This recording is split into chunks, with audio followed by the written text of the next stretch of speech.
All right. We're live, guys. How's it going? Welcome to the channel. We're going to be learning about Venezuela today. Yeah, we're going to find out. We're going to find out what's happening there, guys. So hopefully everybody in Venezuela right now is safe and all that good stuff. So first off, so Julian Dory, I'm going to go to this other screen here. Julian Dory has a podcast. This guy right here. I don't know if you're familiar with this channel or not. So he has this video. I watched part of it last night. I do want to show you guys a little bit of it for sure, because this guy here is Daniel something, Dia Martino. It sounds Italian, but he's from Venezuela. And so he actually talks a little bit. We're not going to watch this entire podcast, of course, but okay, so like right here, this beginning part, he talks about how his childhood, how he grows up kind of like, like a normal kind of like family, normal environment, right? And then the inflation starts getting real bad to where like you couldn't even put enough money in your pockets to even buy like a banana because inflation's so bad. So we're going to watch this, a little bit of this, and then the part about the stuff happening in 92 with the coup with Chavez or whatever that guy's name is. So when I woke up to this invasion this morning, I called my boy Sognick. I was like, you got to have someone for me, right? And he said, yeah, I got this guy, Daniel DiMartino. I was like, what the fuck am I going to do with an Italian? I need a Venezuelan. He's like, no, I swear to God, he's Venezuelan. But you got some Italian roots in there, right? There's plenty of Italian Venezuelans, okay? Including former presidents of Venezuela. I was unaware of this. Yeah, I mean, where do you think the Italians could go when they were banned from coming to the United States? Trigonometry. So, That's right. so they came to, my grandparents from my dad's side are Italian, from my mom's side they're from Spain. No shit. And they got to Venezuela in the 50s when they were teenagers. Not that long ago. Yeah. So not like hundreds of years ago or anything. Yeah. In fact, they lived in Venezuela and they left before they passed away. They left around the time I left, which was 2016. And so, it's a shame really because they loved Venezuela. Nobody really wanted to leave. Right. They built their entire lives there. My parents were born and raised there. I was too. We all lived in the same city in Caracas. We had a great life. And then it went all down the drain, right? I mean, I had a life similar to what many Americans have. When I was a kid. And then I became an African country. Yeah. Hold on. And I don't. Okay, there we go. I have to pause. I don't know why Kick does its thing. You already know if you've been watching the channel for a while now. My Kick stream unmutes itself, so we get like a weird audio loop. Sorry about that, guys. I swear I double checked it. How's it going, everybody? Welcome to the stream. If you're just now showing up, we're checking this out. There's a Venezuelan guy, Daniel. What is it? Diamartino or something, right? And he's. We're not gonna watch this entire podcast, right? I just wanted to show this because I did watch part of this last night. And he's going to explain how his childhood went from in Venezuela when he was younger to like from normal to like complete shit, right? And then he talks about how there was a coup in 92, and then basically a little bit of the brief history leading up to what's going on now with Maduro. Okay, so it's maybe 15 minutes worth of this at most, I think, and then from there, then we're gonna check out some stuff. How's it going, Gustavo? Eclectic beard lady, blah blah, nettuber, hello to everybody, everybody else that hasn't commented, hi to you too. And yeah, let's get back to this. I don't think people understand like the effects of like hyperinflation and what that does. And you are actually like a PhD, almost done PhD at Columbia in economics, so That's right. You quite literally cover this stuff and you live through it. But my friend Matt Kemenash back in the day, I always remembered this quote. He's like, when inflation hits 10, 15%, people's eggs cost a lot of money. They get pissed off. They go on social media. Inflation, if it ever hits like 40% or 50%, or God knows the percentages it hit in fucking Venezuela, I mean, people are in the streets. And that always stuck with me. Well, imagine people here were complaining, and everybody remembers very angrily the Jimmy Carter era in the 70s, when we had over 10% inflation a year in America. We had 10% inflation a week or a day in Venezuela, not per year. Venezuela had more inflation in 1 year than America had in 250 years of history. So, you know, when I left, quite literally, you could not fit enough cash in your wallet to buy anything. You couldn't fit enough cash in your pocket to buy an empanada. Okay, have you had an empanada? Like, of course, empanadas are fucking great. Or an arepa. I don't know if you had Venezuelan food, but yeah, you couldn't. So you had to pay everything in debit card or credit card. The problem was that the points, like the tech where you tap the card or insert it, those were imported. The government controlled the imports. Then they fell apart and you couldn't replace them. So then none of the technology to pay with card worked. And so you couldn't pay, and so you had to bring bags of cash with you. Jesus it's like Christ. Germany in the 1920s. Yeah, they were burning Deutschmarks for fucking fire. Well, Venezuelans make art of the cash. Oh, they make art of it. Yeah, the See, that's the thing is, there's a lot of Venezuelans. So from what I've been hearing, and I apologize if I'm having issues here over here. So from what I've been hearing, it seems like people that's from Venezuela, people that live in Venezuela, a lot of those people are happy because of the fact that this Maduro person, you know, going into this yesterday, you know, the United Nations emergency council meeting thing, all of this is like, you know, news to me, right? Like I don't follow all this stuff, you know. My country clearly is being involved, right? So I need to learn about it, right? And so my channel's learning about the world, so we're learning together. It's very relevant. So this is what we do. We learn about the world. And I did get hyper focused on the Netherlands there for a while, just because I do love the country of the Netherlands. We do have that trip coming up in April. So I do want to learn more about it, obviously, but I can't just focus on that. I do want to branch out, learn about the world. And that's what we started doing recently. With the live streams, I was going to start doing other countries, right? We did Suriname recently, Tunisia, you know. So now we're going to be doing some Venezuela, since that's clearly what the focus is on right now. And it just seemed, you know, it's a situation that sucks. And I kind of see both sides. I mean, both sides seem to make some decent points, somewhat, depending on what the point is they're trying to make, right? Some points are just craziness, but the inflation thing, you know, it's crazy. Using the border with Colombia, they make art. And the cartels, I don't know if you know, but most currencies are made of the same material. It's a special paper. And so quite literally, they would money launder, meaning they would clean the print in the paper and they would reprint a different currency. Oh my God. For 100% gain. Oh my God. Yeah, there's so much going on. I know. We're going to break it all down. What obviously people know, we're recording this on Saturday night. The podcast is coming out on Monday. This morning, we woke up to news that there was an invasion by the Delta Force from the United States military, along with what sounds like CIA ground branch. We're learning more about it. In Caracas, where they carried out a mission to essentially capture Maduro, who is the president of the illegitimate president, the dictator of Venezuela, along with his wife, and they have now been extradited here to New York. Didn't you say they just landed? They just landed in a helicopter. Do we have video? He was looking like Leonardo DiCaprio in One Battle After Another. Oh, wow, there it is. With the fucking sunglasses. We got video of this? All right, let's roll this, Steve. All right, so this is at the 34th Street helicopter terminal in New York. Right isn't that where people do the blade thing, the private thing to JFK?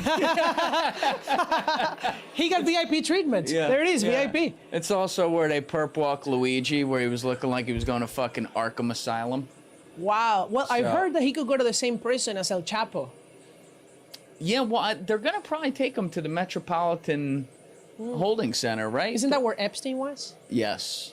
Well, there's one in there's one in Brooklyn and there's one in Manhattan. Yes. So he could go to either one of them. Epstein was at the one in Manhattan where the cameras don't work. I see. You know, where the cameras don't work. VIP heliport. Wow, right. Great treatment. Do we have video? Can we skip ahead, Dee? Like the beard says, seeing you do this, so I have to tune in. I attempted this on my channel, losing massive subs, and any commentary from me to the positive or even explain anything, and oh Lord. Yeah, people, you know, I've realized recently that it doesn't matter what you say or what opinion you have, really. Half the people are just going to be mad about it. So it's like, you know, it's whatever, right? Go check out Eclectic Beards channel, guys, if you guys are into like British reactions, if you want to see some stuff about that, by the way. Shout out to him. Do we have video of the actual Maduro getting off? And I don't know if they like brought his wife. Okay, so this part here, I'm just going to skip past. I mean, we already know about this part. Get back to what he was talking about. Democratically, okay? He won. He was a socialist. He won. He reformed the Constitution. I was born a month after he got elected, January 99. And at the beginning, the first few years, it was still fine, in part because you have to remember Venezuela is an oil-producing country. We have the largest oil reserves in the planet. Yes. I mean, more than Saudi Arabia. Yeah. It wasn't producing as much as Saudi Arabia, but it was producing 3.5 million barrels. And a lot of people are saying that it's just the oil, right? People are saying like it's all coming down to the oil. It's all about the oil. We're gonna find out together. I don't know, right? Like, I don't think that Trump's trying to go in and steal the oil and then steal, you know, and hoard it all for us. I don't know that that's the case necessarily.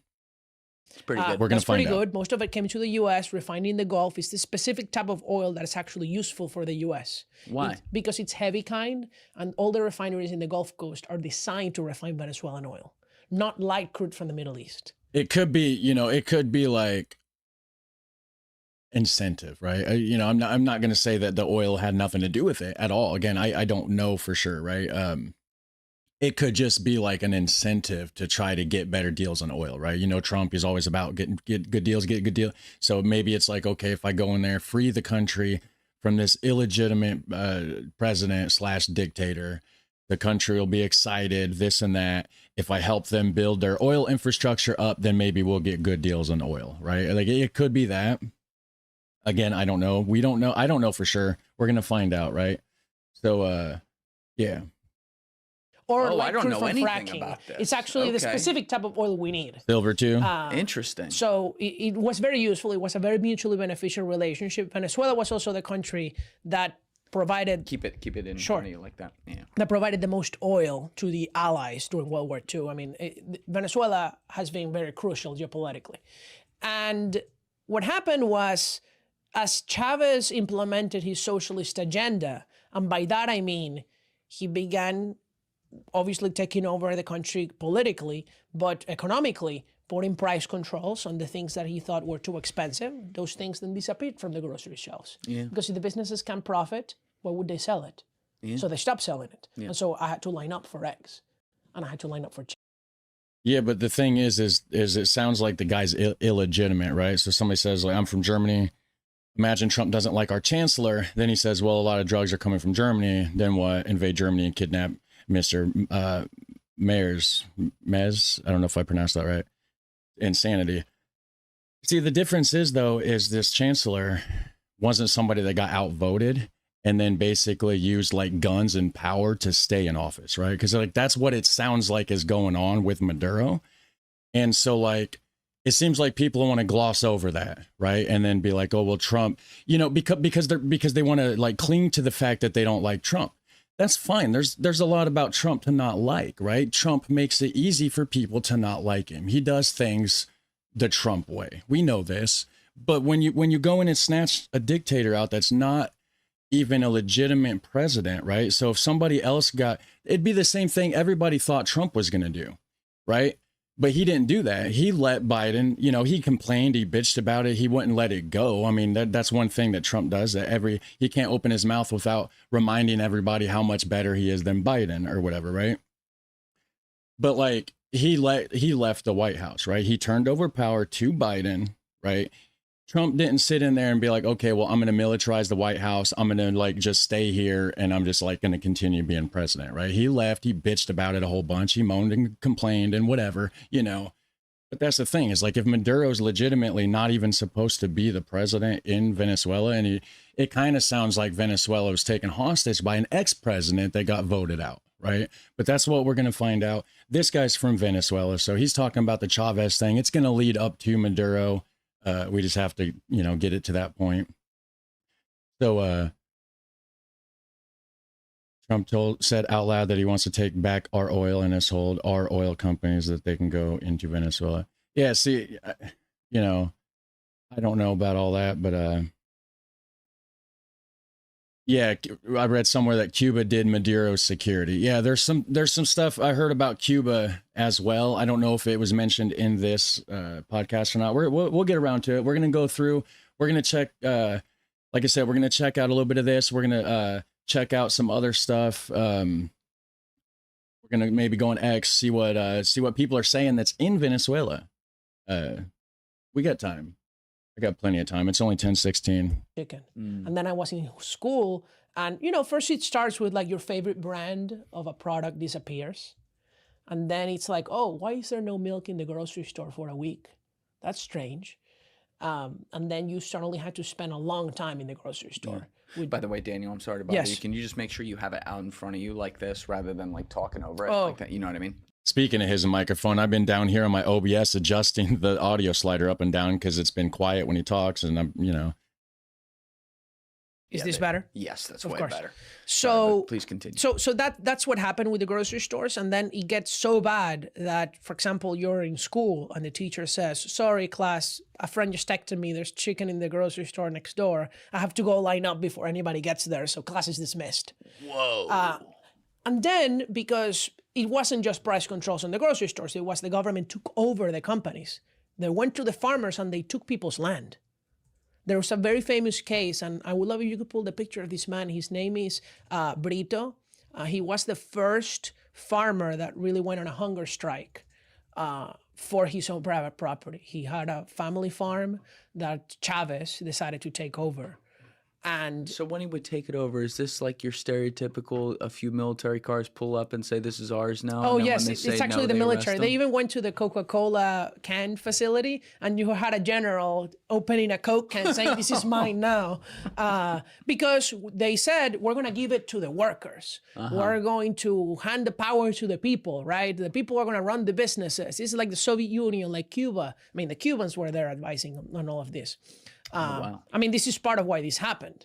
And Charlie in chat, did anybody see Stephen Miller with Jake Tapper? He is insane. WTF. I'm starting to get very worried about the U.S. I don't know who either of those people are, actually. If you could explain a little bit more about that. Maybe, I don't, if it's got something to do with this Venezuela thing, maybe we can circle around and check into it. There is Franklin Brito. This is the case you're talking about? That's his sign, but I would love if you could show him and how starved he looked. He says, I'm in a hunger strike asking justice from the international organizations for my human rights because they took my... Oh, there he is. There he is. Yeah, wow. There he is. And he was so this is still talking about the Chavez. Property, 2009, that was. Did he died. He die from the hunger strike? Yeah, he died. Oh, my God. See, that's another, like, some people are saying, like, Maduro is what caused the downfall of Venezuela like that. But, like, I think what it is it actually started with this Chavez guy, essentially, which was before Maduro. Was he doing that in a prison? No, he did that in the street. Just in the street? And, oh, my God. And then they began arresting people for their property, of course. It was, you know, not just farms that they took. It was factories. It was little stores. Chavez would walk around the street. There's a famous video of him walking and saying, what's that building? Oh, it's a jewelry store. Expropriated. It's not yours anymore. It's the workers. And it's really, obviously that means it's the state, but the workers manage it, but then it goes broke. Because the government simply doesn't have the same incentives as the private sector, right? That what does a politician want in life? Power. They want to be reelected. Right. And what does a businessman, a private business owner want? To make profits for the business and subsist. So if you have those two different goals, if you're in a democracy, to gain power, you don't want to increase your revenue and decrease your cost. Okay, so Maduro was appointed by Chavez, is what it seems like. Okay, so then Chavez kicking out the foreign oil companies and experts to replace them with loyalists. Everyone points to sanctions, but there was no embargoes or sanctions on their oil till 2017, 18, and 19. Cost. You want to increase your cost and decrease your revenue. Why? Because you're going to give things for free to get votes. You're going to hire more workers than you need because I created union jobs. right? And then in the businessman, on the other side, they want to maximize profit, so they want to be efficient, right? But they also want to sell things, increase their sales. So every single thing the government took went broke. They put signs in all the products that they made, big red hearts that said "Made in Socialism." Made in socialism. That's right. There were signs in the entire country too, with a heart, "Made in Socialism," Oh and my the God. face of Chavez. Big public housing that they built with the signature of the president all over its side. And of course, that wasn't your apartment. That was the government's apartment. So if you left and somebody else got in, it's not yours anymore. It's theirs, because nobody can be evicted in Venezuela. People have a human right to housing. So you can't evict anyone. So people have housing, but they have no jobs. Their money's not worth anything. They get right. no imports. Their economy totally tanks. Their quality of life tanks, but they have a roof. Well, and Chavez actually got lucky, because the oil barrel was at around $10 a barrel in 1999. By 2009, it was $100 a barrel. Mm-hmm. So imagine your oil revenue multiplies times 10. Mm-hmm. And it was still not enough to pay for socialist programs. They had to print money, and inflation shot up like crazy. And then when the oil ran out, because they also ran the oil industry to the ground, we literally had explosions in the refineries. Then they ran out of money, and then we had hyperinflation. All right, let's take even one more step back for a second before you were born. Yeah. So Chavez was a guy who was trying to take power for a while. Yes. I believe he was arrested at one point in tried like a coup. 92. He tried a coup. What happened there? Well, there was a democratically elected government that took some unpopular measures economically. Yeah, so Chavez. Yeah, so Chavez is the one that appointed Maduro, evidently. And Maduro got outvoted, right? So I guess he's going back more. This section's a little longer than I remember. We can finish this section out, I guess, since we're in the middle of it, and then we'll continue. We're not going to continue watching, all of this necessarily, but oh, wait, right here. We can jump this right here. Maduro's rise. Let's jump to this section here, actually, because all he's saying about the 92 thing was like prior to Chavez being the president. Before that, he ran a coup, this and that, murdered somebody. It was like, it was a whole thing. And then blah, blah, blah, won the people back, became the president, whatever. That was before Maduro anyways. But anyways, the point is he's the one that appointed Maduro in the first place, right? The guy that is now the illegitimate president / dictator. So yeah, let's jump up here. We got Maduro's rise. Let's see what this is. Let's see what he says about Maduro's rise. Right, that makes sense. Driver then, if you're a better driver.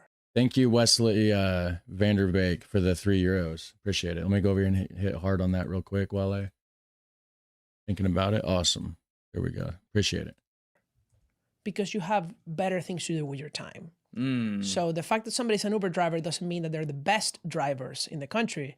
It's just the best relative to Finishing the the thought of something, I guess. We'll get to it in a second. So they're doing their comparative advantage, even if you have an absolute advantage over them at being a driver. Einstein, I bet, is better than us at doing math.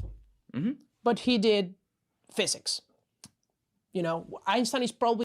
He'll be talking about it in a second. That chapter is called Maduro's Rise, so they must be finishing whatever they were talking about over here. Sorry. Faster at reading.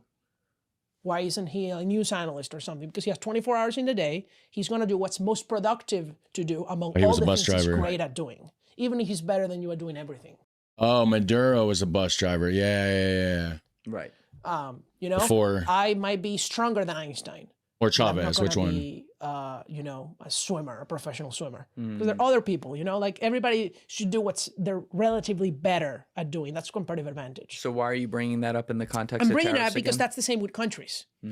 What is America relatively better at doing than other countries? A lot of farm products. We're a big ag exporter. Soy, corn, a lot of other things. Airplanes. The Boeings, that's a big export. Military equipment, high-tech, electric cars, Tesla. Innovation, the tech companies, financial services, the banks. We have the best banking system in the world. What are we not relatively better at doing? Well, bananas, because we're not a tropical country. Right. It's not that we can't make bananas. We can. We just have to pay $10 for each of them to grow them in greenhouses. Yeah. And then people would have to stop doing other jobs to grow bananas. right? So we produce less of everything else. But he was going to talk about Maduro's Right, so rise. things that we have a good and it's not just natural- bananas, even pasta. The Italians are relatively better.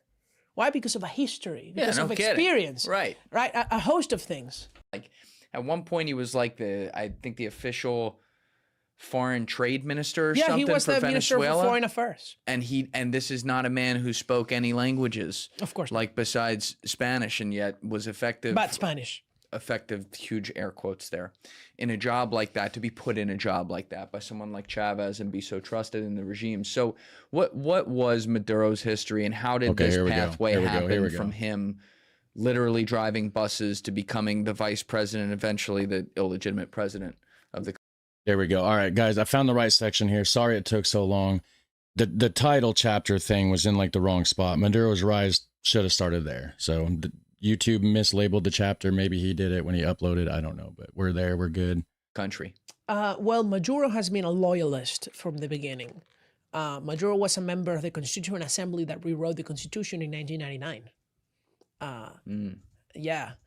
And so he has been in the Chavez regime from the start. Same as Delcy, same as Diosdado, same as Jorge. Delcy's the VP right now? Yeah. One of the VPs. There's several, actually. You know, and that's another thing too about the vice president of Venezuela is so these people have been in the Chavez regime from the start, right? Which it doesn't sound good, right? It sounds like they ran the country into the ground. Well, then you got Maduro, who's illegitimate anyways, right? He was outvoted, not supposed to be there, right? Supposed to step down and let whoever, I don't know who won the election at that point, but somebody else did. It wasn't him, right? So in Venezuela, what happens is you don't vote for the vice president, right? So the president, you vote for the president, they become president. The president appoints the vice president, right? So Maduro is the one that appointed Delcy Rodriguez to be the vice president, right? So she wasn't even a legitimate vice president either, technically. So now she's being sworn in, but if she's being sworn in by like, I don't know if it's a Supreme Court or their version of Supreme Court, whatever, right? But sworn in by their government as the acting president. Now, does that legitimize her presidency because it was the Supreme Court that swore her in? Or is it still illegitimate because she was illegitimate in the first place, because she was illegitimate under Maduro, who wasn't legitimate? There's a lot to it, guys. There's a lot to it. Let's see. Chavez was outvoted before his death. Maduro got outvoted in 2015, 2018, and 2020. Opposition boycotted and lost again in 2024. Venezuela's a mess and has plenty of trouble on its own. That doesn't mean you can just take the country with no plans. I don't think we took the country, right? Like we don't own Venezuela. I don't think that's the plan, to just take their country. That's what Putin's trying to do with Ukraine, right? Putin's trying to take Ukraine, right? He took Crimea. He's trying to take Ukraine. I don't think that's the thing with the Venezuela. So I love you too with all these long interviews and podcasts. So many different ones also. Yeah, there sure is. Lots of podcasts.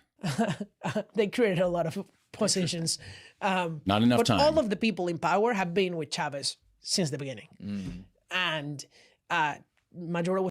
But also, so like if you want to get to that level, if she was appointed, if the fact that she's being sworn in by like the Venezuelan version of like the Supreme Court or whatever, right? So then that alone would legitimize her presidency.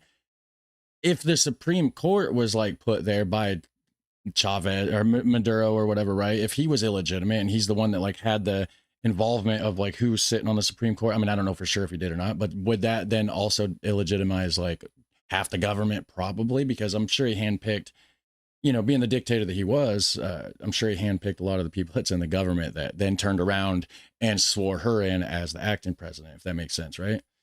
There's a lot that has to happen to right that country and get the regime out or in line. Yeah, there is. It sounds like it's a mess.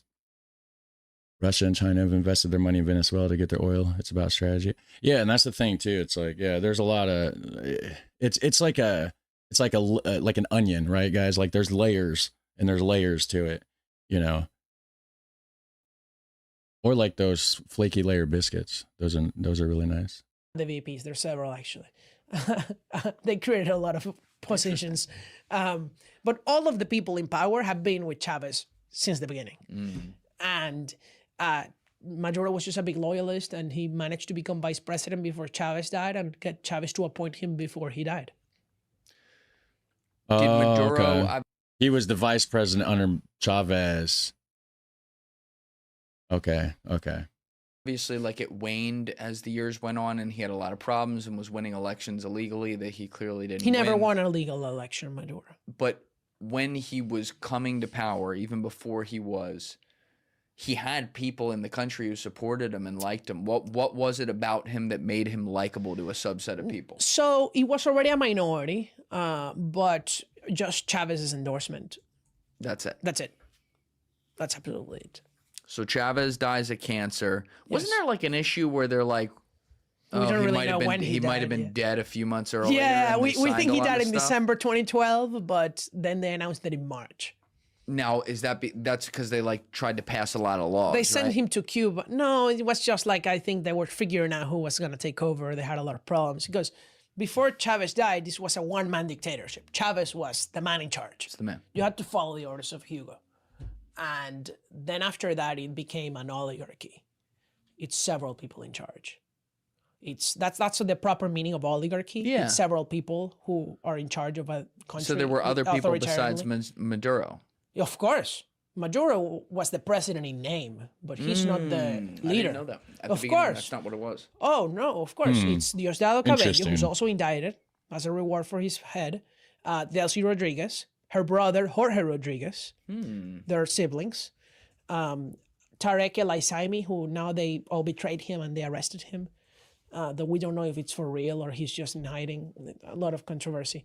And then Tarek William Saab, who's like the prosecutor. He's the one who like orders who to arrest. And then there's like the Minister of Defense, Vladimir Padrino. That's another big guy. And Celia, the wife of Maduro, is also a big one. When Chavez died, what was the vibe like in the country and the quote-unquote mourning of him and that whole process? What was that like? We were very happy. We were very happy because he died, but really because we were hoping that this was the breaking point of the regime. He's dead, this is over. Right. But it wasn't, because they had a transition plan to stay in power. And they announced their death. All the people that are in power today, they got together, did a press conference, crying over Chavez dying, our commander, intergalactic commander. Intergalactic. They literally call this man intergalactic commander.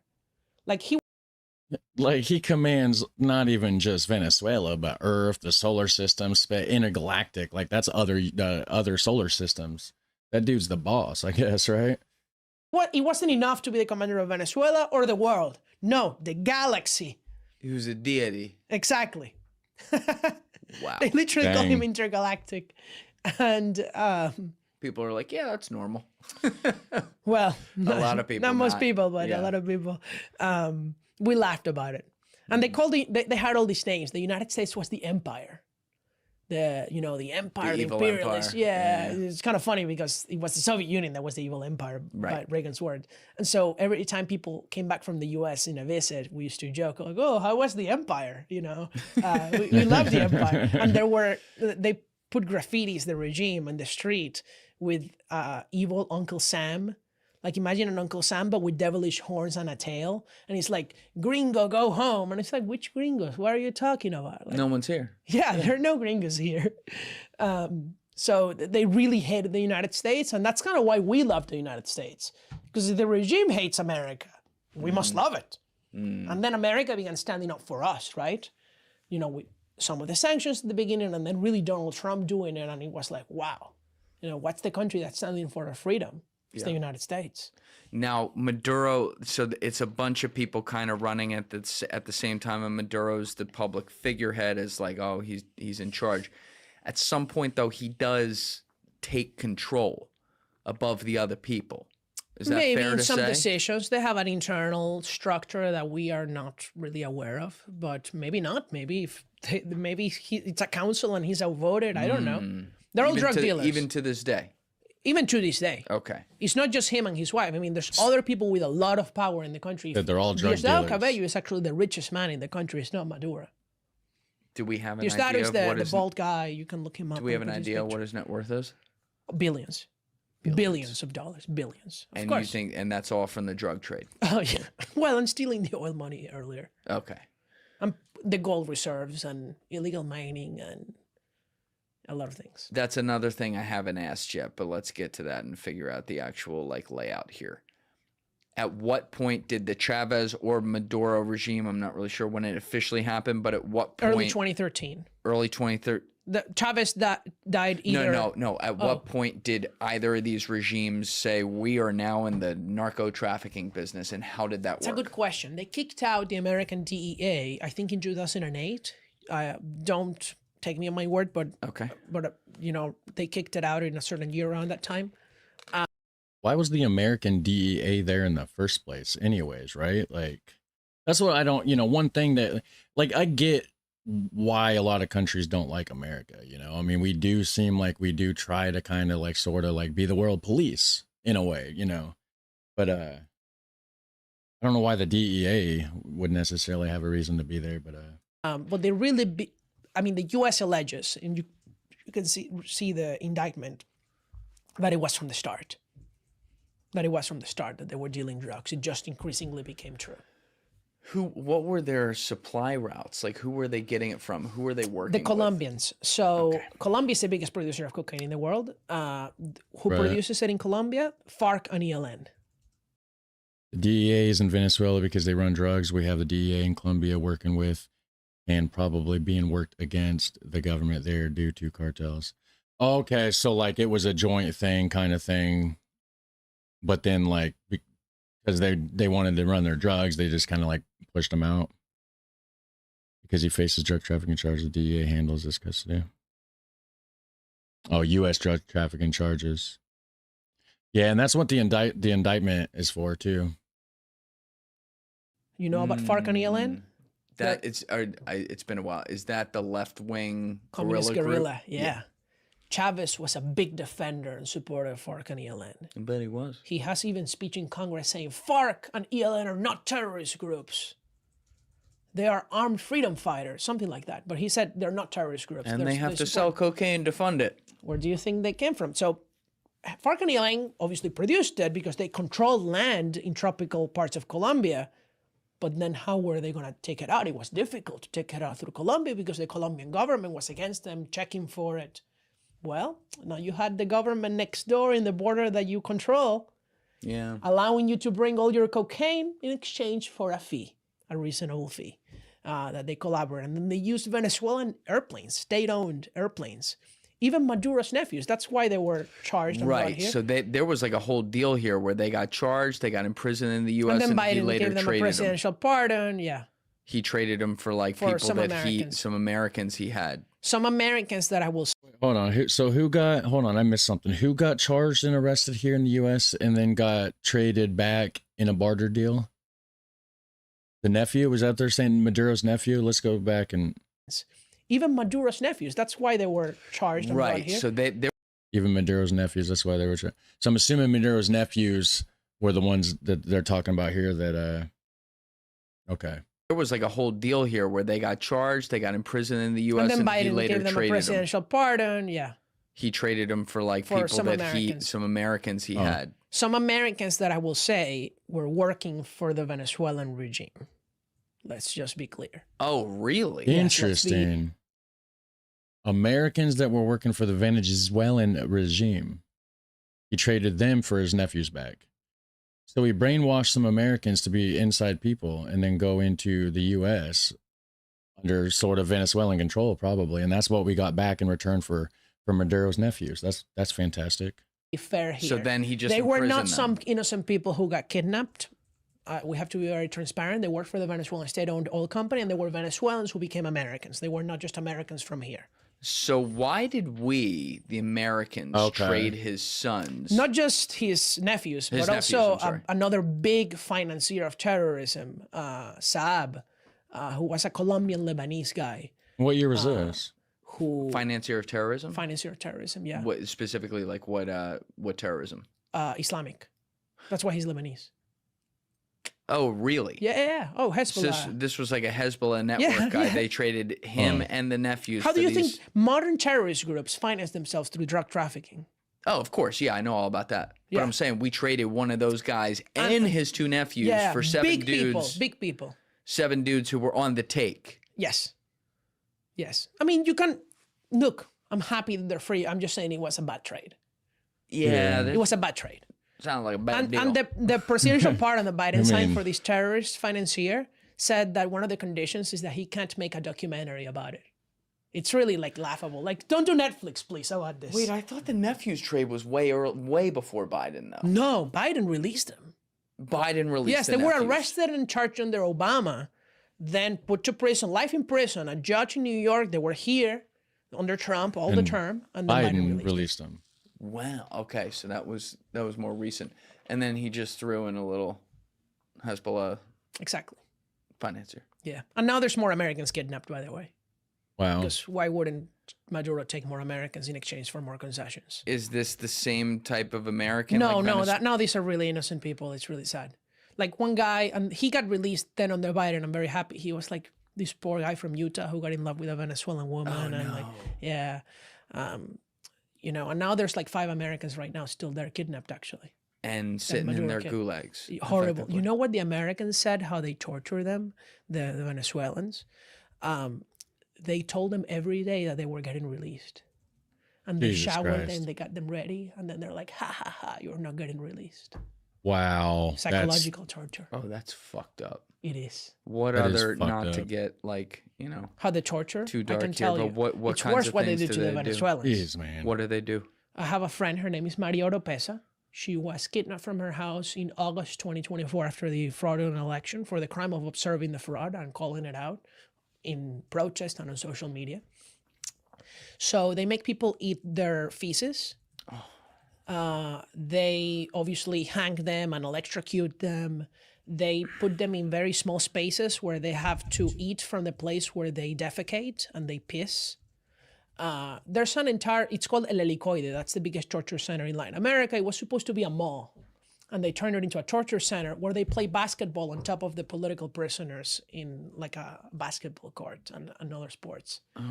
And that's how they torture them. They do everything you can imagine. That's crazy. Taking their toenails and their fingernails, like everything. Do people ever get released? Yeah. They released a few people on Christmas Day, actually. They're very nice of them. They didn't release Maria, though. She's been in there for like 18 months? Yeah. Is there any way to have any contact with them in there? Are they totally shut off even from their mom with a phone call? Her mom is there. Her grandma just died. I don't know if she knows. I hope she doesn't. I fear that the regime is actually using it to torture her even more. You never know. She's just, you know, we met here in the United States. She came here, and that's where we met.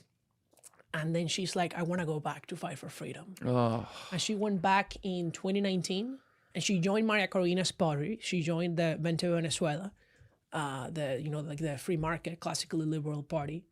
And she became the running leader. against... Well, she was far from running, but she... So, I mean, it clearly it's just, you know, it's Maduro's not a good guy, right? So what's everybody, what everybody's pissed off about, really? I mean, it seems like, you know, people want to call Trump a dictator, but Trump didn't do that stuff, right? I mean, Trump has an attitude that people don't like. He says what's on his mind in a rough way. Sure, does a lot of stuff, you know, but it's like Maduro's a dictator. I mean, that, right? Is there something I'm missing here? So anyways, this is enough of this. I mean, we get the idea on that part, right? There was this video here that I watched like just a few seconds, just a little bit in the beginning. I want to check this out. I do want to check this out. This is a Venezuelan immigrant speaks out following Maduro's capture, says hope has been restored, right? So there's a lot of Venezuelans that are just ecstatic about this situation. They're happy about it. A lot of them are. So we're going to find out. Okay, I already clicked like on that. That was Julian Dory, by the way, guys. Go check out his podcast. This one's Cat Channel 7. Hit like on that. We're going to check it out, guys. See what this Venezuelan immigrant has to say about it. Again, I know I just asked you this, but I'll kind of ask it on the record now. About how long ago did you leave Venezuela? It was about 2014 when my son was 1 year old. I couldn't stay more because I was in a point where if I didn't have diapers and we couldn't buy them, or anything, and I had to like, hey, I have milk, do you have diapers? So we started like trading things to try to survive, and I just didn't want to put my son through all of that, so I thought that the best thing was trying to leave. Okay.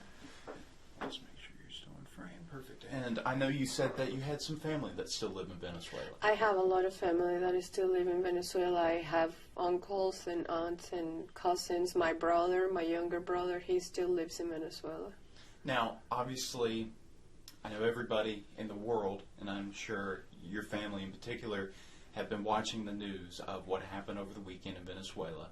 And I know there's been a lot of conversations about, especially with people in this country that maybe not aren't a fan of what we did, what the military did in Venezuela, removing Maduro.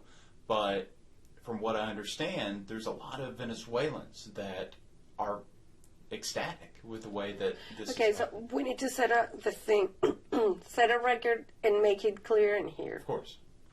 And this is the most important thing. 100% of the Americans that are against what happened in Venezuela are not coming from experience, okay? Whatever situation you have ever lived in the United States will never ever compare to the famine, persecution, and destruction that we have endured to 26 years. So, what do you mean by, are we looking for excuses for USA actions? I don't understand. It sounds like people are making excuses for an actual dictator.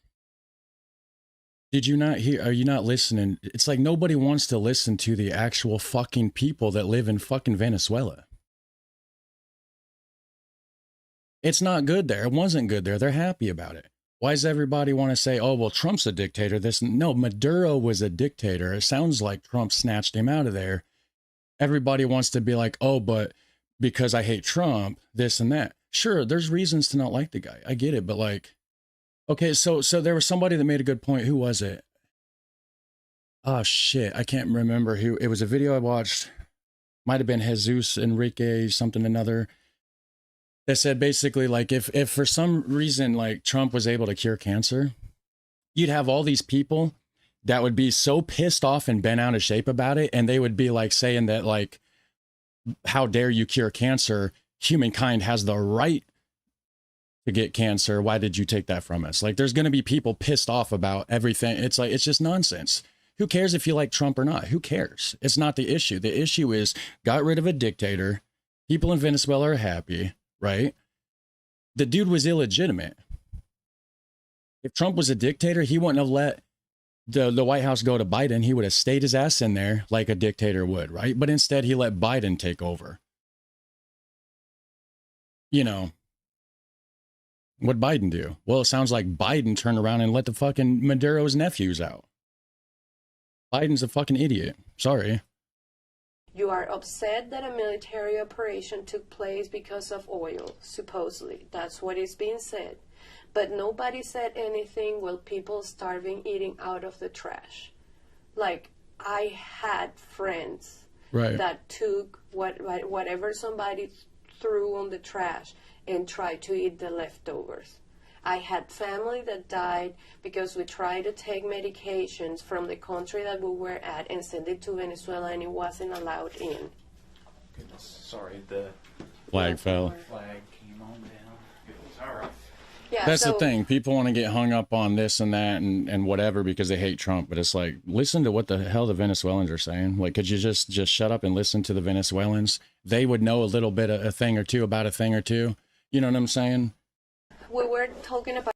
I mean, hell, that's a country where, like, if you say something against the government will make you disappear. That's what Maduro was doing.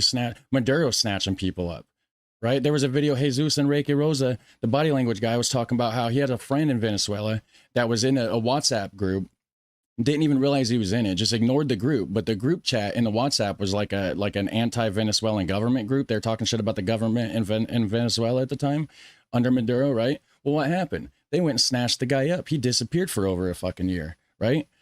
You know, he said dude's good now. He's not releasing personal names, and obviously for safety reasons, but like the guy's fine. He's good now. But like Maduro, they snatched him up because they didn't like the government, right? So if Trump was a real dictator, wouldn't he do that to all the people that like are out here saying fuck Trump and this and that? You know what I'm saying? Like you'd be getting snatched up. This isn't, you know, this is crazy. We're gonna listen to what the lady has to say, and I'm gonna stop bitching, I guess, for a minute. Yes. How Americans have seen this, and we see it as salvation. Honestly, that's the way we see it. We see it as the opportunity to hug our family again. You know, because I'm sorry, we fought way too hard. And we were either killed, run over by their tanks, taken to prison and disappeared. People that I studied with, they just disappeared. They just took them away. They vanished them. If you were put in notice, we know who you are. We know that you are protesting against us. We are going to come and take you. I worked for the government, for a bank in Venezuela, and they ran a list. And we had to, in any government, wherever the president was going to be, we needed to be there in slotted times because we needed to make it look like it was full. So an American that hasn't lived the terror of socialism will never understand what is going on right now. I don't care if you have a master's degree in whatever. Unless you live it in your own skin, you won't ever understand it.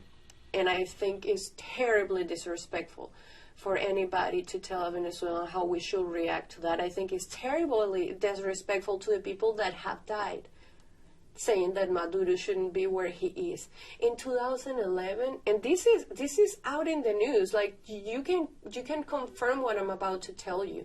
In 2011, there was an overpass that is called Yaguno in Venezuela, in Caracas. And the people that were walking over that underpass, I was there with my mom. We were in the protest. We started to get shot at from the top, and the order was that anybody that was wearing the flag as a shirt or anything, we were to be shot. And one of the people that was shooting down at protesters, at Venezuelans, was Maduro. He was one of the people shooting down, and that is proven. And there are. But they won't listen to this stuff, will they, guys? No, they just want to like get hung up on how much they don't like Trump. So because Trump did it, it must be bad. It's okay to not like Trump. Like I'm not, it's okay. It's fine. Trump's not my dad. I don't give a shit. I don't like half the stuff he does either, guys. Like I'm not a MAGA person. I'm not nobody. But I know that this isn't a Trump issue. It's not. It's not a fucking issue with Trump. It's an issue with a fucking evil dictator in Venezuela. Trump just happens to be the one that had the balls big enough to go in there and snatch the guy out, pretty much. And everybody just wants to get pissed about who it was. If it was the president of another country that everybody loves better, they probably wouldn't have as big of an issue with it, would they? Photos of him attacking people. So you cannot tell me that he shouldn't be there. Now, he's there. There are so many other things that he has done that he's not paying for. But America is making him accountable for the things that are threatening directly Americans. Well, we have legal power to drug, do, right? Charges and everything. It's just the opportunity that we have for other crimes. He can at least pay for some, and we can have hope in freedom. When I saw the news, it was 5 a.m. I woke up and I read it, and I couldn't believe it. And I was like, no, this is impossible. Let me read again. I just jumped and I started screaming and crying, call my mom, call my brother. I mean, we are happy. This is what we prayed for. This is what we dreamed for. We are not free yet. We need America to stay in Venezuela until all of the other bad guys are out. But without America, this wouldn't be fathomable. Like, it's just insane. Now, obviously, your family's still there. Yes. I know it's only been a couple days now since Maduro's been captured, but what is Venezuela like right now? So Venezuela is a good amount of happiness and fear. We do celebrate, and like you can hear the celebration, and people, we call it panelazo, like we make sounds with the pans and etc. But at the same time, they are still in power, even though Maduro is out. Delcy Rodriguez is as bad as he is. Yeah, and that's the thing. Just like that Daniel, whatever that other guy's name was that we were watching before, he said it's not just Maduro. It's the whole operation. You got Maduro, you got Delcy Rodriguez, you got her brother, I guess, you got whoever else involved. It's like a whole circle of people that like kind of almost share this power. He's just the one that wears the crown of president, illegitimately, of course. But you know, so now that Delcy Rodriguez is the one that, you know, it's like, is anything going to change? Probably not, right? I mean, it's going to get worse. It's for sure going to get worse. So people have been threatened, and people are actively being threatened. If you show support on what is happening, we are going to come and get you. So why don't you see Venezuelans in the street of Venezuela? Because we know that the military in Venezuela is still under control of Delcy Rodriguez, and if we go out to show support to what is happening, is going to happen the same that has been happening in all the protests that have happened. We are either going to be shot at, killed, disappeared, like something bad is going to happen. Like we get messages on WhatsApp. My brother, on the day that the bombs hit that morning, where we live, where our home is, or used to be my home, is on a straight line less than a mile away from where one of them hit, the volcan antennas, las antenas del volcán. It was where it hit. He said that he heard it and he saw it and it felt like the world was ending. But the fear is so great of what the government is capable of that when we were talking on the family chat, because he needed to go somewhere else to charge his phone because they lost power and all of that, and when he was coming back, we were advising him, delete all the conversations with us, turn the Wi-Fi, like turn the WhatsApp off, right, your Instagram, don't share anything. If they stop you on the way back, make sure that you didn't have any of these conversations with you, because that's the first thing they do. They ask you for your phone and they check on your WhatsApp and they see what you have been talking about, and in that then something may or may not happen with you. Now, for your family, are you worried for their safety? I am worried for their safety. Now, in a situation like this, is there any way to really guarantee their safety? If America had boot on the ground. And, yeah, sorry. But if it was up to half the people out there, that wouldn't be the case, right? Because they want to bitch about it and this and that and say that America shouldn't be there and whatever. And, you know, so would you, I guess, because you hate Trump so bad, let's just give it back. Let's turn it back to all this horrible stuff that these people are saying the country was like. Let's just make it go back to that, right? That doesn't make any sense to me. Like, you got to fix it, right? It's not going to end here, and this whole thing will end up being the catalyst for the third Cold War. Yeah, it's already, we're already there, actually. I think, personally, I feel like we're already there, and, you know, it's leading up to that point, and hold on, why is this shit unmuting for me? That point? That's ridiculous. Anyways, so yeah, it's already leading up to that point, and I think the World War III is right around the corner. I've been saying it. I've been feeling it. I'm not the only one, of course. Planetary alignment. Look that up. It's happening right now. The last time that planetary alignment happened in this sense was kind of like 1936, right before World War II popped off. So, you know, I'm not saying that like there's energies from the stars and in the sky and all that that's influencing things, but it's just a weird coincidence that you should check into. Because, so this is the deal. I think I think that America is being smart about the way they are doing things. But to us, although it's great, we are like, just don't hold back. Just send it all. Because... Well, that's the thing, is because it's like, if you're going to do it, you got to do it, right? So you can't just go in there and pluck one guy out and then give it to Delcy Rodriguez. If she's part of the same administration and is going to have the same problems, then you didn't do anything at that point, right? So because we're involved, we have no choice really, right? But to hit it hard. And if Delcy Rodriguez is going to do the same thing that Maduro's doing and all this kind of stuff, then it does have to stop, I believe, right? I mean, but we're learning together, guys, you know, so you can find out more after this. We're going to see what the Venezuelans are saying about it. The ones that's from Venezuela, the ones that still living there, not the ones that's living here in the United States.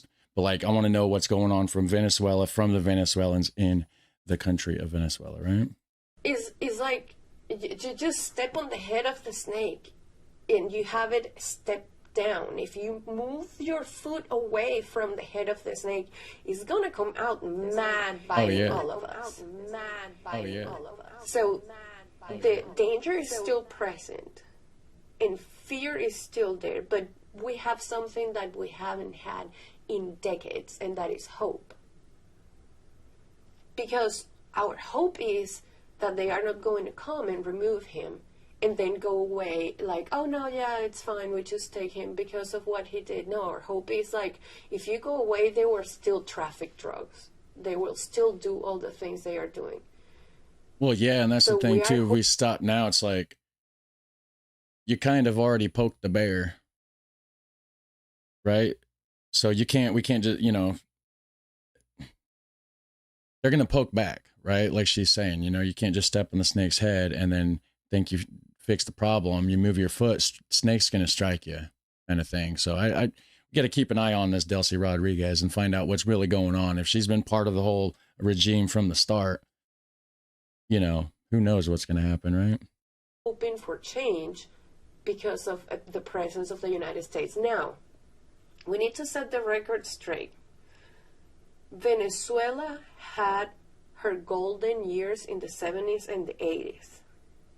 Venezuela's oil industry was run by United States, by American companies, by Americans. Americans built schools, Americans built infrastructures and roads and everything. My grandfather worked alongside them. Like, this is not like, oh, America wants the oil of Venezuela. I mean, of course, Russia, Iran, like, all of them also want the oil, but the difference is what is being used for.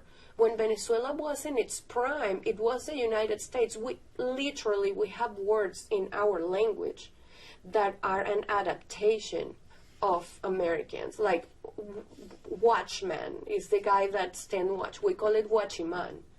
But it's because we were so close with the Americans in the 70s that were all the companies in the western part of Venezuela that were running the oil industry and its peak of the best that we became like one. And then what happened? In the late 80s, Carlos Andrés Pérez, that was the president before Chavez, then he decided to nationalize it.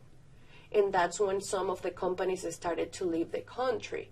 After that, after a few years of Chavez in power, then he decided to 100% nationalize it, but he didn't do it in the way that should be done by repaying the investments or setting the record straight with the companies and sending them out. He expropriated the companies and became Petróleos de Venezuela.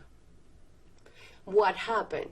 Total chaos, because not a single Venezuelan was prepared to work with the oil companies that they were left with. They didn't know how to work with their refineries. They didn't know how to work with the companies themselves. And that's how we came from being the biggest country in oil to literally produce less than 18%. We produce less than Colombia. And that was right after Chavez. I seen a graph actually on a video that I was watching last night that was showing the oil production and everything, and after the Chavez and everything just going down. And it's just insane. We can't even refine our heavy oil. That's why Iran has to help us. It's just insane. It's a lot that goes on. So when somebody says, oh, America just wants the oil, take it. We just want food. Take the oil. If Russia and Iran and all of those countries are taking it already, Cuba, please, America, take it. Welcome, Americans, please. We just want to be able to have a life so we can pay for it, so we can live, so we can eat. People say, oh, it's going to be the 52nd or whatever state. Heck yeah, I'll dance the YMCA. But because my family will have food on their plates, because I will be able to go and hug my brother. I haven't seen my brother in so many years. We are considered traitors because we left our country. Our passport means nothing. If you go back to Venezuela, you just go to jail because you're a traitor. Like, look what the vice president has said, Diosdado. If we get with that passport in Venezuela and we come from places like this, or we have ever said anything against the government, we're just going to be thrown in jail. The real reality is different. The real reality is different. Those Americans, free Maduro, that's not real reality. That's them living in their little fairy tale story that are going to have a rude awakening. I agree, actually, because it's like you're kind of like you're just looking past the real issue just because of your pure hatred for Trump is what it seems like, and your hatred for the United States government. We don't like the government either. Ask Eclectic Beer. He probably doesn't agree with everything the government has to say. And the only reason I'm calling him out on this, sorry about that, put you on the spot, guy. You're the only person I know for sure is from the United States in the chat. But I'm sure he doesn't agree with everything the government has to say. We want better access to education. We want better access to healthcare. We want some fucking public transportation, right? We want 15-minute walkable cities and shit. Like, I don't know for sure how he feels, but that's how I feel. And a lot of Americans feel that way. That's the truth. Check one last thing on here. Just, I always get paranoid with my camera, but. And the government doesn't provide that for us, you know, and this is one of those things that, like, you know, that's my complaint on the government. I don't like the government either, but I can't just say, oh, well, because I hate the United States government and I don't trust this or that or whatever, I'm just going to immediately, like, dismiss, you know, everything they do. Like,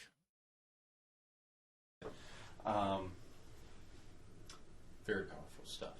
Very powerful. I think you've answered. I think you. Somebody said, well, Oxy says no hate, just follow international laws. But I agree, right? There's international law for a reason. I do agree. But if you got, you know, 190, 200 countries, whatever, right? We'll just say 200, we're rounding it up. 200 countries. And international law and everybody keeps to themselves. Well, if one of them are a bad seed and they're doing terrible things to their people, and then, you know, and then of course, potentially bringing drugs into another country, you know, so they're not only damaging their people, they're potentially damaging the people of another country. If it's against international law to go take care of that, then what happens? Then you just have an entire country that nobody will ever be able to do anything about, because the second anybody tries to do anything about it, you're going to have all these people complaining about, oh, but international law, right? Sometimes you have to pick the best, the lesser of two evils. You got a dictator that's starving their country, this and that. How many millions of people live in Venezuela that's being affected? I don't know, right? So you got to choose between, like, okay, that's bad, but like, but I don't want to have nobody break the law to go take care of it. So we're just going to go ahead and allow that guy to, like, do some crazy, nasty, mean, evil shit to his people in his country. Sometimes maybe we got to bend the rules just a hair to take care of, you know. Would anybody be bitching about breaking international law if it was to, like, go take care of Hitler? Let's go snatch up Hitler, right? Back in the 40s or whatever. Let's go snatch him up. Would you be complaining because, oh, but the only way to be able to do that is break international law in the process? Well, I think most of us would look the other way, right? Because of what is good for humanity, right? Look the other way, break a little bit of an international law, and then go get Hitler out of there. Free the Jews, make everybody happy, right? Am I crazy for thinking this? I don't know. You've answered everything that I've been going to ask, but is there anything else that you would like to add that maybe you haven't said that would be really important?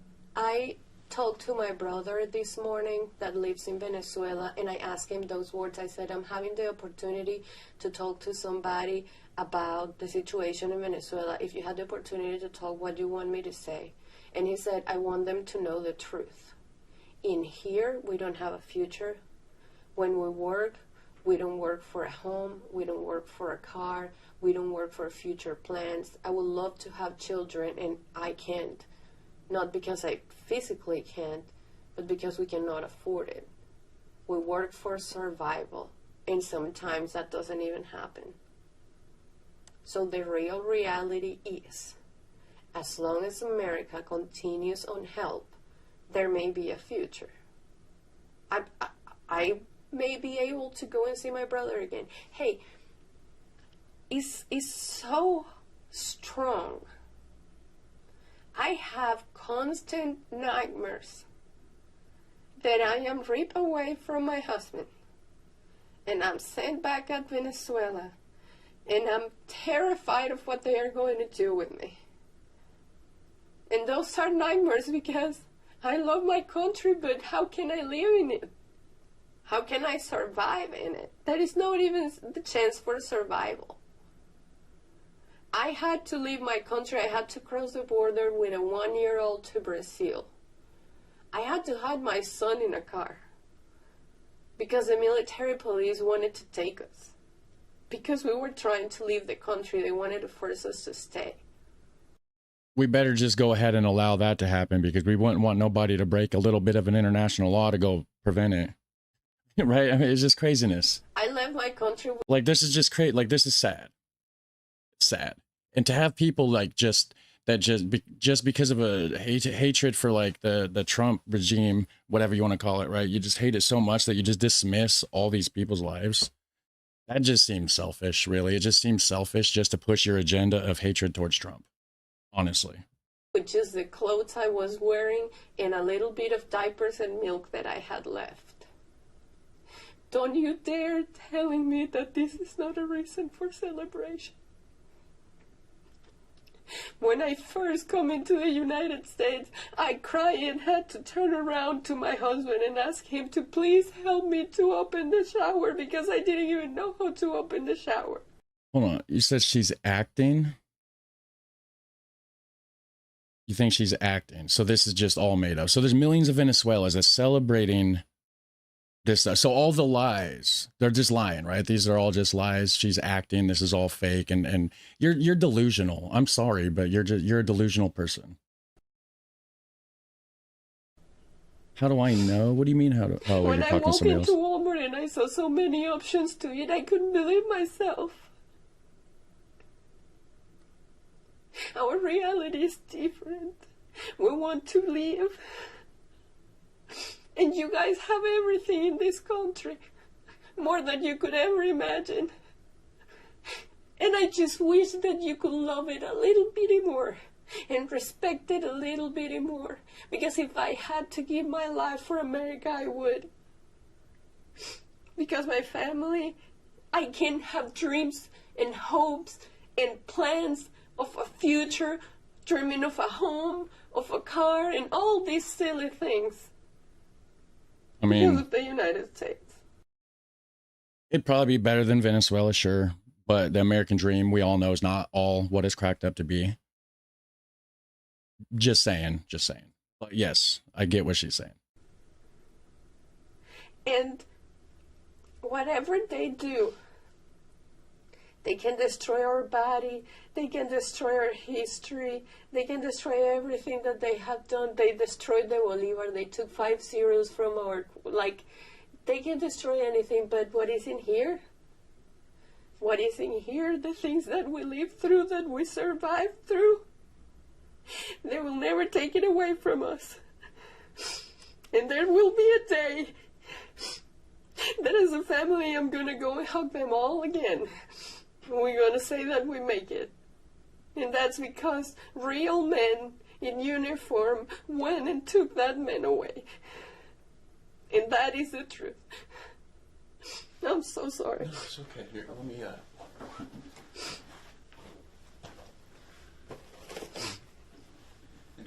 Hey, what's going on, man? Hey, Dreamy Annie. This is, we're watching, we finished watching it, actually. It was a Venezuelan immigrant speaking out following Maduro's capture. Says hope has been restored. That was basically what we just watched. And it's sad. It's really sad what's going on. Really sad. So, go here, search for Venezuela on X and see what's going on.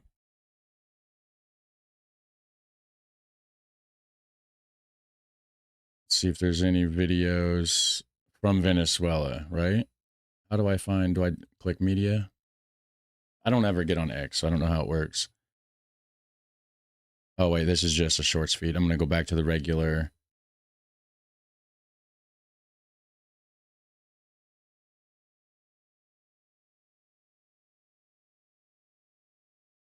Oh yeah, so the money inflation thing, I was hearing that they use the money as art and stuff because it's basically worthless. That's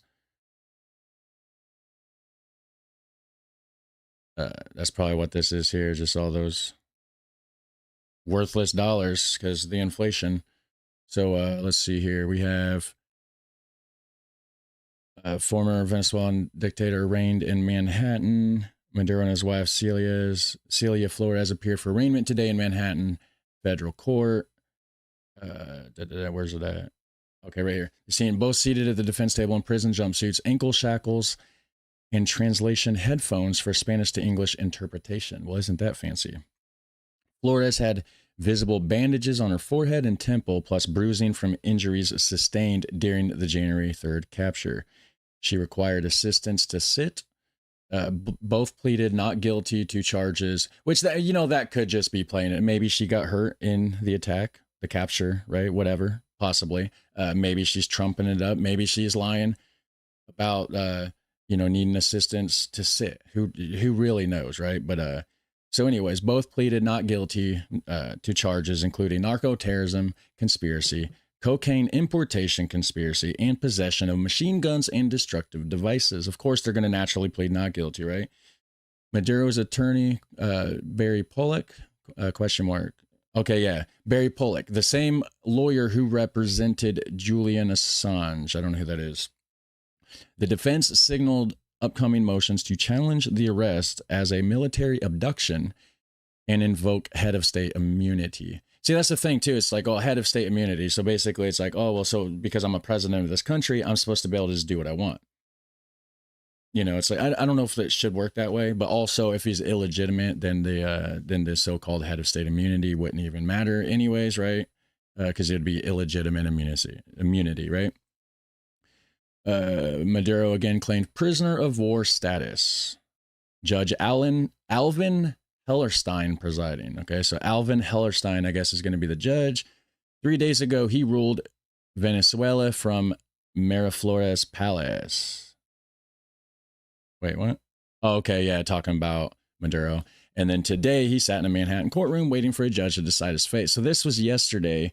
So after we did the live stream yesterday, we were watching the UN Emergency Security Council meeting thing or whatever.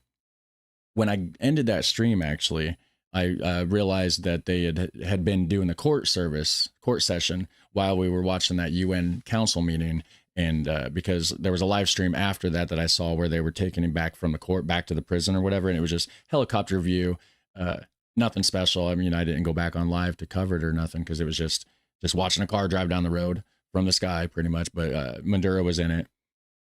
And it was just them transporting him back. So anyways, this is Maduro in court, and then of course getting into, I guess not a car, it's a SUV.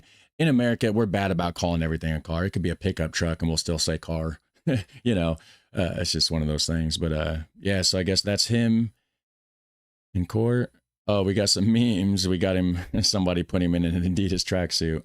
There we go. Got Maduro, the new Adidas mascot there. So anyways, see if there's anything else. I want to know if there's any like anything from Venezuela. Does anybody know of anything? What we got? Let's go on in the chat here. Not to mention the sanctions. Yeah, I'm not a huge fan of the sanctions. I mean, again, I don't like everything that's happening either. And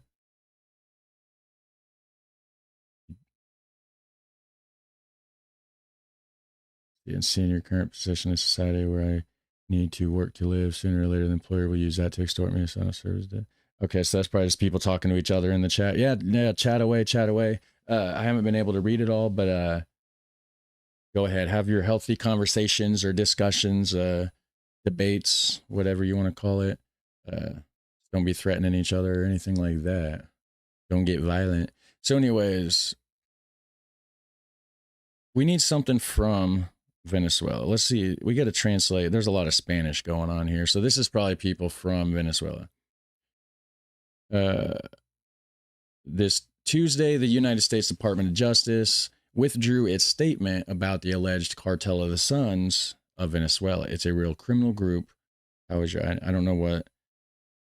So they withdrew what claim? What statement? I don't know.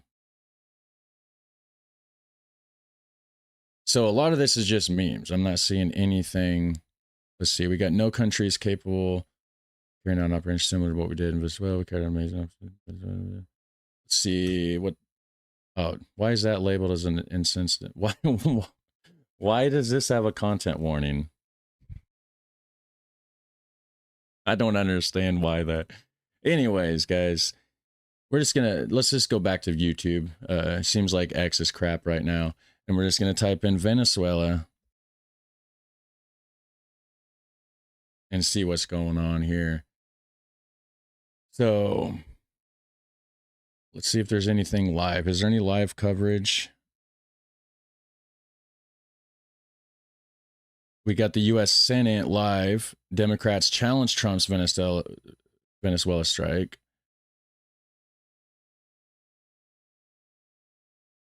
Live Venezuela HD camera feeds from Caracas. Click on this. See what's...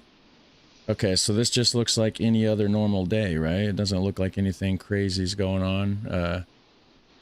Yeah, I mean, there's people walking around the street. I don't see anybody carrying machine guns or anything crazy going on, so this is kind of pointless to look at. We're going to go ahead and... Let's check out this Senate meeting. U.S. Senate. Live. To get the life-saving surgery that she needs. Jolene has a rare disease, and she needs surgery. Jolene? I thought we were talking about Venezuela. There's not a surgeon available in her province, but she can't do that. Jolene must get permission Who the fuck is from a Jolene? local specialist first, due to government rules running the socialized healthcare system in Canada. Yet getting an appointment with a specialist Dead Bird app has been cracked for a long time now. Because no one is accepting new patients. Now she's considering... Why did my comment disappear? Quote, I don't know. It was doing that yesterday. Comments, I'm not deleting comments. Because Canada's I'll let you know if I do. System doesn't What's have that? a surgeon or Banned somebody a yesterday. specialist that she needs to get that life-saving care. This person's talking about here. American conservative radio commentator Glenn Beck has offered to cover the patient's travel expenses to America if an American surgeon is able to perform the surgery. I sure hope someone will step up to help Jolene in this way. So, Canada does, however, have an alternative health care system. It is called the United States of America if the patient can afford to come here and pay for the services. Now, I've highlighted before how Canadians' cancer patients are coming to America for treatment. Socialized medicine leads to longer wait times. We're just going to go back to the search results here. Let's see. Russia reacts to U.S. military operation in Venezuela after Trump slams Putin. Let's see what this is right here. Let's see what Putin has to Russia's foreign say. ministry is condemning the U.S. capture of Nicolas Maduro and his wife and is calling for their release from U.S. custody. Yeah, but see, Putin tried to capture a whole country. What does he have to really say about it, right? We captured supposedly a dictator, an illegitimate president. That's a whole different thing, but... The longtime ally of Venezuela is now calling for the conflict to be resolved through diplomacy. Let's discuss this with Nina Khrushcheva. She's a professor of international affairs at the New School and is the great-granddaughter of former Soviet leader Nikita Khrushchev. And we see the 2026 behind you. Happy New Year to you, Nina. We wish it was under more sobering or happier circumstances. But let's talk about this long-standing relationship between Russia and Venezuela. How might you expect the Putin regime to react to what the Trump administration is doing? Good morning. Well, they already react, and they've been condemning, as actually many others.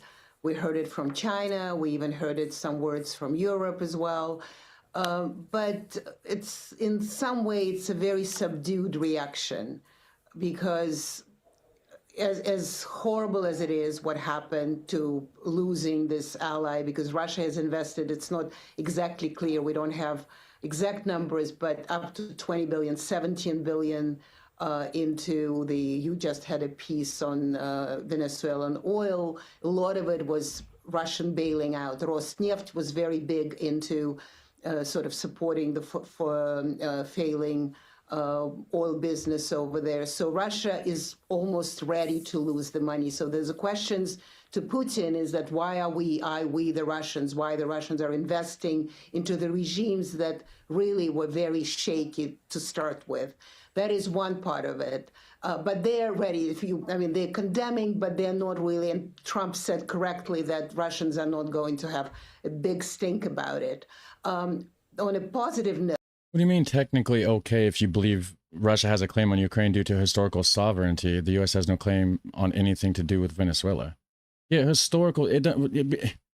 So you're saying because Ukraine used to be part of Russia, like like it used to be. So like if I get rid of something and I don't have it no more, are you saying that like 10 years from now I can just be like, you know what, it's mine again, I'm just gonna go take it back? I don't think that's how it works. I hope that's not how it works, because a neighbor gave me a riding mower one time that I fixed up. And, you know, it'd be a shame if he just came over here and just snatched it out of my yard and was like, oh, well, it used to be mine. Because that's basically like what it seems like that Russia's doing with Ukraine. So I don't see why Russia has anything or say so. And we're not trying to snatch up. We're not trying to steal a country, guys. Like, I don't think that's the case. I'm pretty sure that's not the case. Although that has not been heard, but we understand that if we analyze Putin's actions, he actually feels very validated, because one of the reasons he went into Ukraine in 2022 is because he was afraid for that is a security issue for Russia. There was a problem for Russia that he may be taken out because Joe Biden did. What do you mean that's how? Yeah, yes, that's how it works. Tibet, Taiwan, South China Sea. That's not how it's supposed to work. That's why people have problems when that happens. What do you mean? Nobody's okay with China going and swiping up Taiwan. Nobody wants that to happen. And somebody says Russia. Where's it at? Ukraine was never part of Russia. It was forcibly part of the USSR. Yeah. See, and you know, and Russia signed an agreement that Ukraine become its own country. Yeah, like, you know, and it doesn't matter how. It's just like, it's not anymore, right? It doesn't matter if I sell my front yard, sell my car, or I trade my car or whatever. Like, the fact is like, I don't have the car no more and it's somebody else's car, right? I can't, 10 years from now, I can't be like, you know what, I missed that car. I'm going to go snatch it up. And, you know, it is what it is because it used to be mine. Like, that's not really how it works. Pretty sure that's not how it works. And like him. So now he says, look, if America does it to Maduro, they could have done it to me. Also, the might gives the right. So Trump had the might. He went in. I have the might. I go against Ukraine. Well, you know, probably like you might have nuclear weapons, right? Maybe we should have went in there and snatched Putin's ass up. Maybe we should have probably done that, right? Maybe we should probably do that to Kim Jong-un over in North Korea. But the problem is those guys have nuclear weapons. That's fucking scary. We know how fucking scary that is. Nobody wants nuclear war. That's why Putin does what Putin do. That's why Kim Jong-un do what Kim Jong-un do, kind of thing. And, you know, Maduro don't have nukes. If Maduro had a bunch of fucking nuclear weapons and shit, then guess what, guy? Treat your country like shit. And I guess you go right ahead, because we're not going to try to get involved and start a nuclear war, right? That's why Kim Jong-un treats North Korean citizens like shit. Probably one of the worst countries on the planet, maybe if not the worst country on the planet, right? But they got nukes. It's too much of a risk to try to save the people and liberate that country when you got nuclear warfare that could happen and destroy the entire earth, right? Like it's too big of a risk. You cannot do that, right? Venezuela, maybe it's less of a risk. Maybe they don't have nukes. Maybe the entire globe and earth is not going to turn into Mars, right? Maybe we can save that country because we don't have to worry about nukes. Does that make sense to anybody here?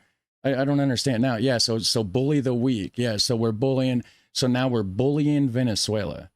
Okay, yeah. Some people are just delusional. I don't understand. You can't help stupid people sometimes. Right. And, you know, much of this, you know, and it's like my channel. It's like I'm trying to learn about the world, and I'm trying, and that's it. I'm trying to learn. And what I'm learning is there's a lot of stupid people in this world that, even given the fact, you're looking at the stuff, and then they'll still be so blinded by it that they just want to argue. It's just crazy. About how much President Trump discussed with Putin about Venezuela when they spoke on Monday. But during a press conference, President Trump addressed whether or not he spoke to Mr. Putin about the Venezuela operation. Let's just play exactly what he had to say. You had a phone call with him on Monday. Did he talk at all about Maduro? Did y'all talk about this? No, we didn't. We never spoke about Maduro. Are you mad at him right now? I mean, there's this intelligence. I'm not thrilled with Putin. I'm not thrilled with Putin. He's killing too many people. What do you make of that answer, and how do you think it might impact the U.S.'s efforts to get peace between Russia and Ukraine? Well, I actually kind of agree with, I mean, I don't know whether they spoke about Venezuela, but I would imagine that they have many more things to talk about. I mean, first of all, there is Ukraine, then there is China, then there is Iran, and maybe later somewhere they can get to Venezuela. It's not really the top of their agenda. I'm sure if they did, Putin might have said, well, maybe don't take him out, maybe just let him get out peacefully, quietly, and whatnot. But he did. I mean, he essentially insulted Putin in those remarks when he said that there's a very primitive war. Look how it has to be done. We went in, we got out, because the idea was when Putin went in 2022, he would get Kyiv in 3 days, and he didn't. And so now Maduro was taken out in 30 minutes. So that's kind of an embarrassing thing for Putin. But I think another validation that he feels he can have is that he's not going to trust any Westerner. So if Trump can do it to Maduro, if Trump doesn't like him, he decides he can do it to him too. So now the Russians say, thank God we have nuclear weapons, and whatever our negotiations tactics would be, we're going to stand our ground. Like she said, thank God we have nuclear weapons. Yeah, exactly. That's why we didn't go snatch Putin up.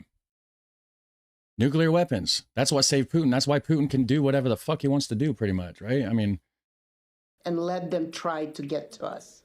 Really interesting analysis there, Nina Khrushcheva. Always great to get your insight, especially on this first Monday of the new year. Thanks for being with us. Thanks. Yeah, so good deal. Good stuff here. Let's find out. Let's find some more stuff here.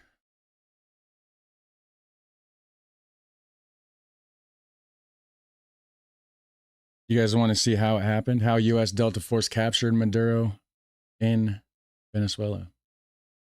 I think we're going to watch that. I got to go get coffee. It says, when you have nukes, you have a large bargaining chip and nobody can do anything about it. Yeah, I mean, pretty much. Pretty much, because otherwise we wouldn't let North Korea do what they're doing over there, right? I mean, you know, and we certainly wouldn't let Putin be trying to take over Ukraine. But everybody wants to bitch about snatching up a dictator. I'll be back. I got to get coffee, and then we're going to check out how the U.S. Delta Force captured Maduro in Venezuela. Do me a favor and hit like while I'm gone.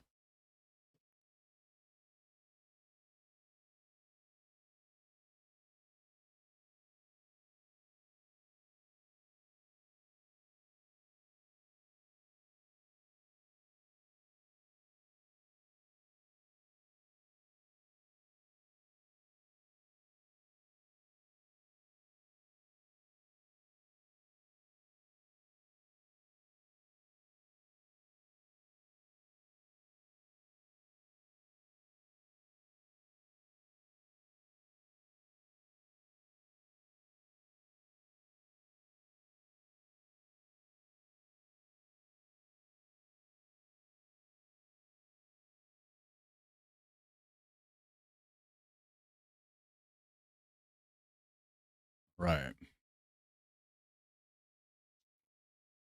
I'm going to go ahead and just trust that everybody clicked like on this already while I was gone. How do you capture a... Ooh, that was loud. Or at least on my end. I don't know if it was too loud on your guys' end, but... All right, so the channel is Ally Telly. And like I said, yeah, it's called How U.S. Delta Force Captured Maduro in Venezuela. We're going to find out how this went down, guys. Let's do it. Let's check this out. How do you capture a high-value target when the whole world is watching? You create a masterclass in deception. The CIA set the stage with a single building as bait and filled the sky with 150 aircraft to create a deafening sonic shield for the helicopters to drop Delta forces. F-35s lit up the perimeter, turning night into day. By the time the dust settled, the helicopters had already touched down and Maduro was gone. We'll also look at how the U.S. uses the F-35 jets and its Navy to launch a large-scale attack, all in the video ahead. In the dead of night that is 2 in the morning, the lights went out in Caracas. By 5 a.m., the president of Venezuela was gone. But how U.S. played at deception games. While the whole world were focused on the aircraft carriers in the Caribbean, a shadow war was being fought on the ground. This wasn't an invasion, it was a surgical extraction. We finally have the declassified timeline of how U.S. forces breached the heart of Caracas and extracted Nicolás Maduro. Let's start with step 1. The setup. This didn't happen overnight. For months, the U.S. had been tightening a naval quarantine around Venezuela. The U.S. Gerald R. Ford Carrier Strike Group and the U.S. Iwo Jima Amphibious Ready Group were parked off the coast. The pretext was clear.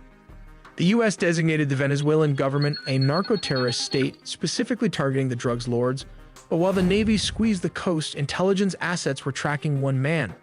They waited for a specific window, a moment where Maduro was stationary and vulnerable. Step 2, the strike. It began at exactly 2 in the morning Venezuelan Standard Time. High above, several F-35 stealth fighters punch a hole through the enemy lines, destabilizing their anti-air defenses. Like these Russian S-300 missiles located all over the strategic high-value target. With the skies clear, the path opens for Delta Force helicopters to fly straight towards the mission. Here comes the deception as the helicopters flew.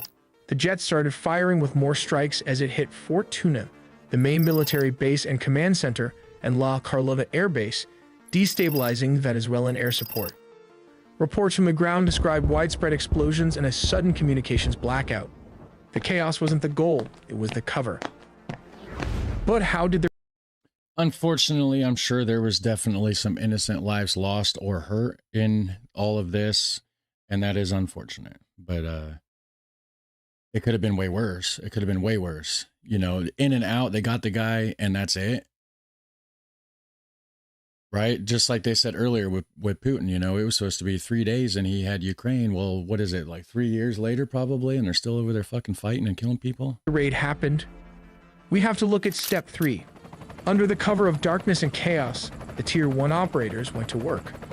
But what is the exact unit tasked with the mission?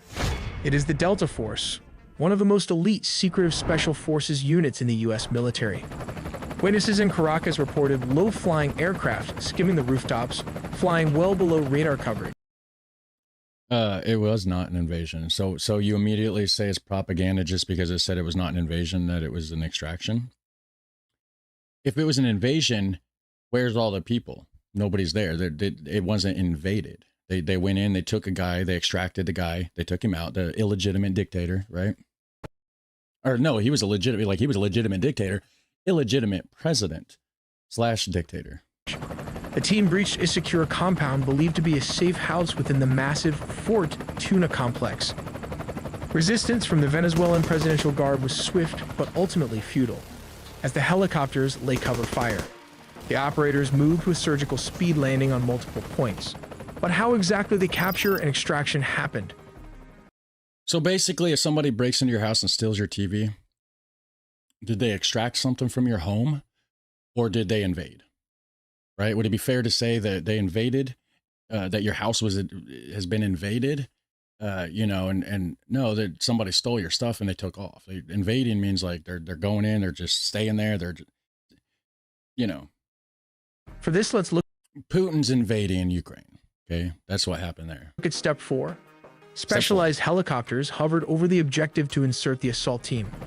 While dozens of attack helicopters laid down suppression fire, the Delta Special Forces descended and started the search for the high-value targets. How did they find him? Simple. The CIA had planted spy inside Nicolás Maduro close circle. While back in the US, Delta Force built an exact replica of his safe house, rehearsing the raid until they could do it blindfolded. While operators breached the room so fast, his security could not even react to the situation as the sound of flash grenades disoriented the security guard. No shit. So the CIA went in, which I heard that there was speculation that the CIA went in a few weeks ahead of time to get intel and this and that. It may have been more than a few weeks ahead of time if they built but then again, they can build stuff fast. So they scanned the room, they got the side, they made a recreation of the room and the whole layout. That's like some next level, like Hollywood movie type shit, guys. I'm just saying, right? Like, you can't make this shit up. This is really happening, already happened, real life. Crazy. We're getting to the bottom of it. Disoriented the security guard. Using blowtorch, they caught him before he could even lock all the doors. Maduro's shock and awe froze him as Delta Force reached the compound. Nicolás Maduro and his wife, Celia Flores, were physically secured. This wasn't a negotiation. They were detained and immediately moved to the extraction point. These aircraft are capable of performing urban extractions from buildings and refueling in midair. Within minutes, they were airborne, leaving Venezuelan airspace and heading to a secure floating staging base in the Caribbean. This Operation Southern Spear has changed the geopolitical map of South America overnight. But wait, before after the extractions, there were reports of F-35 jets also leading the tip of the spear for the attack. We'll look how the United States used F-35 jets instead of F-16s for operations in Venezuela, because this is a well-organized and militarized Venezuela has positioned advanced Russian S-300 missile systems, Chinese radar networks, integrated Russian air defenses, and Shahed drones along its borders. Oh, I wonder why they got all that Russian and Chinese stuff there, guys. This creates a highly lethal and challenging environment that older S-16s would struggle to survive. As stated, around 150 aircrafts and a massive 8 U.S. destroyers were stationed there. It also has 3 amphibious aircraft carrier and surveillance plane to turn it into a massive command and control juggernaut capable of overcoming a modern military's air defenses. Signals a readiness to counter Venezuela's entire air defense network if necessary. But why Venezuela Air Force failed to intercept? As of 2025, Venezuela's fighter jet fleet consists mainly of approximately 21 Sukhoi Su-30 multirole fighters delivered by Russia between 2006 and 2008. Which now form the backbone of their combat air power. Additionally, they maintain about 5 operational S-16 Fighting Falcons from an older batch, including 3 single-seat S-16As and 2 two-seat S-16Vs. Okay. These S-16s are aging and suffer from limited maintenance and part support due to U.S. sanctions, although they have been supplemented with Israeli upgrades. Venezuela acquired its F-16 jets from the United States through a foreign military sales agreement called Peace Delta in May 1982, during a period of good diplomatic and military relations. They were the first Latin... Hold on, during what time period? Peace Delta in May 1982, during a period of good diplomatic and military relations. They were the first Latin American country to receive the S-16, with deliveries occurring between 1983 and 1985. This was when that lady earlier in the other video was talking about how they had such a strong, in the 70s and 80s, Venezuela and the United States had such a strong tie, and a lot of the oil companies, United States oil companies were there and all that stuff, and it was like the golden age of Venezuela, evidently. The reason the U.S. does not use S-16s in current operations is because these jets lack the stealth capabilities necessary to evade the S-300 and other integrated defenses. The advanced S-300V or anti-2500 systems, supported by dense Chinese and Russian radar, can easily detect and target older aircraft at long ranges. Sending F-16s into such an environment would result in high attrition risks, as they are vulnerable to radar detection and missile engagement. Not to forget the Russian Buk air defense system that can take out an S-16 with ease. These are cheap R-15 or 24 Buk systems are already active and mobile all over the country.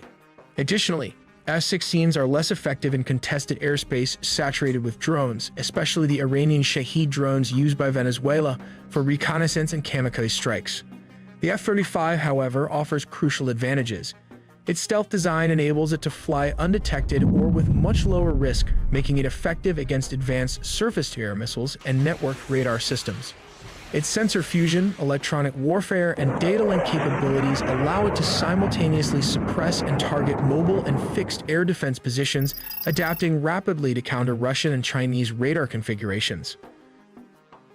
While the aircrafts took out the anti-air defenses Venezuelan military as a whole, this allowed the CIA and special forces to advance towards its target. The overwhelming presence of advanced Russian, Chinese, Iranian, and indigenous air defense and drone systems on the Venezuelan border means that the stealth fighter jets, or the first wave of attack, provide both the survivability and strike capability required for such operations. But how do they rotate clockwise? Well, the distance from Puerto Rico to Venezuela is about 1,300 kilometers. This is roughly 810 miles, which translates to around 1.5 hours of flight time for an F-35 flying at high subsonic speeds. These jets rotated clockwise as its combat radius is approximately 770 miles, meaning it can reach most of Venezuela from Puerto Rico with careful fuel management and limited loitering. To extend mission time and reach deeper inland, air-to-air refueling tankers deployed strategically in the Caribbean region support these operations. I've been in one of those. There's an Air Force base here in the United States, here in Indiana, that's it's like a museum kind of thing now. They were doing like it's a retired base. It's not like an active base. But they did like a plane show, military plane show there one time, and I went inside of like a bunch of airplanes. But I remember the tanker thing. It was like a refueling thing, and then there was like a big cargo airship. It was pretty cool. I think it was one of those. In situations requiring strikes within minutes, U.S. amphibious assault ships equipped with F-35Bs can launch jets rapidly. From such ships positioned in the Caribbean, F-35Bs can reach Venezuelan targets within roughly 15 to 10 minutes, depending on speed and route. Targets typically include narco-traffickers' networks, air defense installations, command centers, and drone facilities, enabling flexible sea-based strike options against both Venezuelan military and criminal infrastructure. In essence, the F-35 deployment by the U.S. near Venezuela redefines military capabilities in the region. It combines stealth, advanced sensors, electronic warfare, and networked operations to overcome sophisticated air defenses and maintain persistent air superiority and rapid strikeability against a broad spectrum of targets in Venezuela. This reflects a strategy that goes beyond counter-narcotics to deter and, if necessary, decisively counter the Venezuelan military threat. We also made a deep dive into the sea, air, and land components of the nuclear triad, so subscribe for more videos to not miss a beat. So that was a pretty crazy military operation. I mean, you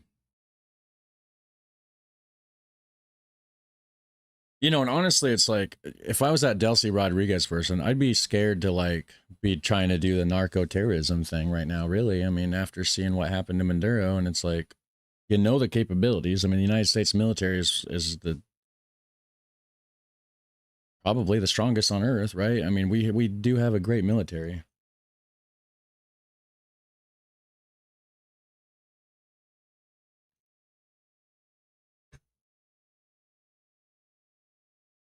The Dutch shell started digging oil over there, not the USA, not the US. Could be, I don't know. 3 years ago, I visited USA, LA, California, San Francisco, and Vegas. The country is very nice. Sad to see that when you say USA now, they are not being seen as a great country. Sad, the country is nice. Yeah, it can be nice. It can be nice for sure, depending on the area. I mean, there's bad spots in this country for sure, but yeah, I think a lot of people's misinformed. There's a lot of propaganda going around, misinformation, essentially, right? That's why we're trying to get to the bottom of it. We've seen videos from this side, Venezuela. You know, we're just looking at what's going on, and making our own informed decisions, right? We all have brains. If we use them, we'll get to the right conclusion here, right? So again, I don't think it's a Trump issue. I think it is for most people. Most people are making it a Trump thing, right? They're hanging on the fact that they hate Trump because of whatever reasons. And then because of that hatred for Trump, they want to look past, you know, the fact that Maduro was in fact an illegitimate dictator, illegitimate president / dictator. So what do we got? There should be a way. Yeah, right here. Last hour. Let's see if we got anything fresh here. We got this person says snatching Maduro from Venezuela was illegal. I look at both sides, guys. We'll see what this person has to say. Everybody has a valid opinion, right? Doesn't mean we have to agree on it. I don't think it was maybe it was illegal. Maybe he broke an international law. Maybe, but the guy was a dictator. Sometimes bad things have to happen to make good things happen. Extracted Venezuelan President Nicolas Maduro illegal? The answer in a word is yes. And it's also going to make the United States a lot weaker in the world. The reason for that is that it undermines fundamentally the rule of law, which is the tool that the United States has used in the international legal order to strengthen. But then again, you know, if the guy was indicted on charges of drug trafficking, trafficking cocaine into the United States, then in that situation, was it really breaking of an international law, right? I don't know for sure. Ourselves throughout the last 75 years. Why was the raid illegal? The main reason is that it violates the core principle of international law, which is that every country is sovereign. That means you can't go in and grab up the president of a country, and you certainly cannot purport to, quote unquote, run that country. It's up to the people of a sovereign nation to run the country. Can anyone? Yeah, but I don't think Trump's going to go in there and like be the dictator. Like, he's like, hey, run it good, or we're going to like let you know about it kind of thing. Anyone in the United States or elsewhere find Donald Trump in any meaningful way liable for the illegality of his actions in this context?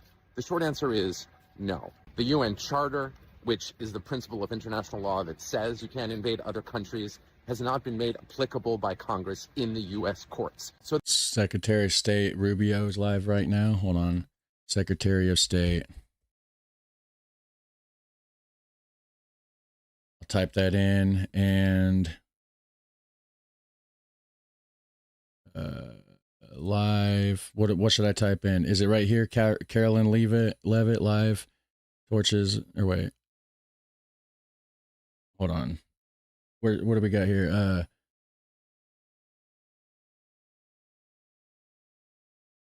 Where's the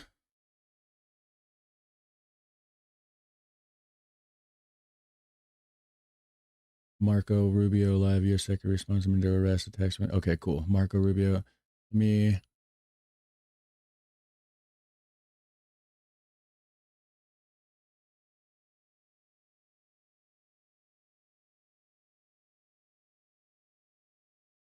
Marco Rubio. Why is it not popping up for me? Wait.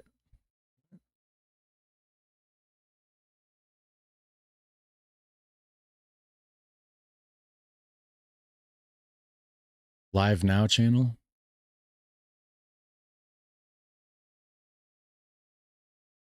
Times Now? Here's one, Times Now. Wow. Okay. Yes, sir. Thanks, Mr. Secretary. Thanks for all your time here today. An issue I believe is close to your heart, Cuba. Is it the policy of the United States to seek regime change in Havana? And should we see the developments that are going on right now with Venezuela, the U.S. policies, as part of an effort to bring down the communist government? Yeah, and if I may briefly, do you stand by your statement earlier this year that nobody has died from U.S. aid cuts? On your first point, I think it's not just the policy of this administration. I think every administration would love to see a different type of situation in Cuba. Cuba's a disaster. It's a disaster. It's not just because they're Marxists and because they're terrorists. They're incompetent. These are incompetent people, and they've destroyed that country. On the second point, I'm very proud of the changes we've made in foreign aid. Just yesterday, the day before, we are, I think before the end of this year, going to enter into over 50 compacts, health compacts with different countries around the world. Understand the way this used to work. We used to go to a country and say, we're going to give you a bunch of money for your healthcare programs. And then we would go out and hire some NGO in Northern Virginia or whatever. They would take their 60% cut off the top for administrative aid. They would take another 20%. Before you knew it, just a portion of that money was even reaching these countries. In many cases, many of those countries, it is true. I heard somebody whisper that's not true. It is true. In many of these countries, the governments didn't even know how much money was being spent. We are now entering into government-to-government compacts with these governments. And the compacts are the following. Not only are they provided assistance, but they are being provided a plan to build up their own self-sustainment and their own abilities internally. So that in the long term, these countries need less aid because they can now do it for themselves. Some countries may take 5 years, some countries may take longer, but we're very proud of that, and the countries are very excited about that. I'm also very excited about humanitarian aid. It's interesting, nobody, you guys didn't pay a lot of attention to this, but this happened. In Jamaica, got hit by this hurricane. And everybody, I saw some articles, oh, this is going to be a disaster. The U.S. humanitarian response is not going to be good. It was excellent. Perhaps one of the best humanitarian responses in recent memory in terms of what we were able to bring very quickly to bear in assistance to them, led by our embassy, but also led by the region. And by the way, it was also very helpful that we had a lot of military assets in the region that were able to assist in that as well. We recently had an event in Sri Lanka. Again, we were able to very quickly provide assistance, the assistance they needed. So we're very, now, it's still a work in progress. We're still building this out. But I think in the big picture and in the long term, when people look back at this, they're going to say that we redid foreign aid in a way that actually delivered aid more effectively and in a way that furthered our national interests, both. And a lot of it driven from the embassy level. The amount of control and power and influence that our ambassadors and our embassies will now have to help shape how foreign aid looks like in those individual countries is much greater today than it was when you had USAID sitting alongside them almost as an independent branch that oftentimes took actions completely divorced, completely separated from our broader foreign policy. Yes, sir. Thank you, Mr. Secretary. First, I want to ask a clarifying question regarding Venezuela. I'll get a news banner thing at some point with the for the bottom, but it works for now. Years. When was the last time you spoke with her? I don't recall. I mean, she was not in a place where talking was very easy. She was in hiding in Venezuela. Do you think there's a possibility we could be seeing a White House summit with her in any sort of the future? I don't know. I mean, that maybe. I don't know. I mean, nothing's been planned. And then shifting gears a little bit, the State Department mentioned earlier this year some free speech concerns, particularly in Europe. What are some goals you have in regards to that in 2026? Any countries or certain efforts that you have? Well, I mean, broadly, we're concerned about any place, first and foremost, where American free speech could be implicated, right? Are we going to live in a world where some American puts up a social media post and then gets to some airport somewhere and is arrested? We're also concerned about the impact that some of their policies are having on our social media platforms. As you recently saw, X is facing this massive multi-million-dollar fine that they're going to have to pay, I guess, if they want to continue to operate.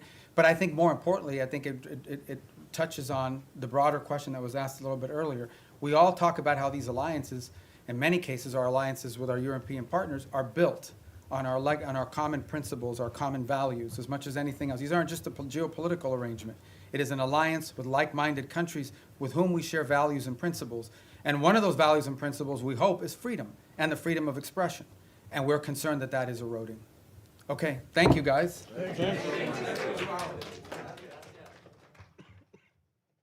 All right, so. Well, thank you guys for coming today. Oh, is this on a loop? Cover us and to do this event. I wanted to start. I'm going to be very brief because I just want to get to as many questions as I can. Yeah, it must be on a loop. I can do English. I'll answer Spanish if you ask. So let's just go to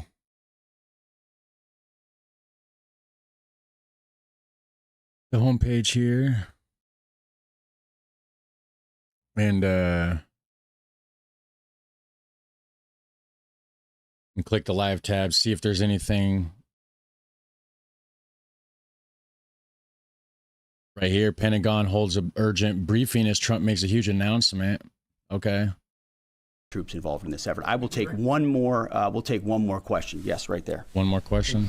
Thank you, Mr. Secretary. Concerning the justification for these strikes, in March, the Office of the Director of National Intelligence released their threat assessment, concluding, quote, Iran is not building a nuclear weapon, and Khamenei has not authorized the nuclear programs he suspended in 2003. Unquote. So what new intelligence does the U.S. have since then that the Iranians have changed their position on nuclear weapons? And does this new intelligence come from U.S. sources and methods, or are we getting this information from other countries? Grade Iran's nuclear program. And as the chairman of the Joint Chiefs will demonstrate, it was an incredible and overwhelming success. The order we received from our commander-in-chief was focused, it was powerful, and it was clear. We devastated the Iranian nuclear program. But it's worth noting the operation did not target Iranian troops or the Iranian people. For the entirety of his time in office, President Trump has consistently stated for over 10 years that Iran must not get a nuclear weapon. Full stop.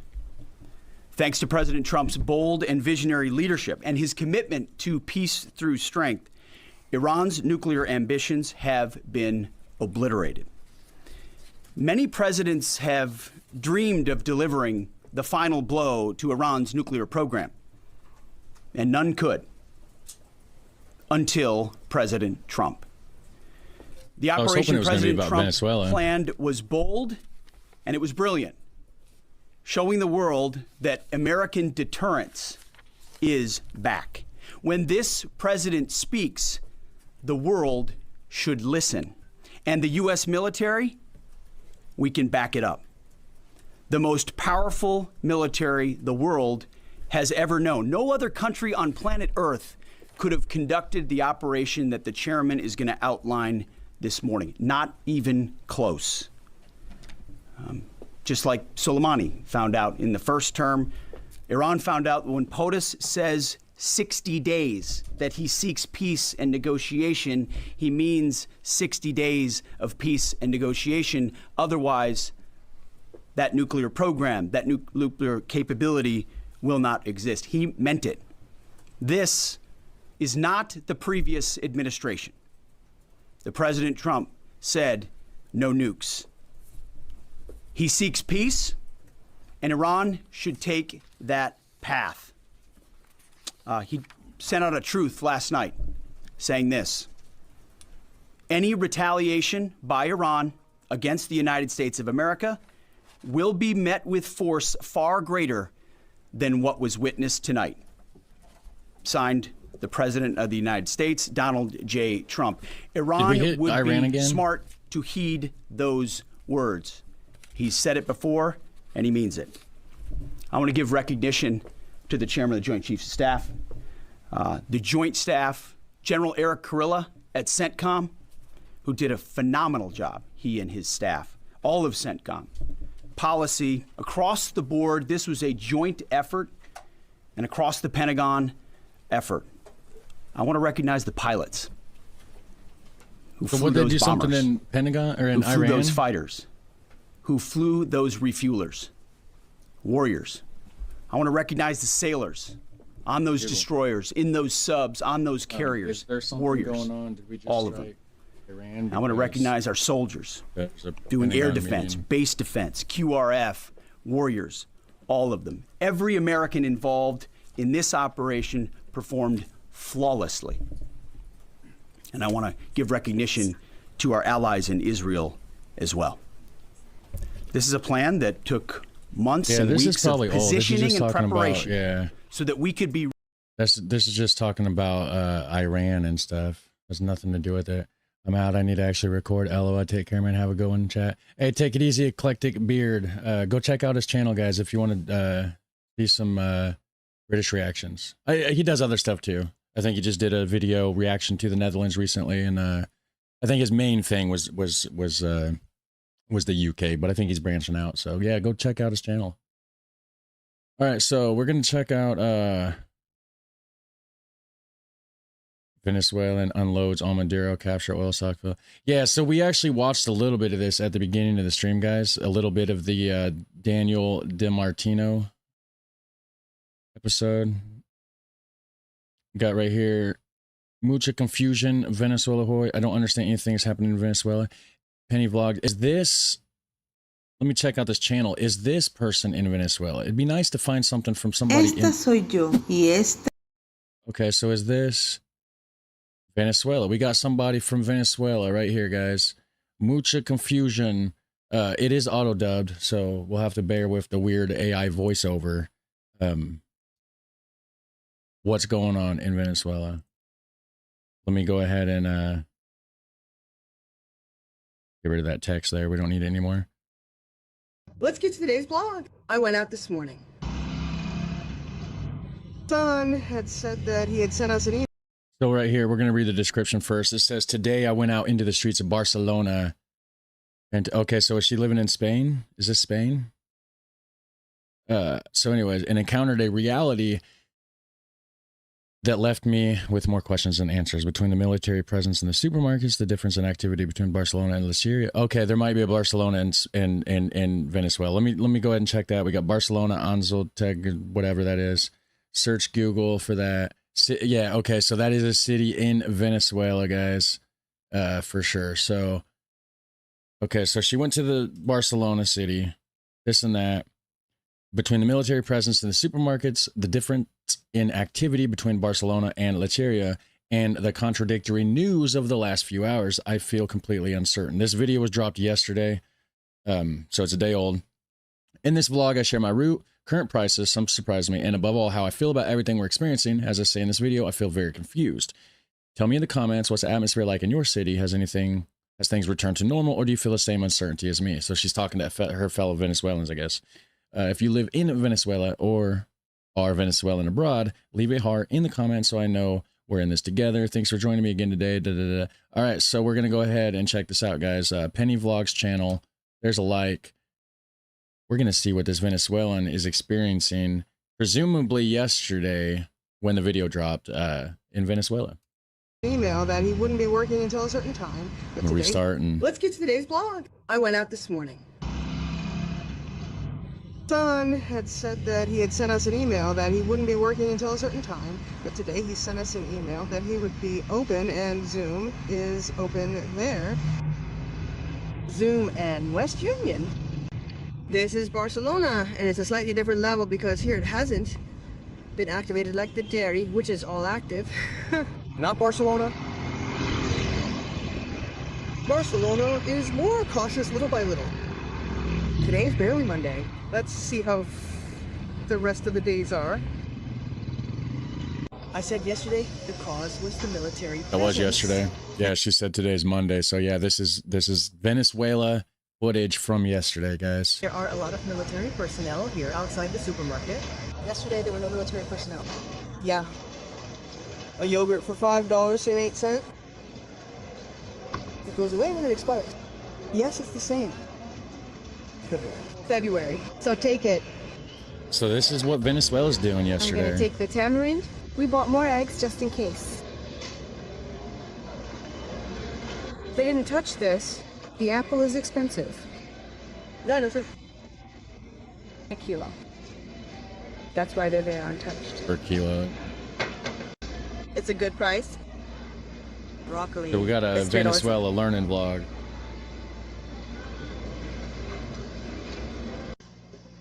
See, we're making lentil soup, so what about the actual city? Police presence, military you were talking about. A packet of soup mix.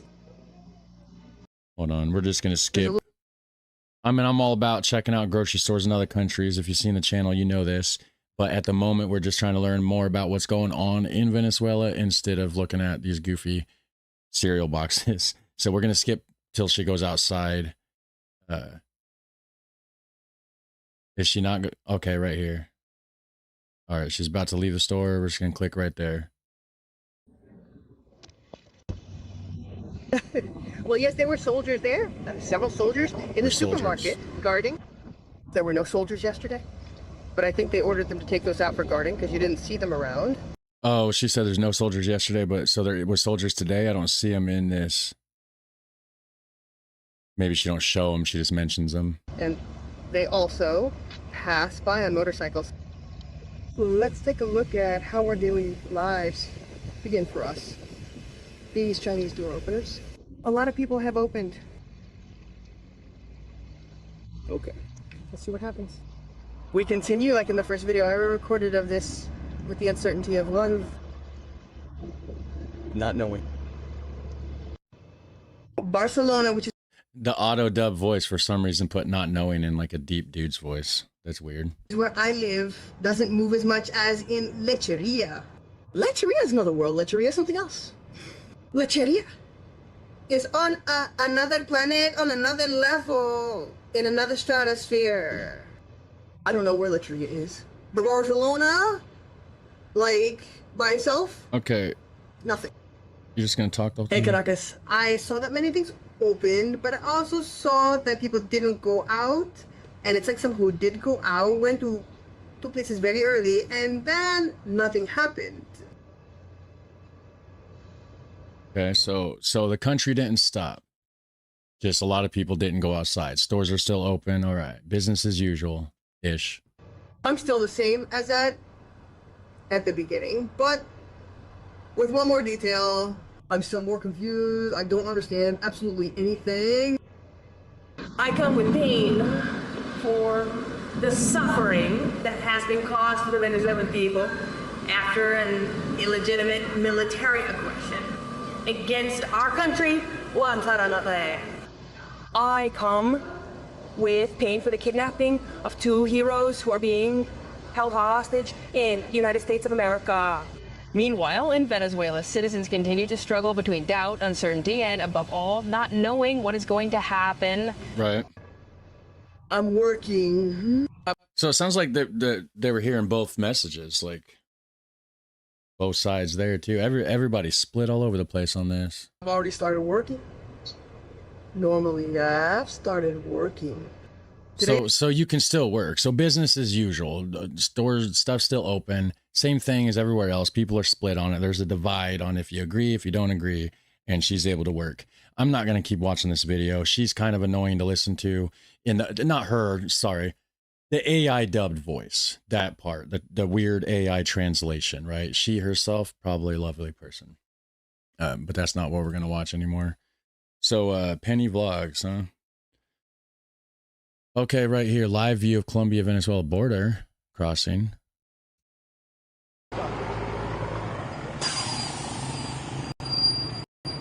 Got the Venezuela, live view of Venezuela-Colombia border crossing.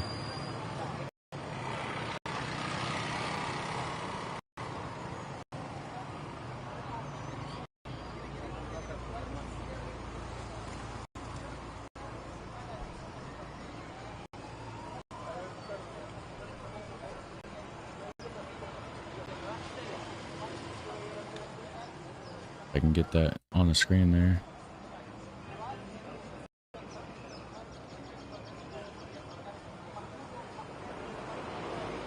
All right. So this is the Colombian-Venezuela border crossing. So this must be Colombian troops, right? That's the Colombian flag, isn't it? I should know this.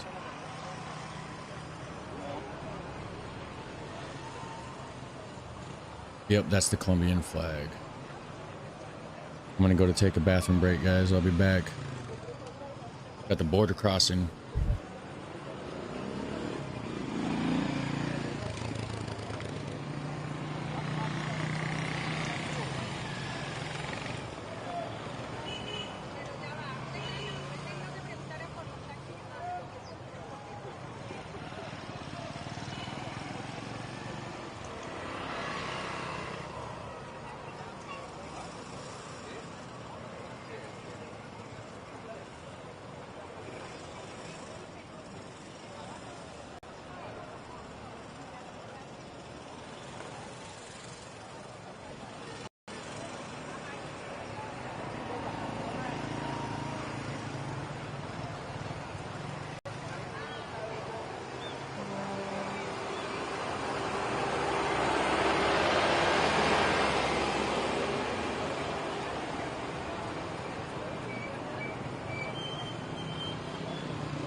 So what do you think the Colombians are guarding? Like,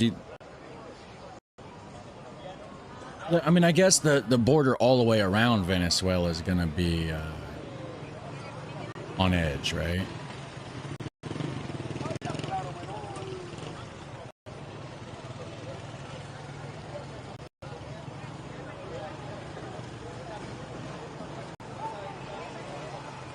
Totally unrelatable, but your words about the barbecue made me act. I got some Cajun ribs, slow cooking at a lower temperature in the oven for a few hours. They're almost ready. Nice. Hell yeah. Enjoy. They're going to be delicious. Saw a video today of a Venezuelan guy that confronted protesters against the catch of Maduro. He asked the people who was from Venezuela. Nobody, only the guy himself was. He was glad Maduro was gone. Yeah, that's the thing, is like people that live there, people that are from there, most of them, a lot of them seem like they're happy about it, you know?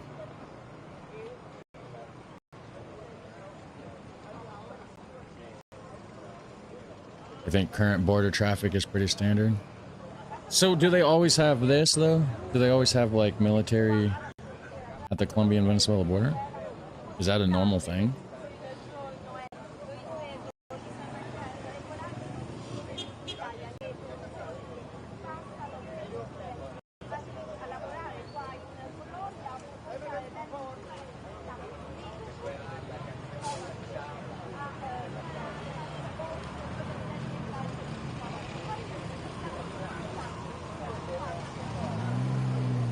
Wonder if there's, I'm going to open up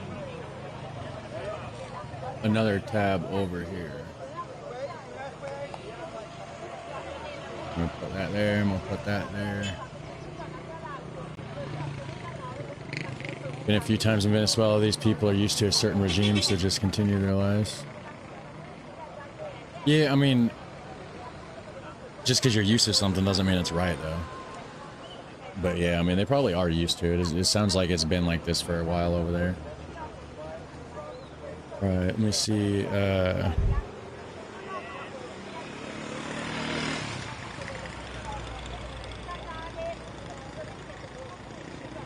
Venezuela.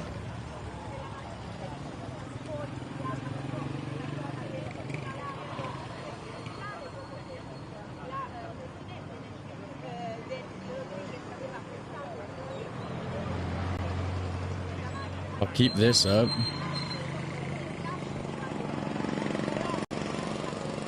And I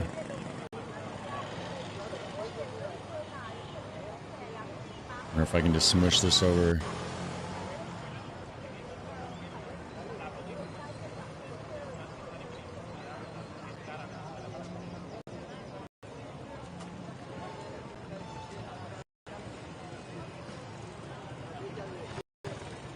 So right here, this says Trump says many Cuban soldiers killed in Venezuela, but raid, but calls Operation Brilliant.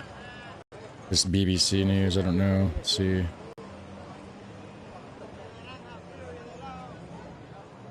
Cuba has said 32 Cuban nationals died when U.S. elite troops stormed Maduro and his wife Celia Flores' Caracas compound on Saturday. Armed police are seen patrolling the streets of Venezuela's capital, Caracas, in an image shared by Interior Minister Diosdado Cabello. Where's this image? Where's the image? Okay, well, I don't see an image, but...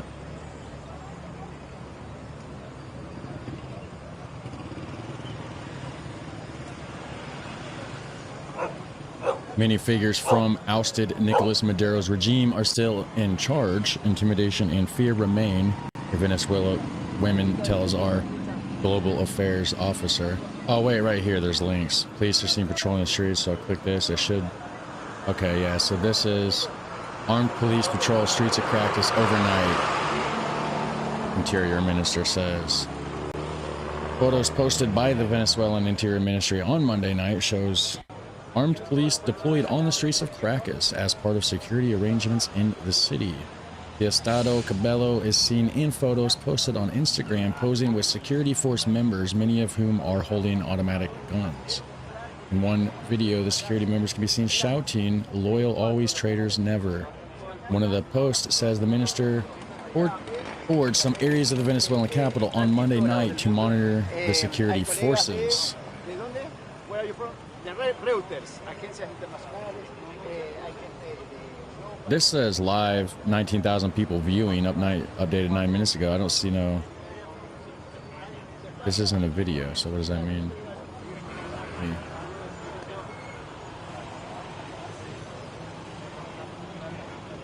Yeah, it's not a video, so I don't know why that says live. Oh, live, like this is a live news feed. Got it. Yeah, that's probably what it is, actually, so... All right.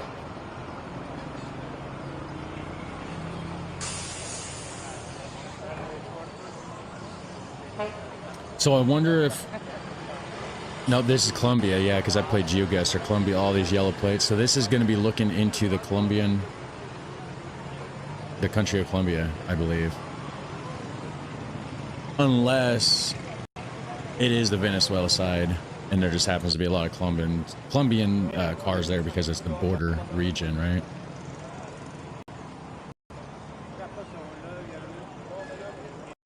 Let's see.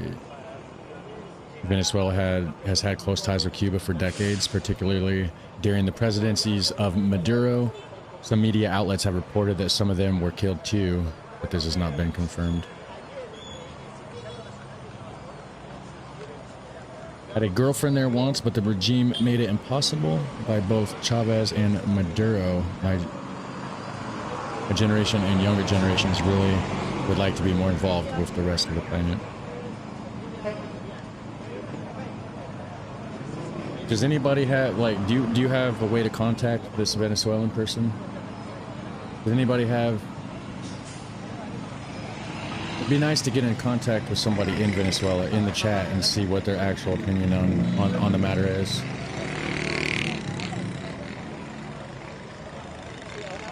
Although if it's your ex-girlfriend, I could totally understand why you wouldn't want to hit her up, potentially. Depending on how that went, right?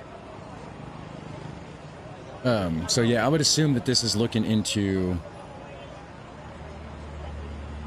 I don't know, maybe this is looking into Venezuela. I mean, we got license plates from Venezuela and Colombia here, it looks like. So this could be either country. It is on the border between the two.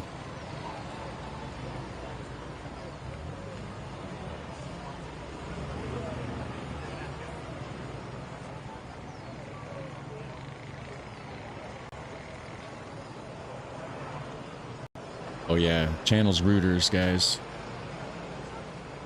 Where this video's at.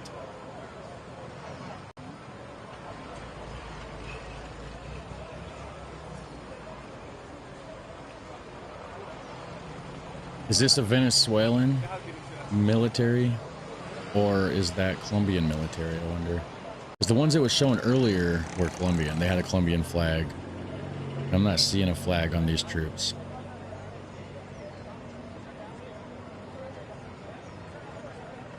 I would assume this is on the Colombian side. Let me pull up a picture over here.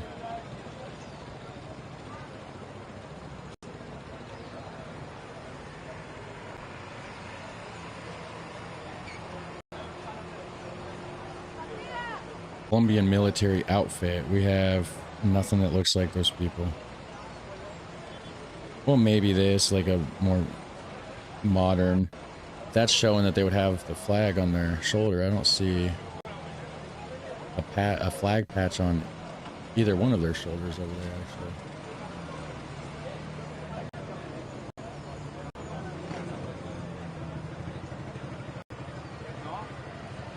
Not anymore. That was 17 years ago.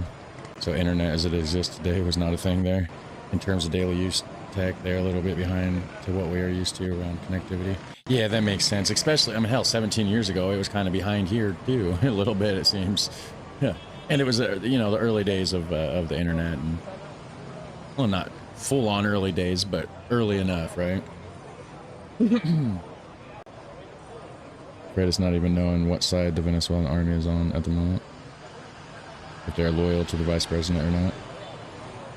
Yeah, it's such an uncertain times. And that's why there's talks of like potential civil war happening over there. There was last night, there was a live stream I was watching, and there was gunfire in the streets. That might have been why there was military patrolling. And I guess it came down to friendly fire. Supposedly, there was just a big friendly fire situation. Soldiers are on edge, they're patrolling, and they come around a corner, they see another shadow of a person holding a gun, they open fire thinking it's, you know, not their team, you know, so friendly fire on each other. And I guess that was like an hour and a half last night that was happening.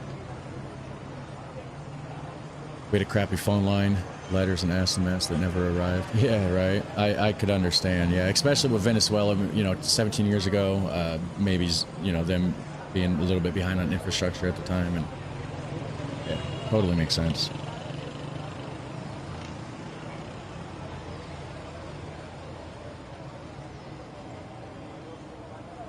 Now and then I search for, she'd have a family by now that would make me that Western devil and ruin her marriage. Yeah. Crazy times. I can imagine all those guerrilla factions they still have over there aren't sitting still at the moment either. Yeah. Everybody's going to be on edge for sure. For sure. So this is just interesting just alone. Just watching this, right? Or is anybody else? I mean, obviously you're interested. You're still here. Half the people left though. But I still think it's interesting, so. See what's going to happen here. Make it bigger for you.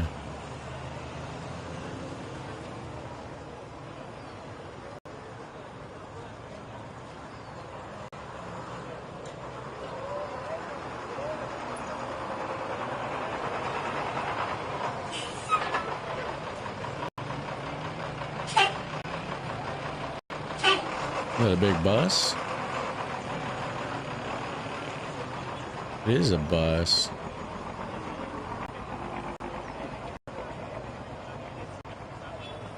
It's an old kind of bus, isn't it?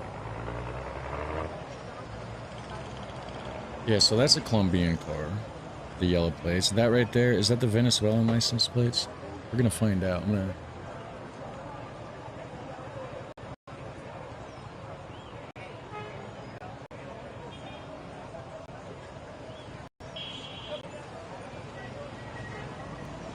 Number plates.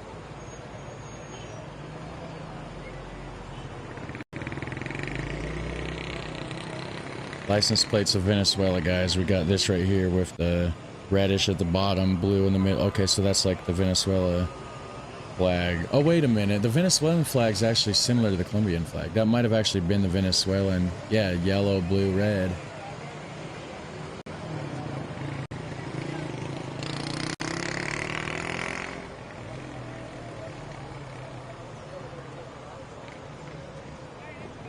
Okay, guys, we got the Venezuelan flag and the Colombian flag. They're both very similar here, right?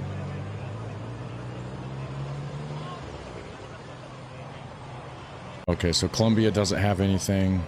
Oh, wait, the red and blue switched around. Okay, red on the bottom's Colombia. No, it's not. It's just a thicker blue in the middle. Nothing switched. Yeah, the thicker blue outline with the white stars. So what did we see earlier? What flag was that? That could have been either or. I saw a LGL 150. What is that? It's an LGL 150.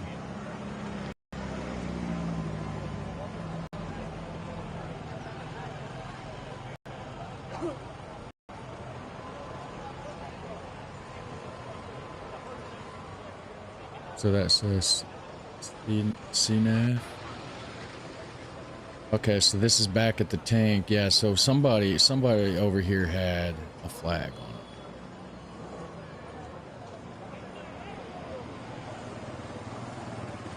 it. So I wonder, there's this flag at the top. Does anybody know what these flags are at the top? The black and yellow. There, it looks like there's just a little bit of red in the middle. What does this mean? Does anybody know what this is?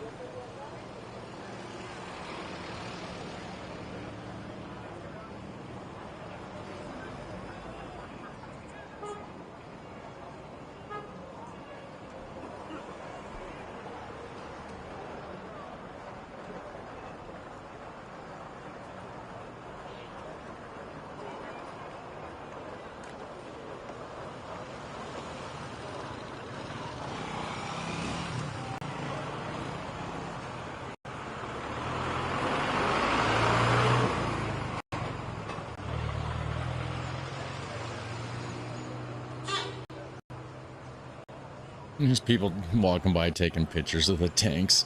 Not gonna lie, I probably would too.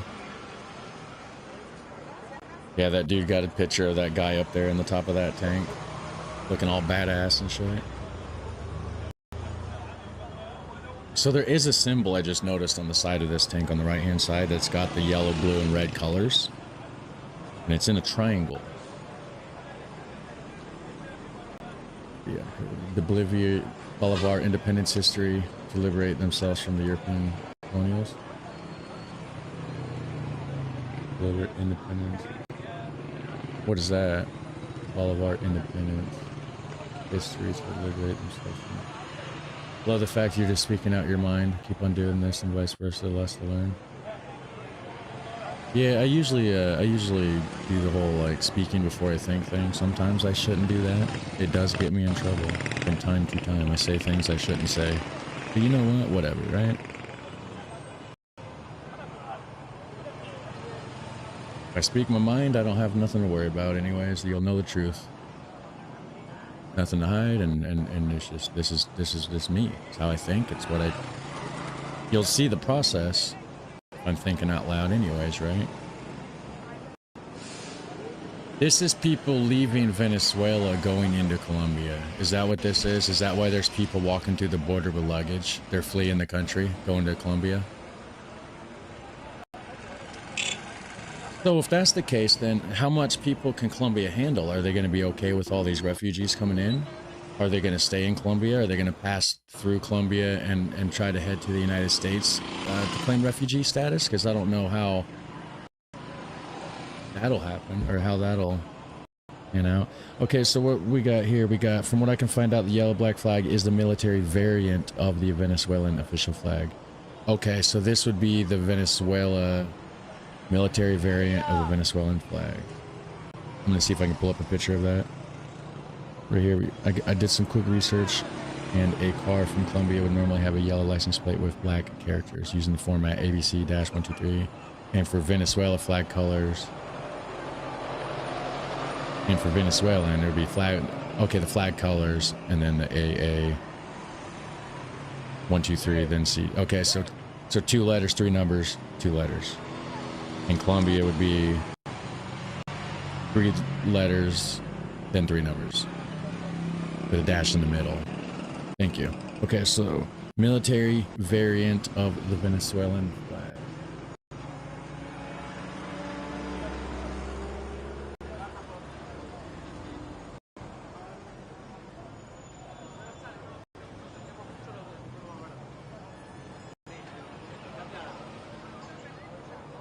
Well, I see this. A blue flag with a red diagonal band with the coat of arms of the army from the upper hoist side to the lower. That's not actually the same. Hold on. Because the flag that... Maybe it is. Maybe the blue is looking black. It could be this one here where it says here, Arcetito Bolivariano, whatever that it says.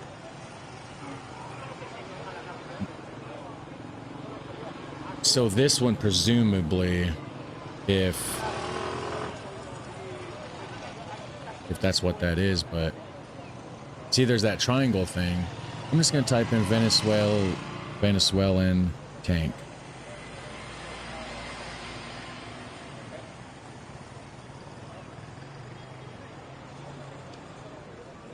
I mean, this one has, yeah, see, these ones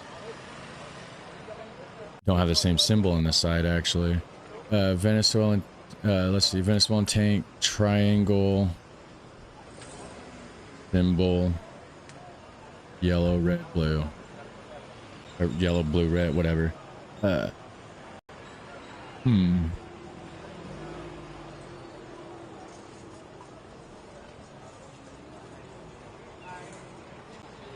I don't know.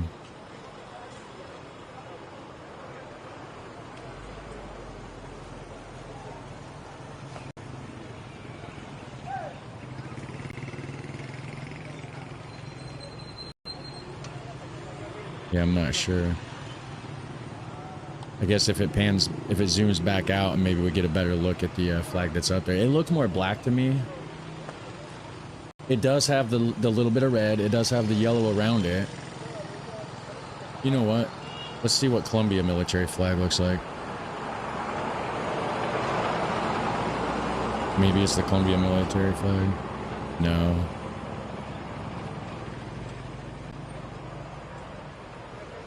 Probably not. Could this be a militia group? Is that why there's no flags? Could this be like just a random militia group? That's just kind of like doing the border thing themselves, maybe? Oh, wait. Hold on. Be easier to read it up there. Question is if people actually run the country. Many of the people are also Colombians working in Venezuela, perhaps going back. That's a good point. That's a good point. They could just be going back, yeah, working over there. Yes, you're right. That's why I mentioned the LGL 150 license. Okay, that's what you were mentioning. It was a license plate, LGL 150. So you're monitoring the Colombian border. Yeah, it's definitely the Colombian-Venezuela border. It just, I don't know for sure which side we're looking into, right? The flag is called the Táchira State Flag. If you look at that, you'll find it. Awesome. Táchira State Flag.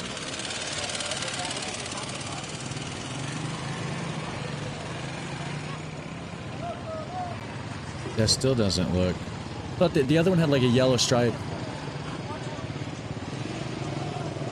What's the chip? Oh, that's the state in Venezuela, yeah. It still didn't have that yellow line around the outside. I don't know. Maybe I've seen it wrong. We'll just have to wait and see. It could be, though. It has the yellow, the black, and the red. Seems like more red than... I don't know. I guess we'll just wait and see anyways.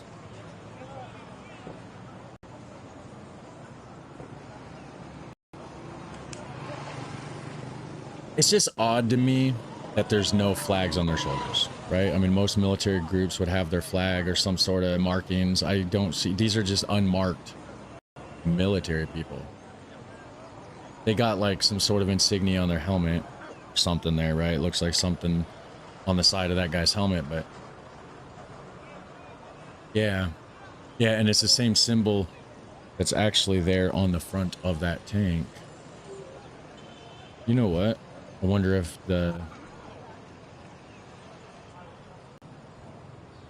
Gemini, I'm going to try to take a picture of that.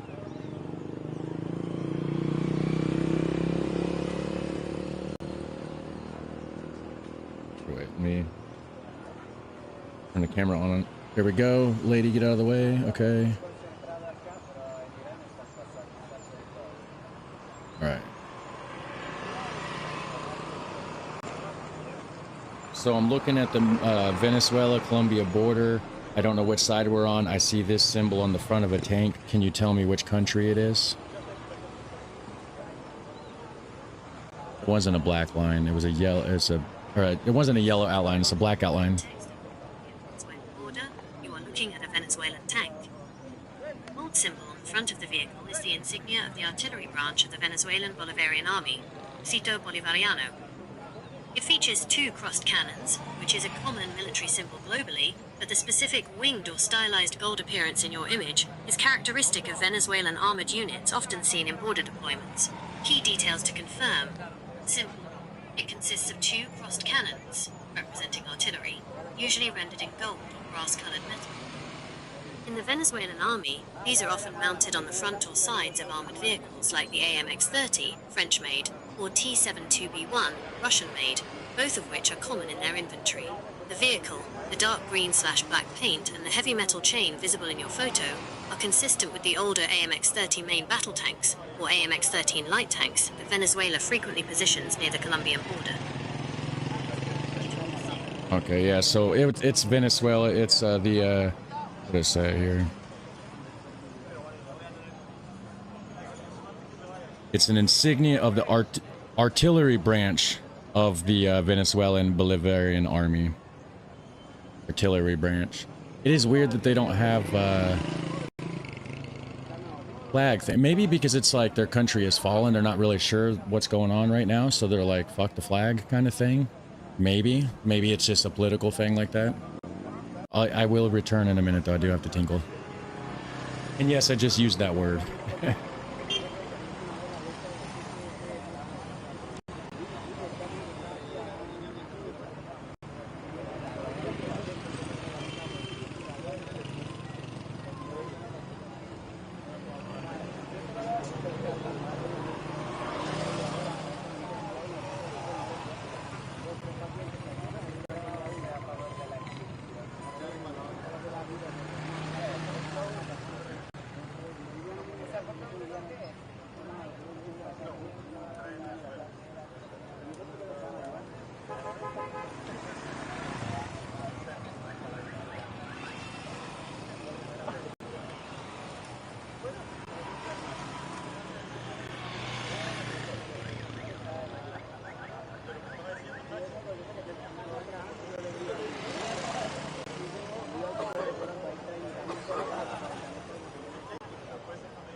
See?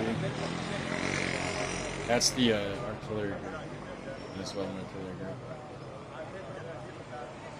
Colombian-Venezuelan border. I'm gonna find out what these flags are.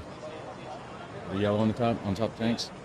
Yeah, they don't have country flags on their. They don't have the shoulder patches on, which is weird. All right, so we're gonna take a picture of this flag there. Wait, that's too blurry. I gotta try again.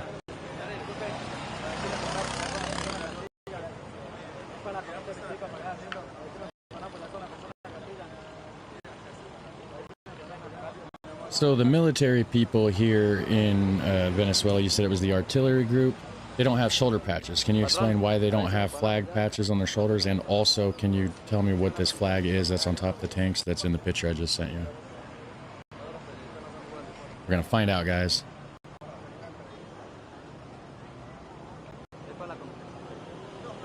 Soldiers you see are indeed Venezuelan, and their appearance is consistent with current Bolivarian National Armed Force, FANB regulations.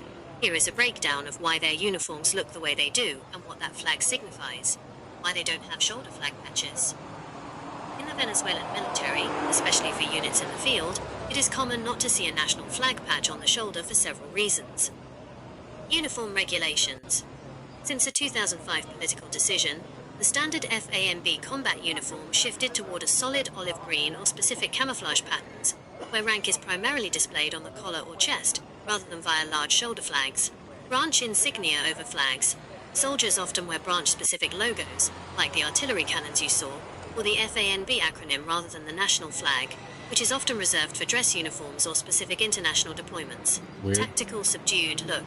In border areas, units often strip away bright identifiers. While some militaries use subdued, tame-colored flag patches, Venezuelan field gear often lacks them entirely to maintain a good uniform and profile appearance among conventional troops. Identification of the flag on the tank. The flag you see flying above the vehicle is the state and war flag of Venezuela. Design. It is the classic horizontal tricolor of yellow, blue, and red. The crest, coat of arms. What distinguishes this as a military government flag is the coat of arms located in the upper left corner, the canton, on the yellow stripe. The shield features a white horse, symbolizing freedom, a wheat sheaf, Union wealth, and crossed weapons with flags. The stars. It also features an arc of 8 white stars in the center of the blue band. Symbolism. The yellow represents the nation's riches, the blue represents the sea separating Venezuela from Spain, and the red represents the bloodshed for independence. Summary table for quick ID. Feature. Details. Flag type. Venezuelan state and war flag. Official military version. So somebody says, it's yellow and black. Yeah, the blue and the red, it's in the middle. It's folded over. You can barely see, but you can see a little bit of blue stripe thing, and then you can see like a little bit of the yellow peeking through.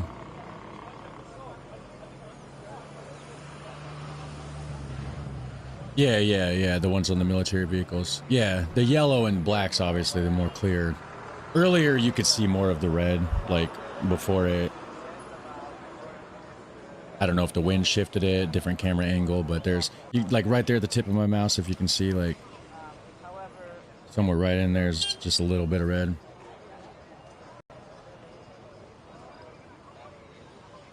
Yeah, so I guess they don't fly their national flag.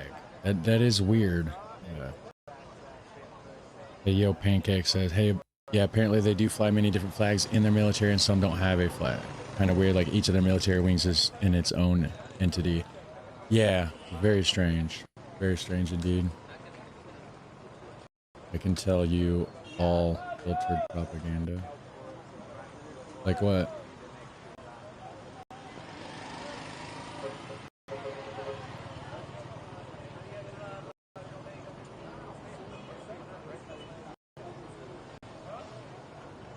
So my question is, so if these are Venezuelan military people, right, and this is the border, there's a lot of people only going one way, right? We're seeing them all go that way. Well, it looked different on that way on, yeah. I'm on the camera, I'm backwards. But anyways, they're going that way, okay? You don't see anybody going the other way, whichever, you know. So it would lead me to believe these are all people getting the hell out of Venezuela.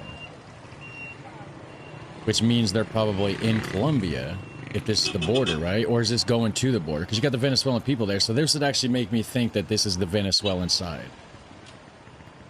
And so the border must be that direction where the cars are driving. The border must be like right over there, I would assume, because you wouldn't have the Venezuelan military on the Colombian side, right? They would be on their side. So this must be inside view of Venezuela, what we're looking at right now.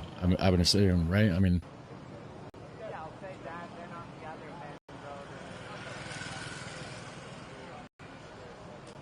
and the yellow plates are people that are probably, like somebody said earlier in the chat, that a lot of people, you know, work and live in one country and go to the next and whatever, you know. So it could be people from Colombia that's just been there working, whatever, and they're just getting out. Or shit may hit the fan some more.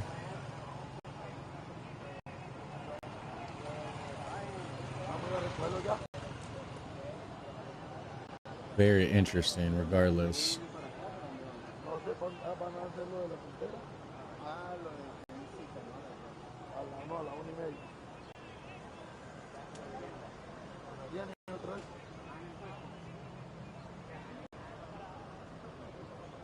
They got people setting up tripods and stuff.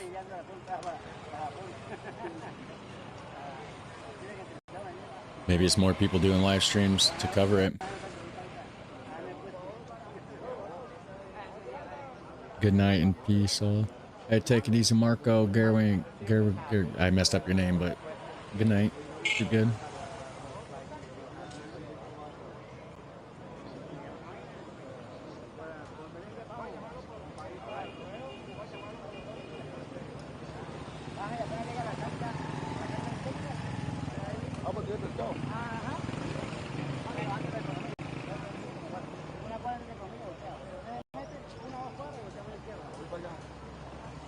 So there's news people there.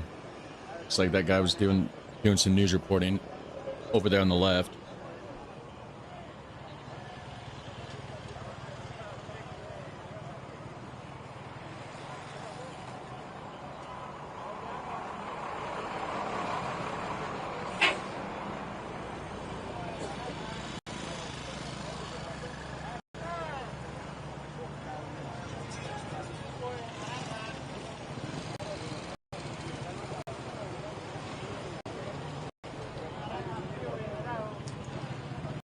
There's a lot of people leaving, guys.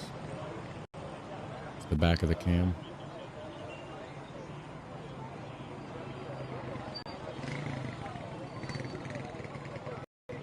Back of what cam?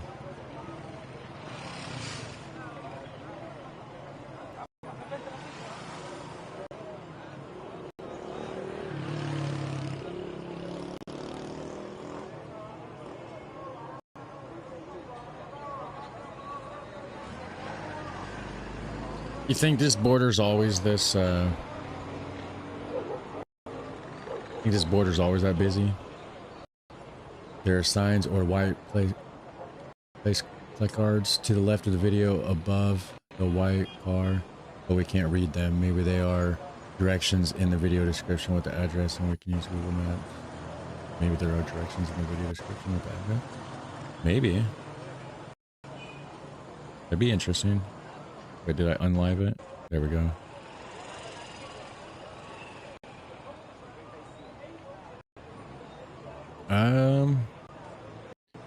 No, it just says view of the Colombian-Venezuela border crossing following the U.S. military operation to capture President Maduro.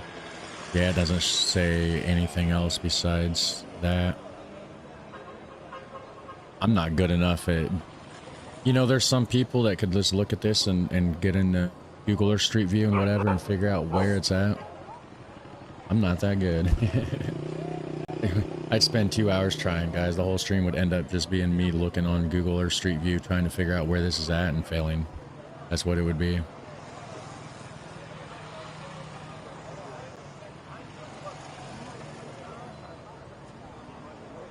And this is happening in real time too. So that's the interesting thing about this this feed right here.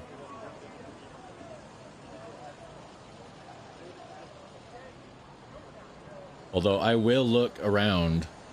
I'm going to get another tab on my bottom screen so I can kind of look around and maybe perhaps find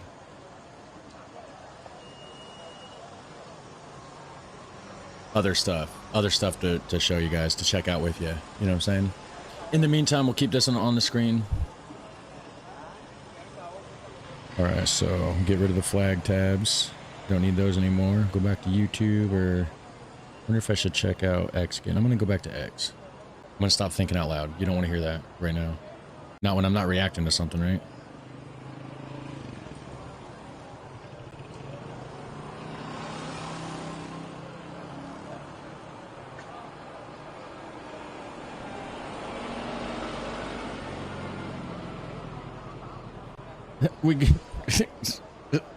Okay, I gotta show you this. We're gonna... It says AI is out of control. Look at what we got here. Look at Maduro. Whoops, I can't have music. That'll shut my stream down. The last stream got shut down, actually. That copyright block because of that shit. Look at this, though. He's dancing. Pretend there's music going. Oh, he's got Diddy in the background. I just realized.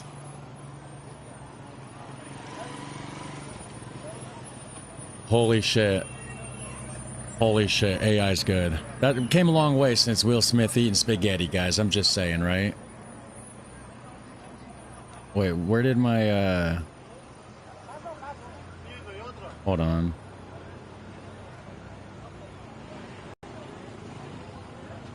Oh, because it opens it up in a new... I hate how Mac OS is. It's weird. Moves things around on me. So we got more people, presumably, leaving Venezuela. I don't see why they'd be fighting to get in there. So where was... Let me pull this back down here, out of the way.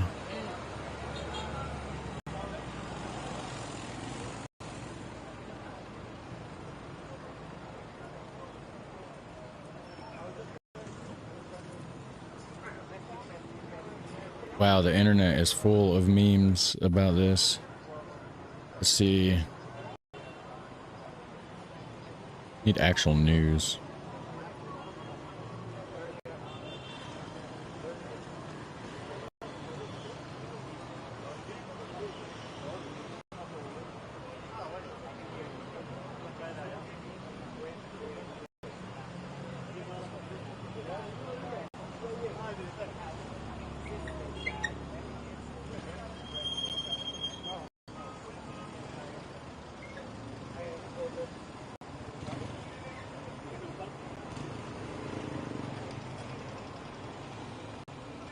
Guess I'm gonna have to type in Venezuela down here.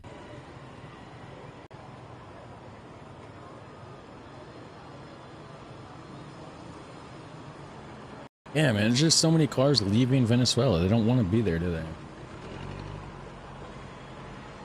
was thinking of that.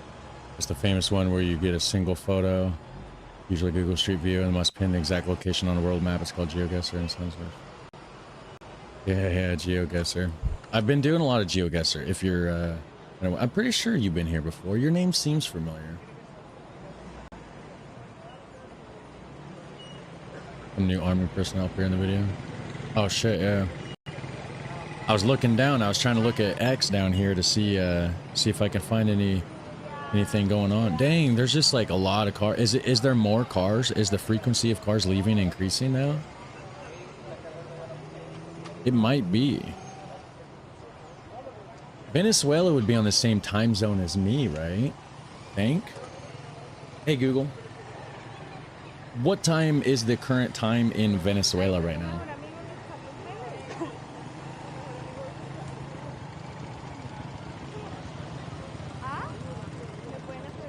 $1:57.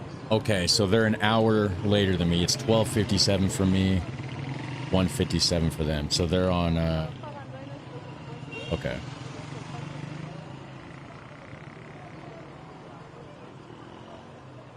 So they're leaving, they had their lunch, they're done with lunch, and now they're like, all right, let's get the hell out of Venezuela.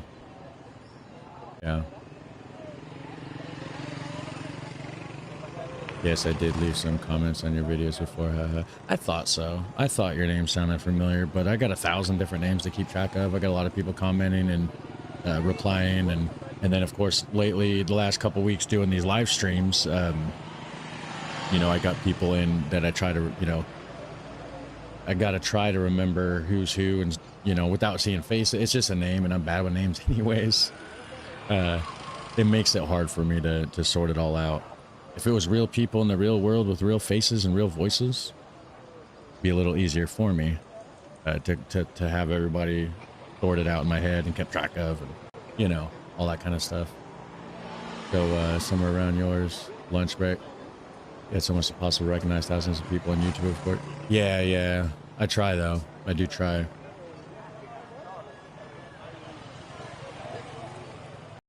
Okay, so are they going to Venezuela? Oh, wait, no, because so this probably isn't over the border, right? This would be before the border. So everything we see would be in Venezuela. I would assume the Colombian border would be to the left of us.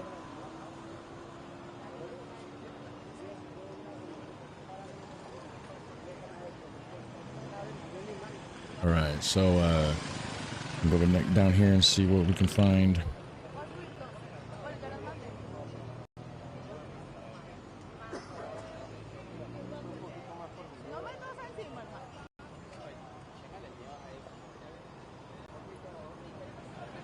It's not news. It's just a bunch of people making memes.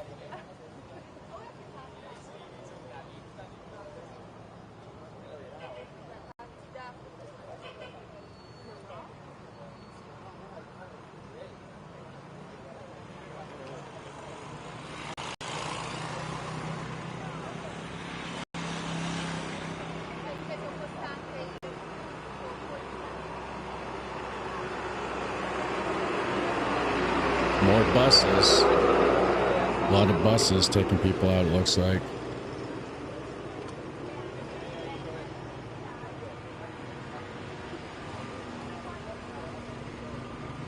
Translate to English down here.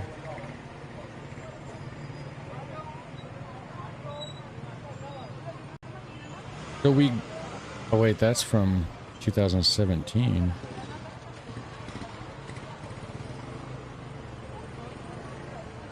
Never mind. That's old.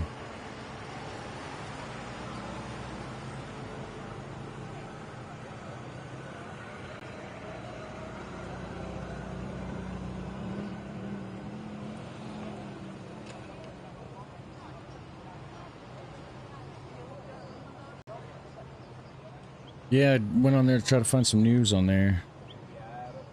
It's just a bunch of crap, guys. So, I'm glad I did it off screen so you didn't have to watch me just look through a bunch of crap.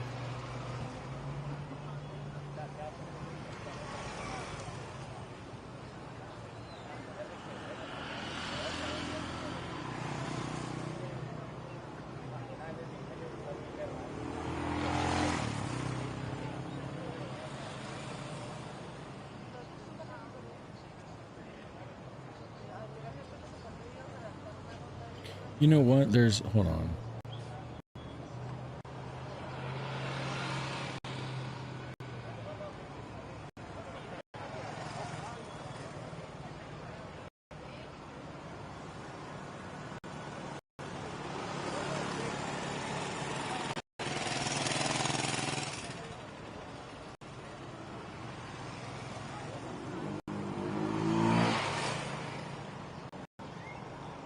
Is there no indication whatsoever in this video says the border is not inclusive in different angle on different YouTube channel?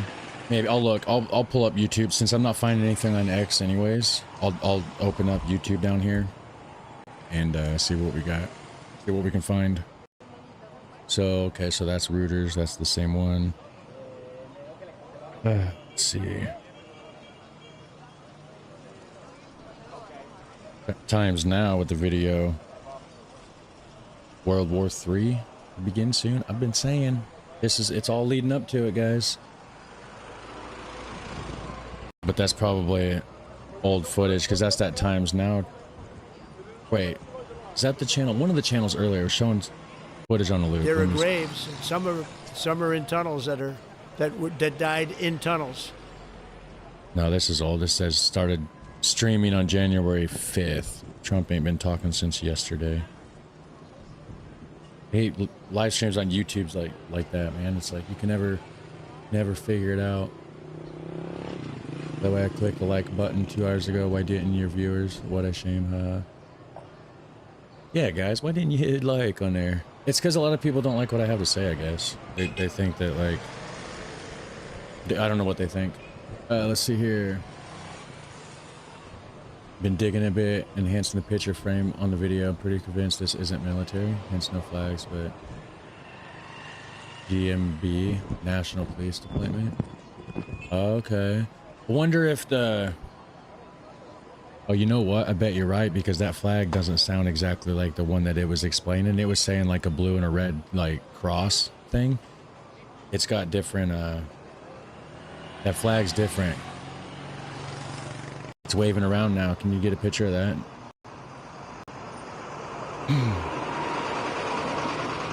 I'm gonna look down here and see... Let's see, Venezuela. I'm just gonna type in Venezuela live stream. Can you tell I don't know what I'm doing, guys? Live cam.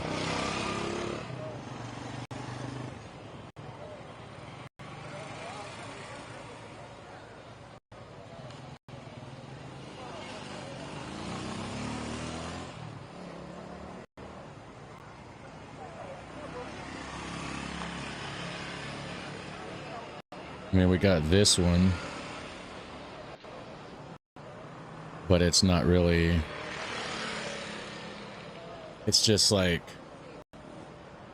Okay, so they got a flight radar going. I mean, it's not like anybody, you know, is there going to be attacks during the day, right? Nobody's going to be attacking, right? I think it would basically be like if Venezuela tries to retaliate. I don't think that we're just going to go ahead and attack Venezuela. I mean, it looks like in that area life is going on. Oh, that's Tobago. That's not even... Yeah, the top left is Tobago. Top right's Venezuela. That's the Caracas coast. Looking towards, presumably, Tobago. Because Tobago's like right there. Right there, close to... Or, I mean, it could be looking towards Caracas, or like, you know, there's a lot of those little islands. Andorra, I think, is like right there. Not far from Venezuela. Yeah, I mean, there's not really anything going on that one.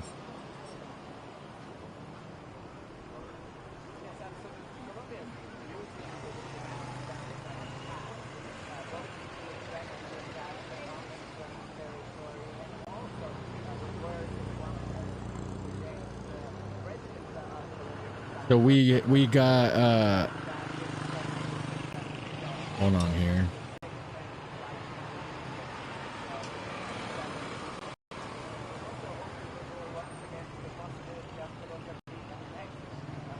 This is supposedly Venezuela Live. Caracas erupts as Maduro supporters protest U.S. capture claim.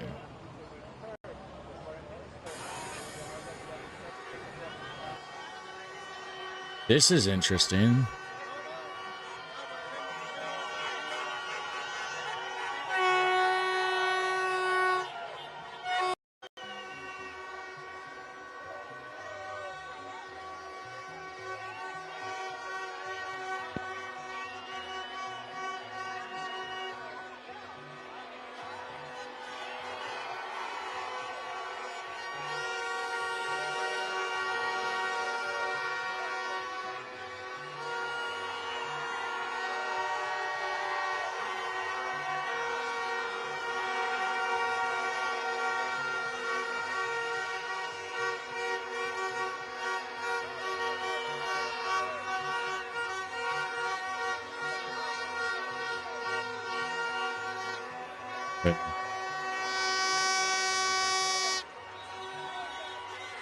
So this is people protesting against it.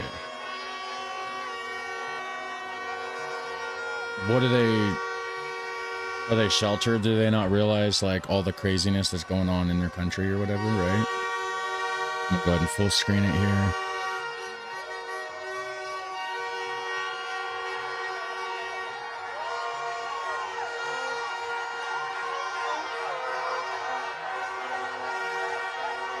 Caracas erupting, guys, with protests. It's going to be a crazy day. It's going to get crazy tonight, right? It's always like, it seems like anytime anything crazy happens, give it like 2-3 days, and then like it gets nuts, right? So when did this all happen? Like Friday night or something, right? So Saturday, Sunday, Monday, Tuesday. It's been like 4 days, 3-4 days. So basically 3 days since the news broke out, right? The news broke out, was it Saturday? I think it was Saturday.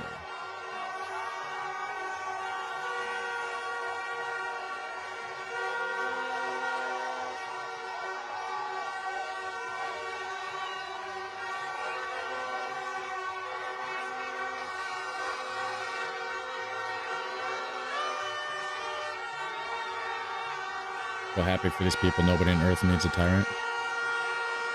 Yeah, but for some reason they're protesting. But see, are they though, or are they framing it that way? Is it people celebrating? It looks like they're celebrating, right? But it's saying Caracas erupts as Maduro supporters protest. They could frame it whichever way they want to frame it, right? Protest or celebration? That's the question.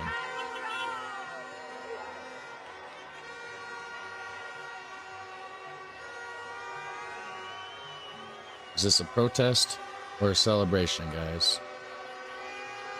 I like that truck. I'm not a huge truck person, but the lights on the top make it look kind of cool, guys. It makes it look kind of cool. Dang, there's a lot of people going on over here. Yeah, I think they're...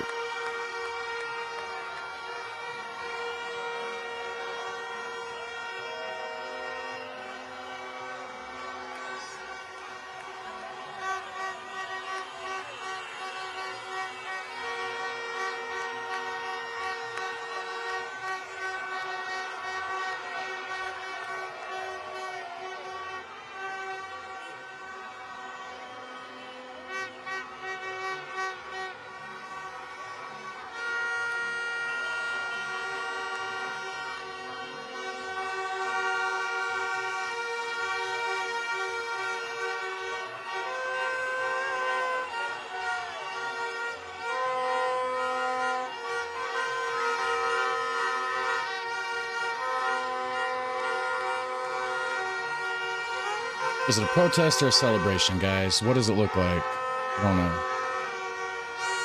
Because it looks like they're celebrating. I think the narrative is just trying to be twisted there. I gotta turn it down on my end. Is it too... Okay, it looks like it's good on your guys' end. My speakers were loud. I'm glad I got my microphone sorted out to where it doesn't take background noise. I don't have to wear a headset. It makes my voice sound a little funny sometimes, but it's okay. I mean, they celebrate, they're smiling and everything. Yeah, I mean, this is clearly... So this channel, whoever's live streaming this is the Financial Express. Financial Express, huh? Yeah, it says right here, supporters of the Venezuelan government gathered in Caracas to protest the U.S. capture of President Nicolas Maduro following Washington's announcement of military operation near the capital. Demonstrators waved national flags, chanted pro-government slogans, and condemned what they described as U.S. interference in Venezuela's sovereignty. Security was heightened across central areas of the city as tensions escalated domestically and internationally. That doesn't describe what I'm seeing. Financial news, normally I give the thumbs up. I usually do. I always do. You guys seen that. If you've seen my channel, you see I always do a thumbs up. I'm going to give them a thumbs down. Sorry. I mean, right? Don't push the wrong agenda on purpose and lie to people. Don't appreciate that, none. We're here to get to the bottom of it, not be lied to. I mean, we've been lied to a lot. I mean, there's a lot of people that believe the wrong thing and they push the wrong narrative for sure, but I'll leave it as a question on the screen, protest or celebration, question mark. But you know what it looks like. So that was a .cl. That bus said .cl. That's a Chile. website, right? .cl? Or would that be Colombia?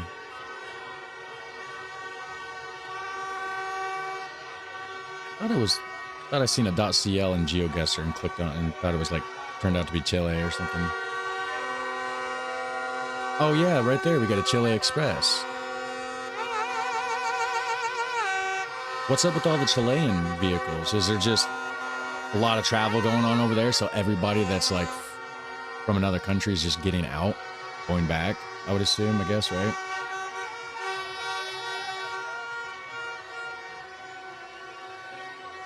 So much vehicles. I know.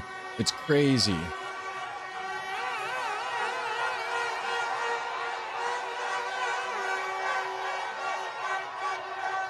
What the fuck are they doing? They just immediately run to the street as soon as the street's clear of cars.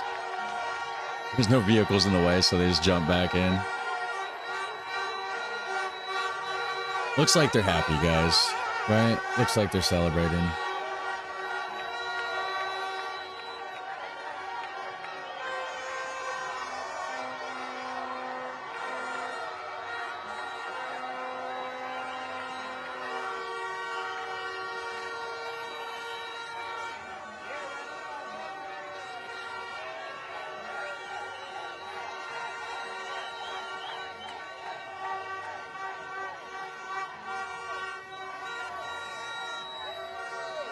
What does that say? Colombian Central.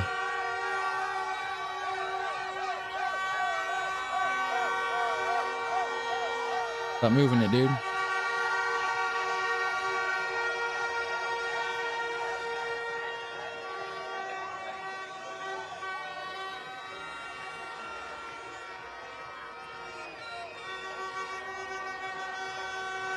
Are those flags? Is that a crest in the top left? Hey, Google. So the Venezuelan flag with a crest in the top left on the, like in the left-hand side of the yellow stripe, what would that flag be for? I didn't think the regular one had the crest, like the standard, just Venezuelan flag. Is the state flag of Venezuela, locally known as the Pabellón Nacional. While the plain stars is the civil flag used by the general public. The version with the coat of arms, crest in the upper left corner, is reserved for specific... I'll just read it to you. It's the state flag of Venezuela. It says the crest... So, alright, hold on. It says, while the plain tricolor, yellow, blue, and red with 8 stars is the civil flag used by the general public, the version with the coat of arms with the crest in the upper left corner is reserved for specific official uses. The crest, located on the hoist side, the left of the yellow stripe, it features a wheat sheaf representing union and fertility, a trophy of weapons and flags, and a wild white horse representing liberty. Who uses it? This version is flown by the Venezuelan Armed Forces and the government. It is also the version used by the president and displayed at international organizations like the United Nations. The stars. In 2006, the number of stars in the blue stripe was increased from 7 to 8 to represent the province of blah, blah, blah. Yeah, so that don't matter. So it's the state flag. They use it for government buildings, military, and diplomatic missions. Interesting.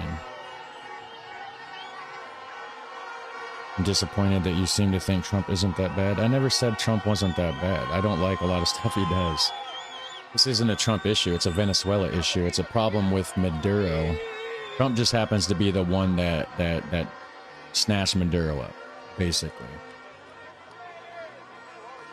People were like, can we go now? Okay, can we go now? Come across the freaking road, please. Haha. Right? His flag was created in Haiti. Okay, that's cool. Interesting about the flag. Thanks for sharing it with us. Yeah, no problem. It's not a Trump issue. Not really. Trump just happens to be the one that snatched Maduro out. Everybody wants to take the hatred for Trump and and ignore the fact that Maduro is an illegitimate president / dictator.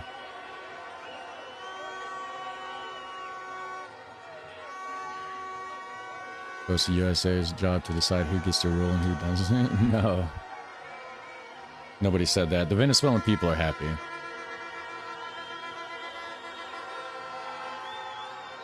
It's not an internal issue. Well, you know, it is, but like it's an internal issue that they clearly cannot resolve themselves. They clearly cannot, right? I mean, you know, look at all the Venezuelans have had to flee their country because of all the craziness going on. I mean, look at there's so many Venezuelans that are like unhappy with what's going on over there and are just like ecstatic and happy that Maduro's took out. So national flag of Venezuela was created at the seaport of Yacmel, a city in the southeast of Haiti. Nice. Why Haiti? Did they just happen to be there when they designed it? Or does Haiti and Venezuela have like some ties or whatever?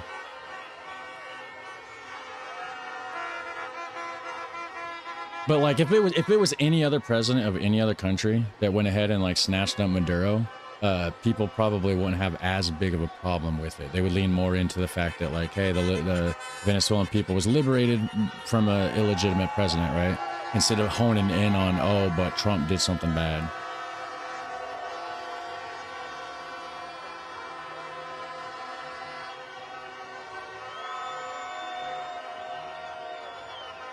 That's the reason people fled. What's the reason people fled? What do you mean?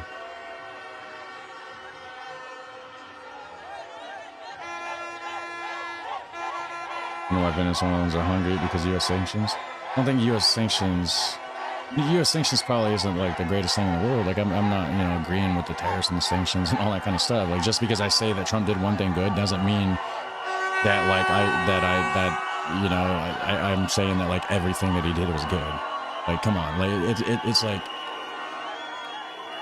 I don't understand people.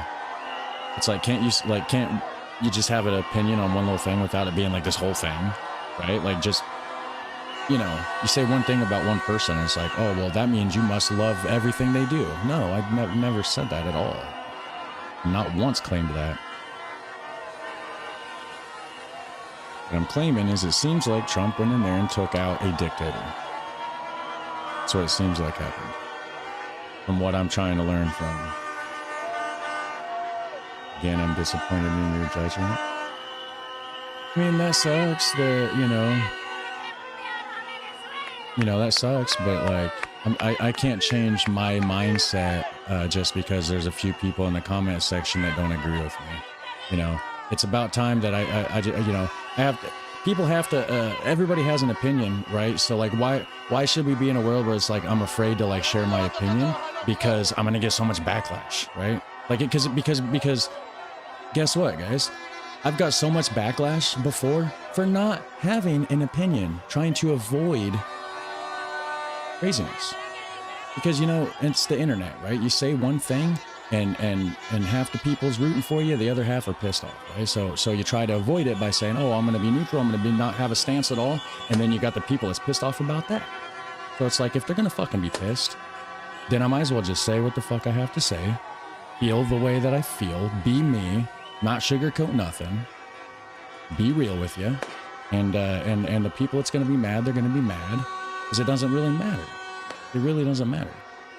And, you know, so sorry, not sorry, I guess we're allowed to disagree, you know. Sorry, never mind, man, go about your day. Well, I am. Yeah, I mean, of course, in the U.S., it's the U.S. who decides that that's why they are the world's superpower. Be glad it's the USA calling these shots and not Russia or China. Yeah, I mean, you got a point there. You know, it's like I don't agree with, again, it's like I don't agree with everything, but like it's probably better than Russia or China. You're right. You're right there. U.S. sanctions have contributed to Venezuela's economic crisis, but they're not the root cause of the Venezuelan hunger. Yeah, the sanctions probably didn't help. I mean, I'm going to agree there for sure. Sanctions don't help nobody, right? I mean, let's see. Colombian flag adopted on November 26, 1861 was designed in Haiti by Francisco Miranda in the Caribbean island country where the revolutionary Simon Bolivar was planning Colombia's independence. Nice.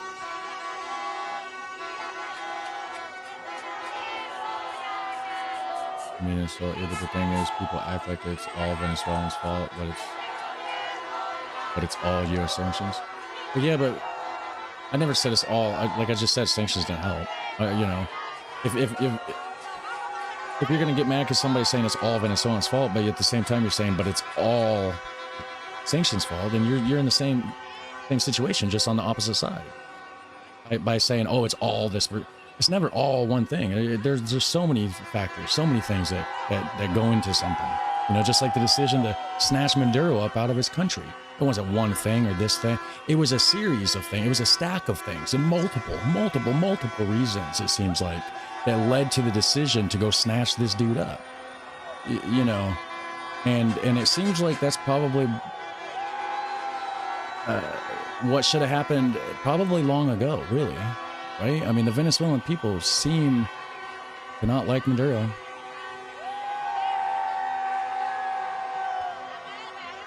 Let's see. Hello, Taxi F1. My lonely single commenter on Twitch over there. How's it going?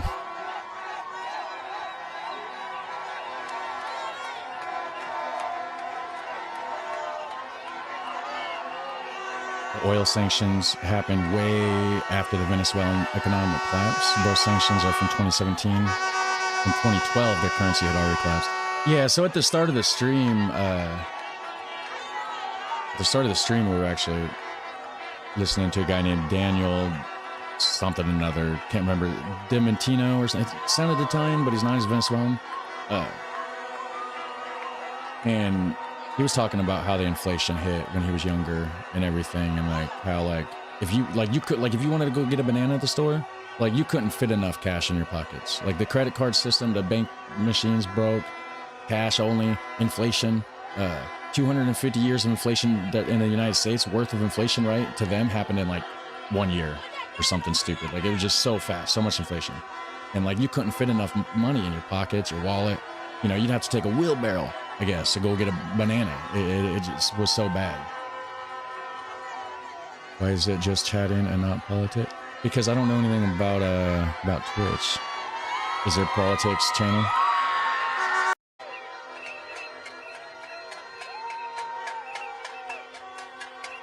So we got Venezuela. What's that? That flag said something under it. It said Venezuela something under the stars.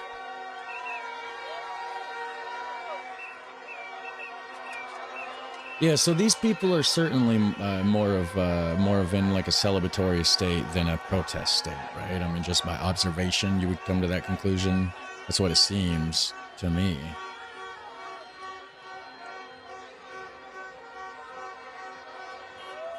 The reason is the collapse of domestic food production, hyperinflation destroying purchasing power, oil industry collapse, reducing national income, and question mismanagement. Yeah.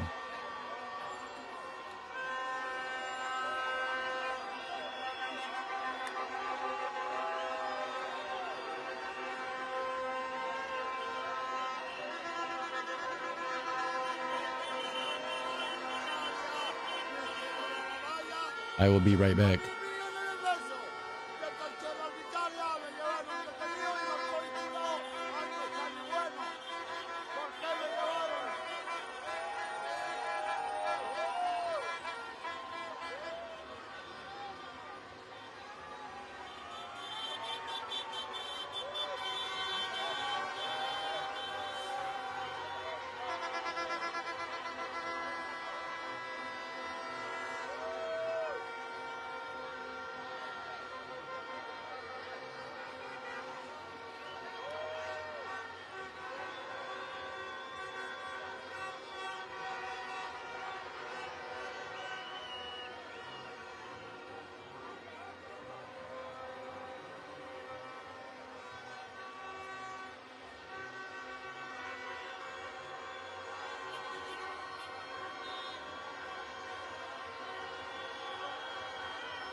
Yeah, hungry dictator and Chavez set the playing field for Maduro. Yeah, so Chavez appointed Maduro. Like, Maduro was part of Chavez's regime, which is basically still active, essentially, like part of it, right? I mean,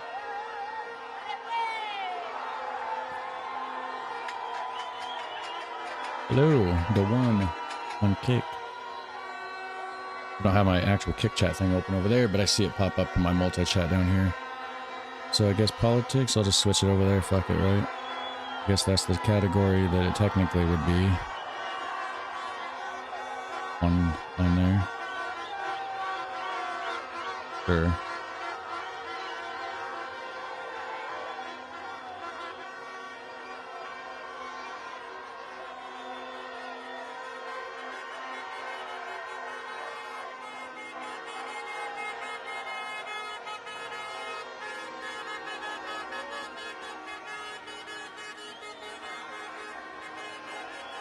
So what is this stuff with, what's Chile? Why is there so many things with Chile here?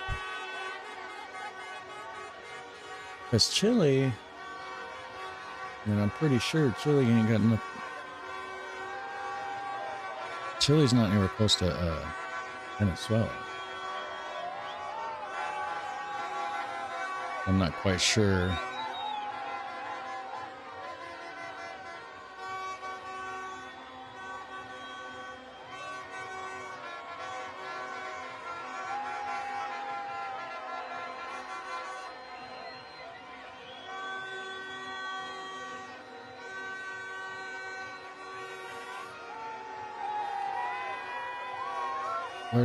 Well, I'll take it off the screen until I get it in the right spot. Sorry.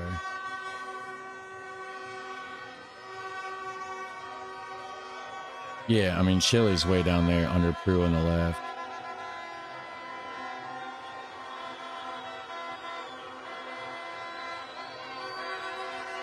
So I don't understand why Chile would have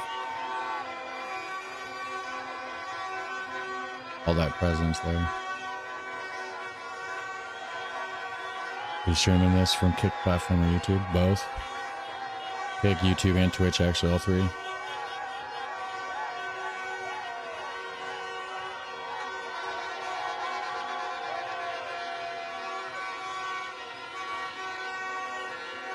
The big middle finger to China and Russia, who try to buy and corrupt people around the world and take their resources and destabilize free and democratic countries.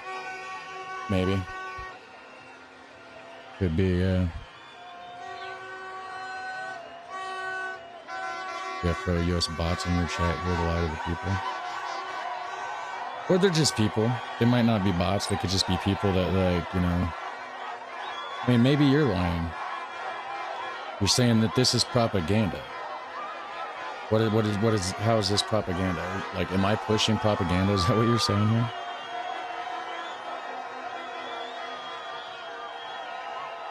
You sure it doesn't say Al Chile? It could. Is Al Chile, is that like a city or something over there? I don't know.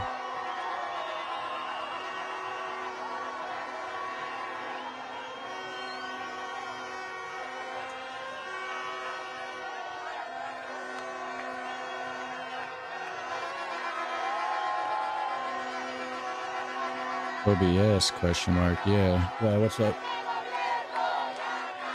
Yeah, I'm on OBS. Why would GeoGuessr today? Probably later. We'll probably do some GeoGuessr later.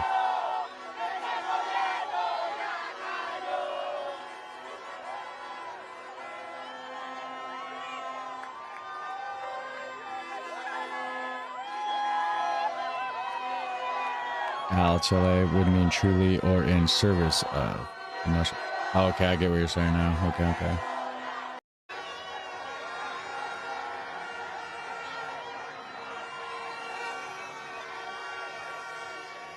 Oh yeah, Hell Forest. What is your source of information and what is your version of facts? I'm curious to read your. Yes, Hell Forest. Speak your mind. Speak to the people. You got something to say? Say it in the chat, and let's see about it. Because we're trying to learn. We're trying to learn here. Trying to see what's going on.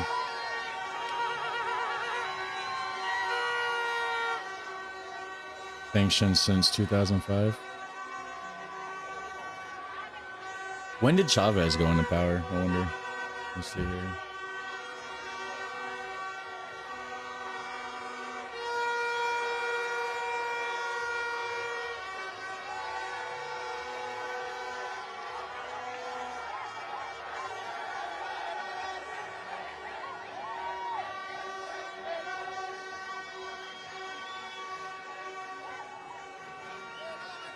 Yeah, so sanctions in 2005, huh?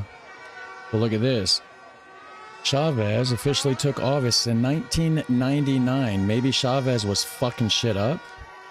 Yeah, because that's what it sounds like the Venezuelan people say. If you go to the source, the actual people that, you know, not all these crazy people that you're hearing stories from, but like the actual Venezuelans that live in Venezuela, that have Venezuelan experiences, they say Chavez fucked their shit up.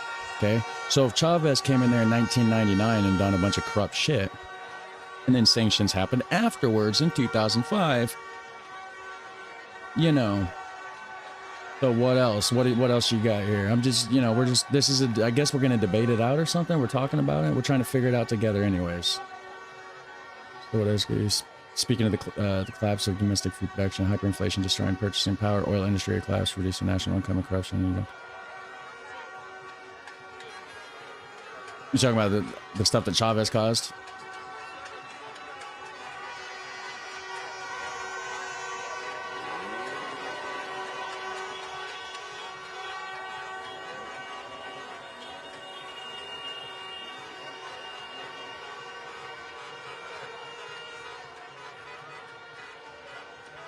Oh, and then he made a new constitution. So evidently he went into power.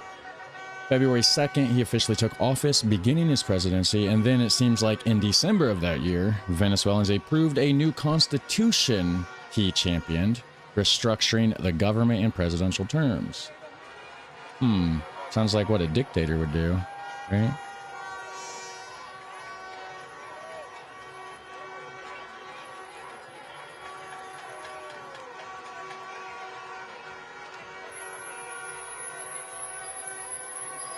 Turn it how you like it, man. I'm just here to correct the record. Please think for yourself. I am thinking for myself. The guy's that was an illegitimate president. He lost the election, and he basically got butthurt and refused to leave office, thus turning himself into a dictator. And the Venezuelan people didn't like that, and they couldn't do anything about it. Anytime that they would say anything anti-government, what would happen? Well, those people would get swooped up, right? Bad things would happen to them if you speak out against the government, and they couldn't do anything about it. Somebody else came in and done it. And now you don't like that, I guess.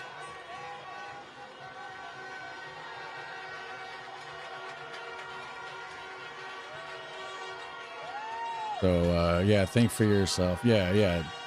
You should think for yourself, actually. So Venezuela began experiencing continuous and uninterrupted inflation in 1983 with double-digit annual inflation rates. Inflation rates became the highest in the world by 2014 under President Nicolas Maduro and continued to increase in the following years, with inflation exceeding 1,000,000% by 2018.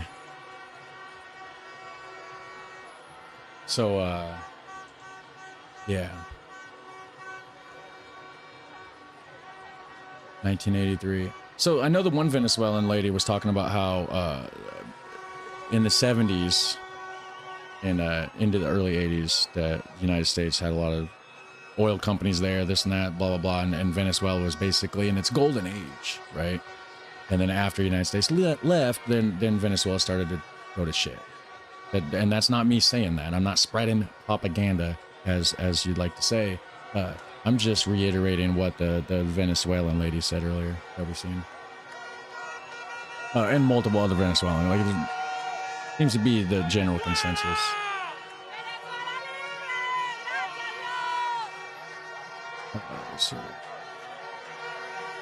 And said he was a dictator. Deal with it.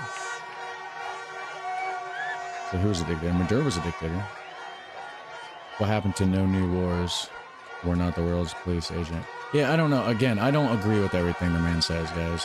You know, like, That's what I said. It's not really a Trump issue. Like, everybody's making it a Trump issue because he's the one that went and snatched up Maduro. This is an issue that's been going on in Venezuela for a very long time.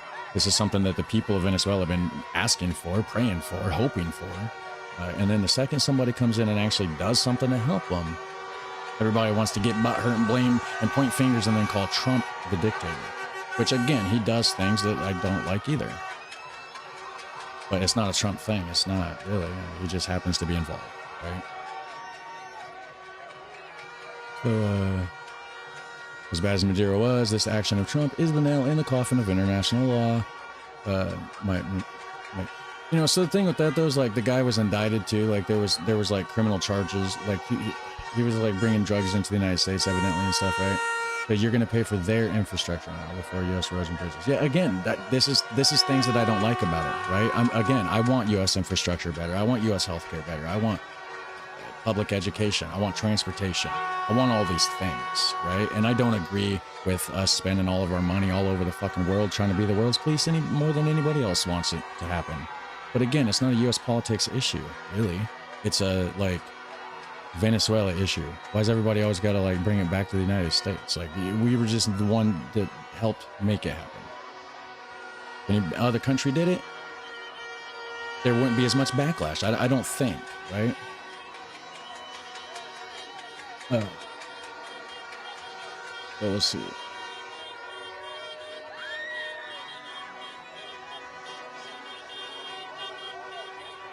Oh, this is why you dislike that, because it's about your money.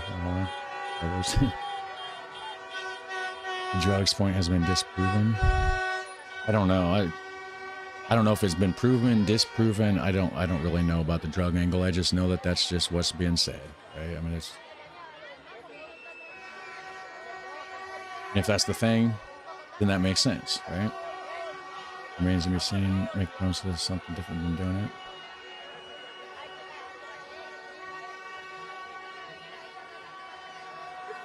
And Emma on Facebook said it, so it has to be true, right? Yeah. It's hard to tell, guys. It's hard to tell what's going on, but we're gonna figure it out anyways. We're not always gonna agree on things. That's human nature.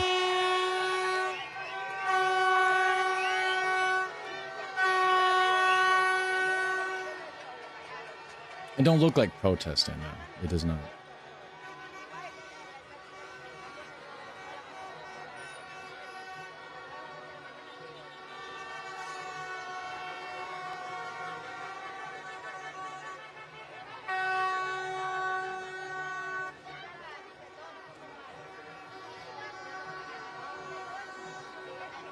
Your bus.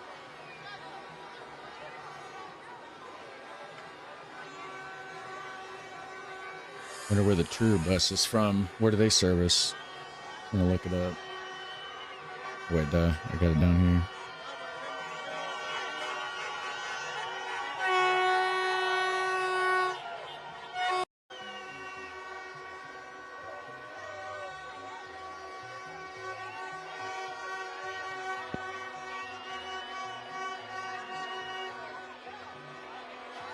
Tour bus service area. Primarily serves an extensive network across Chile, connecting major cities like Santiago, Valparaiso, Viña del Mar, Chillán, and Los Andes, reaching central Spain. Yeah, why with Chile? See, guys? Primarily serves as an extensive network across Chile.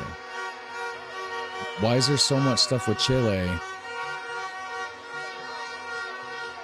in Venezuela right now? I don't understand that. I've been seeing a lot of stuff with Chile.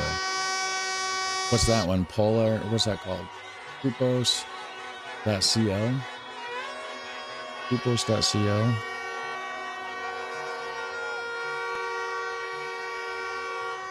That's a Chilean website, right? .cl. Yeah, that's another Chile bus.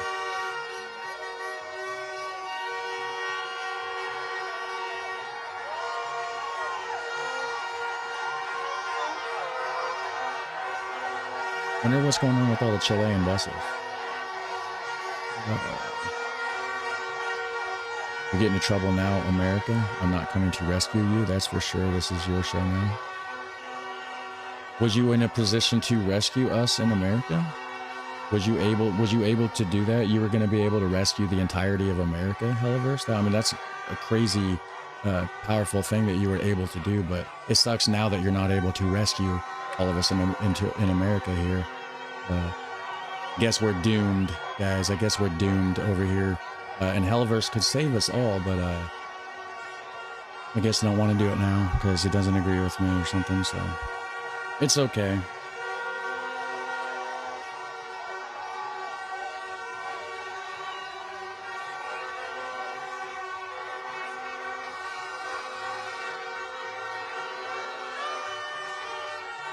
Means I will not even try. Oh, you're taking this personal. Not taking it personal, but like you're why are you getting so butthurt over it? Somebody snatched up an evil dictator. I know you don't like Trump. That's fine. I don't like him most of the times either. I don't like Putin either, but if Putin came in and snatched up Maduro, it'd be okay. In the same situation, would it not? It certainly would. It's your president and elites that I have a problem with, not you. I've been watching your content for a year at least. Yeah, and I appreciate that. I'm super appreciative that you watch the content. And I don't like the president and elites most of the time either, guys. We know we can't trust no world elites. Just because I said that one person did one good thing one time doesn't mean that I say that the person's right all the time. I mean, that's the thing. You know, it's like,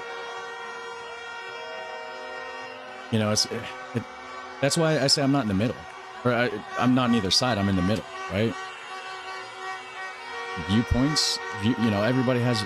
I can't sit there and be like, oh, well, I'm going to call myself a Democrat because the Democrats say they want to like fix up like our healthcare system, right?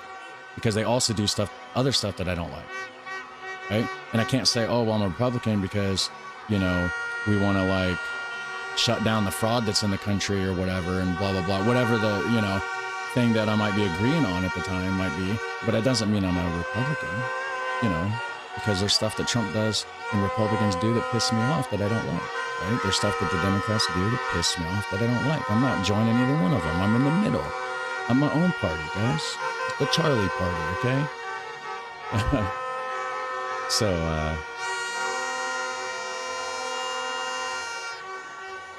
if Putin came and took Trump, I mean, if Trump was treating us like Maduro was treating the Venezuelans, then yes, Putin, come get him. Please do. But Trump's not doing this like that. I don't know why everybody thinks he is. He's an asshole, sure. He really is. He's not the dictator that people think that he is. He's not Maduro, for instance. And he's certainly not like a Kim Jong-un, whatever the North Korean dude is.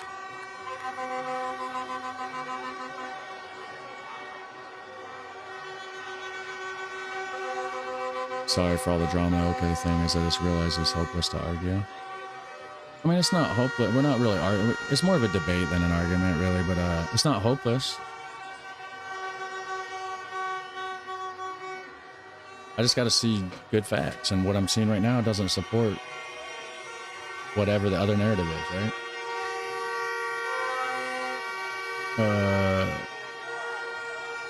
Yes, the U.S. should have 10 more parties in the government, actually. Yeah, I agree. I agree for sure. The two-party system is pretty flawed. It's for sure flawed. That's why there's such a divide among those parties, and also, you know, you got Democrats that are getting split down the middle. You got Republicans that are getting split down the middle, and you know, nobody can agree on anything. I mean, hell, you got neither party agrees on anything, and then you got inside the own party, you got different agreement. It should be multiple parties. It should be. He broke the international law, did he? We have guns. Is why they don't do more until they take those away. Is always the case. Hey, welcome back, Eclectic Beard. Coalition forming is the key behind a healthy democracy. You went to Iraq? I didn't go to Iraq. I didn't have nothing to do with that. How's it going, Soupy? So does this look like they're celebrating and protesting? New viewers, what's it look like? Does it look like Venezuelans are protesting? They're mad that their leader was captured, or does it look like they're maybe celebrating the fact that this dictator was removed? What does it look like? What do you think, Eclectic Beer? Does it look like a celebration or protest?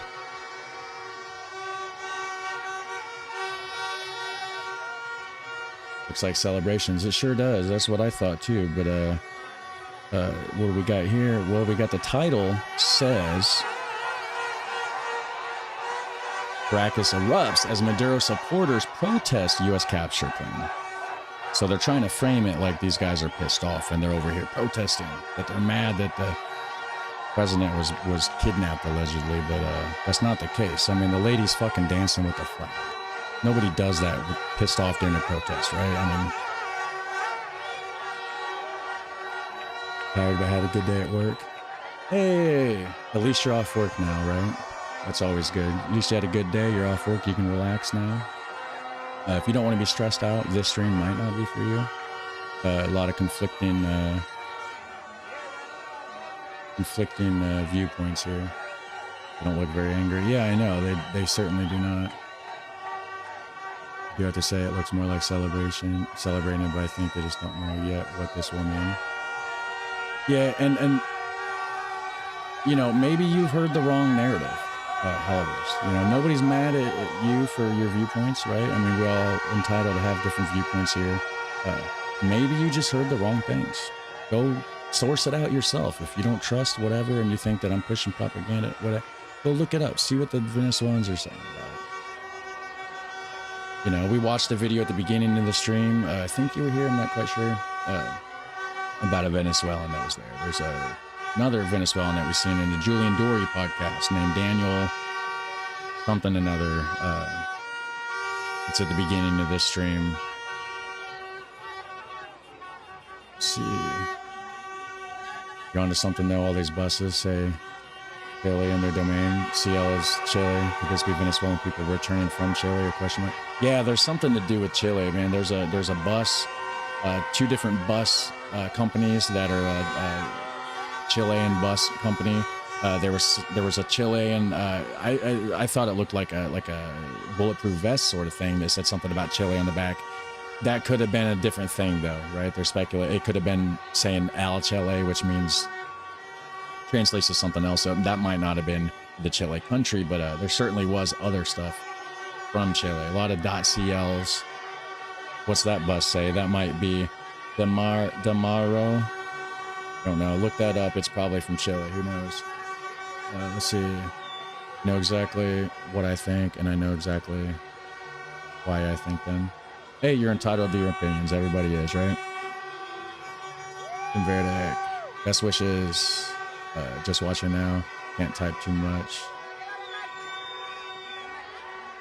Wait, during surgery or doing a surgery? You're not doing surgery and typing, right? If you're doing surgery, get back to the surgery. That's important. But if you're getting surgery, dang, hopefully everything goes good. Is this on a loop? Wait, did this loop back or did it glitch? Hopefully, good luck with the surgery. Hopefully it's nothing major.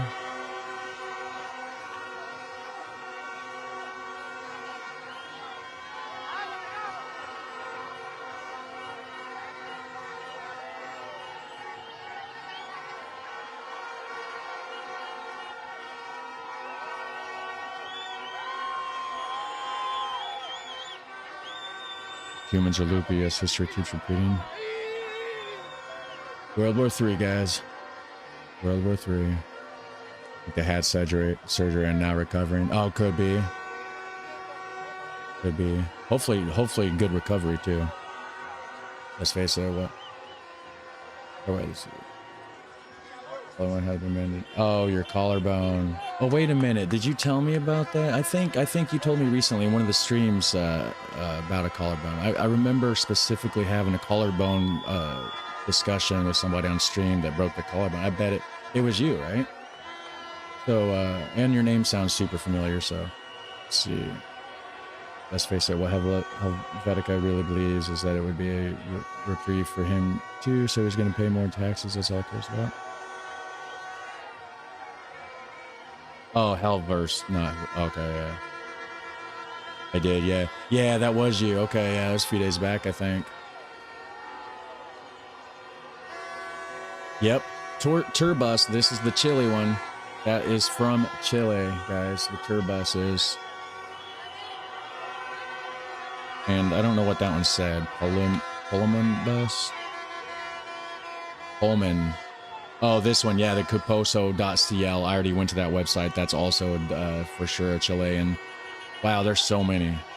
There's so many buses leaving. Holy shit. Is this a loop, though? This could be collaborated your stream on my kick. Oh, cool. Thank you.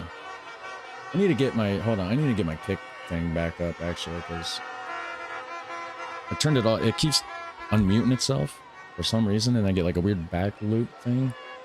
I need to get an extension that like changes tabs volumes up separately, because it's not like a built-in feature kind of thing. Oh, and there's the background feed loop. There we go. Mute it, pause it. We'll see how long it stays muted and paused. Okay, yeah, I see your chat from earlier, the 10007 over there. All right, cool. So hopefully that stays overlays. Alright, clever. Can't let out Venezuela flight is Chile under. Oh, there's Medora. So my best bet is these are returning people. Oh, it could be. Is it returning? They're coming back. They're returning home. Okay, okay.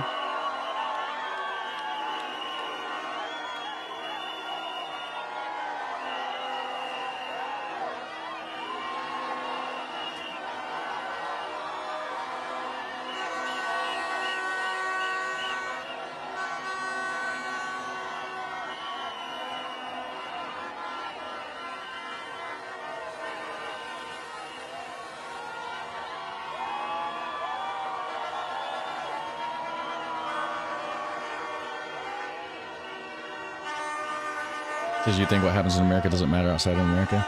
Yeah, but the thing about that is, though, it's like, why is like everybody like forcing the focus on America when it's more of like the Venezuelan issue, right? It's more of a Venezuelan problem at this point. Yeah, we're involved, sure, but the focus is Venezuela, corrupt dictator, liberating the people. They're clearly celebrating here. We got people potentially returning from Chile that went there as refugees under Maduro, under this alleged dictator. So, you know, it's like, you know, and it's like the narrative just keeps getting spun. Everybody keeps telling me to think for myself, but it's like, I'm doing that. Everybody keeps telling me to think for myself, but it's like, I'm doing that. I told you it was going to unmute. What the fuck? Anyways, yes. I think for myself. I do what people tell me to do. Then they get butthurt because I think differently. Well, I'm sorry that when I think for myself, I use my head. I don't think for myself to all of a sudden start thinking like somebody else tells me to think. No, when I think for myself, I do exactly that. I look at what's going on and I make my own informed decision. That's what we're doing here. What do you mean, OS? This is not a Venezuelan issue, it's an American issue. Let's not kid ourselves. How is this an American issue?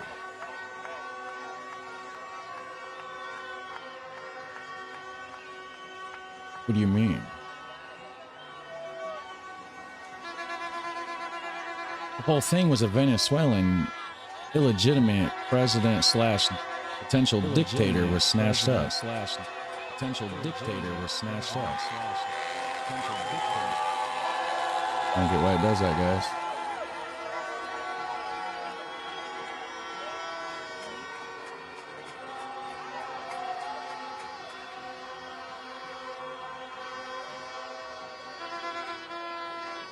Thinking for yourself is a good thing, but you need good information to do so. No, yeah, I agree for sure. I mean,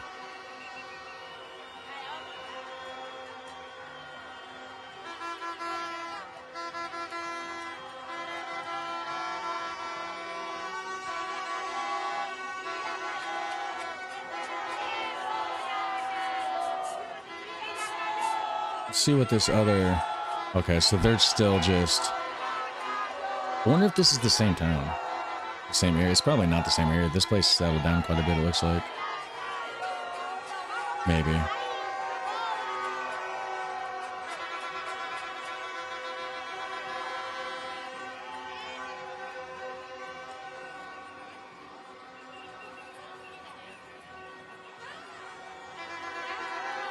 Oh yeah, what's happening? This is Venezuelans potentially celebrating or protesting, but probably celebrating. It looks like Chilean people are returning, perhaps.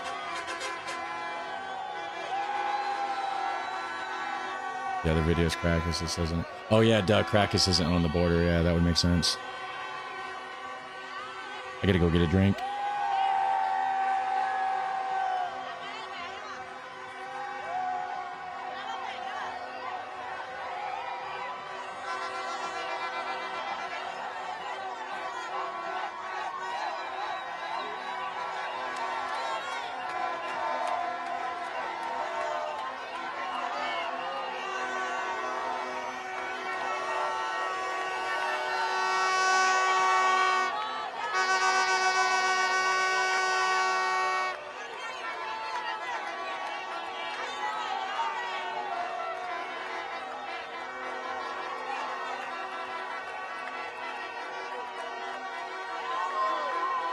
Okay, so you'd agree that they look happy then, yeah? Yeah, it could be a loop, actually. I had just the light. I don't know. I don't remember this part. I don't remember seeing this part, so I'm not quite sure if it's a loop, actually. I think maybe earlier just something glitched for a second. I'm not quite sure. We'll give it a few and see. I need to go get that vape real quick. I'll be back again.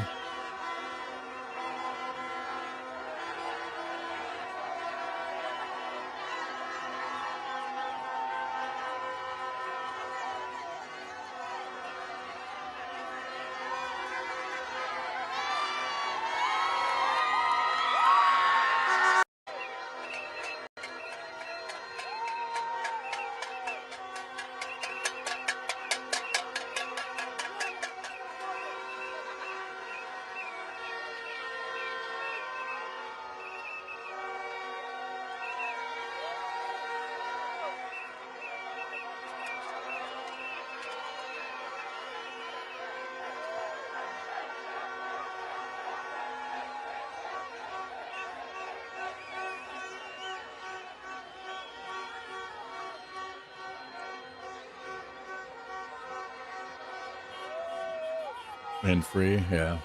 Yep.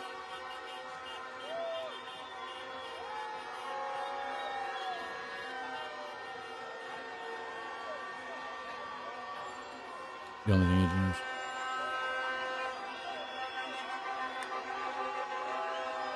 The only thing you know for sure is not a loop is this discussion we're having.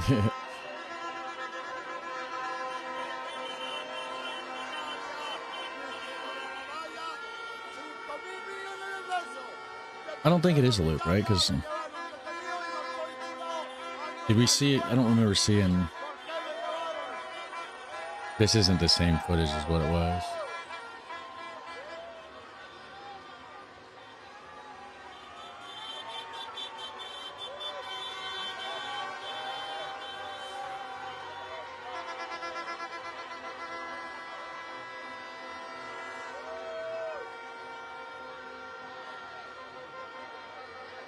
What? No.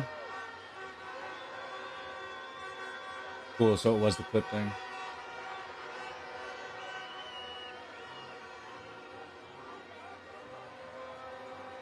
I'm gonna see what that says under on that flag. It says Venezuela something. There's another word under. Oh, Libre.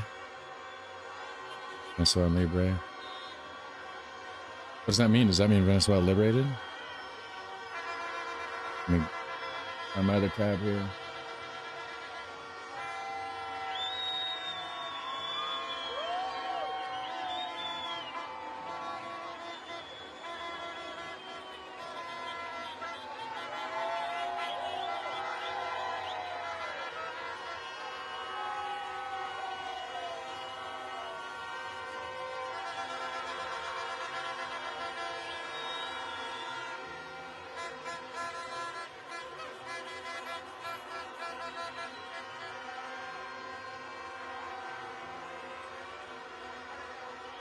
Translates to free Venezuela. So yeah, basically.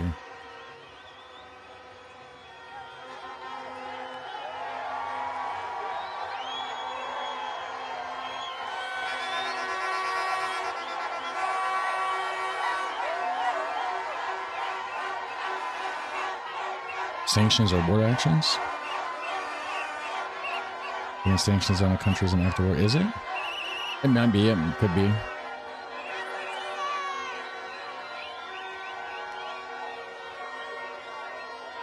That's getting boring. Yeah, we can check out some more stuff here in a second here. Colombia send troops to the border. Why does the U.S. sanction Cuba? Because of drugs too? Question mark.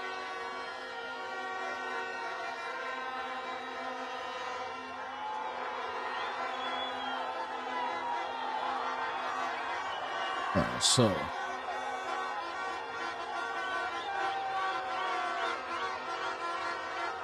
there's not much going on this one here. Just more cars. There's just cars driving. What's this guy doing with his rifle back in the tank? Oh, he's going in. Where's he? He's just gonna sit in there. You got tired of standing up? He's taking a little break, ain't he? Wait, he's shutting the top? Oh wait, what's he doing? They're getting ready to, hold on.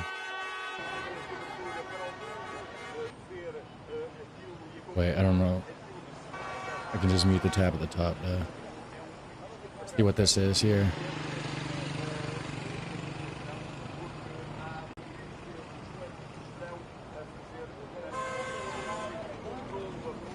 I thought that tank was getting ready to leave or something because that guy got inside of it. He shut the top, he shut the side hatch door. Tossed his gun in before he jumped in there, right? Is this in Caracas? This is, the other one is. This is the celebrations. This here is the Colombia-Venezuela border crossing.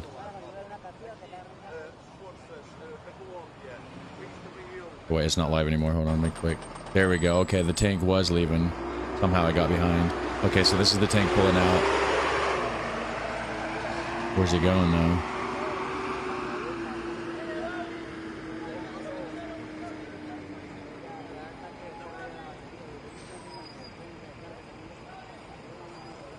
Are you the real Charlie? I'm a clone. You got me. My son has a flight back home. From where? Oh wait, is your son from? Somebody sent troops to the border, and then you type in. Oh wait, no, that's a different person. No, that is the same person. Yeah, and then my son has a flight back home. Is your son in the Colombian or like the Colombian military, perhaps?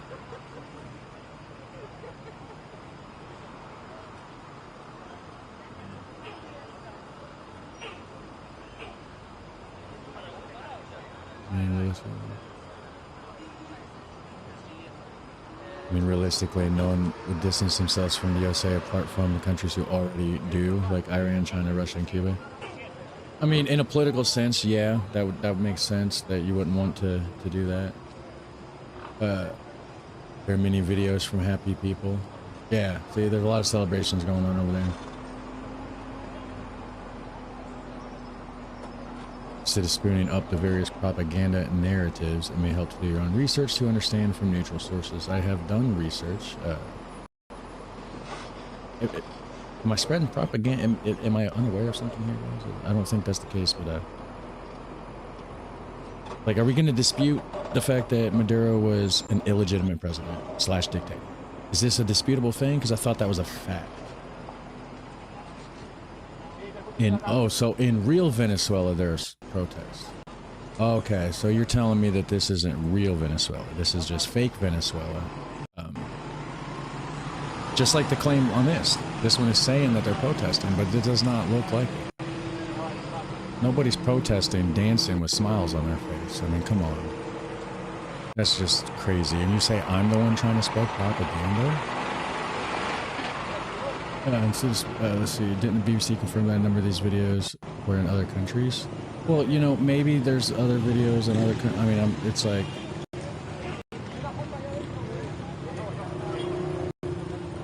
I mean, this says Caracas erupt. Can anybody verify? Can anybody verify? Is this Caracas? There's buildings there. Somebody in here smart enough. You can cross-reference the buildings. You know, if we're being lied to, that would suck. I don't want to be lied to. As far as I know, this says it's Venezuela. Says it's Caracas. Looks like a lot of Venezuelan flags. Although there is a lot of Chilean buses. There's that. But I guess a lot of refugees fled Venezuela to Chile. They could be coming back. I guess is the consensus there, so.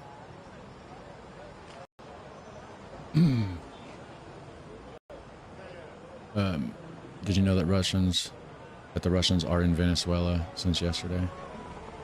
Oh, I did not know that. Is that true? Russians have been there forever. You can see in the opposite video, it was mostly Russian armored something being deployed there. Okay. If you agree or not, you can't say the mission wasn't a success. Yeah, it was totally a success. No, we're going to distance, so we already did. It takes time to see the results of that, but it'll be meager up 10 years. Look at the graphs on how we see the U.S. now. Oh, yeah, the U.S. isn't viewed it in high regard. For sure.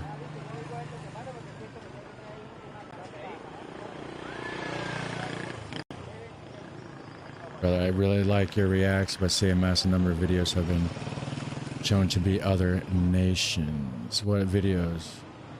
Like this video? Because this is Colombia-Venezuela border. So I don't know.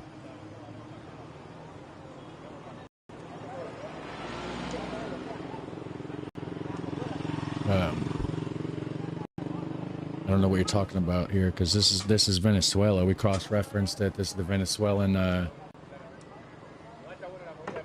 artillery or something. I think it's the people that handles the border stuff. It said, according to the little insignia on the front of the tank.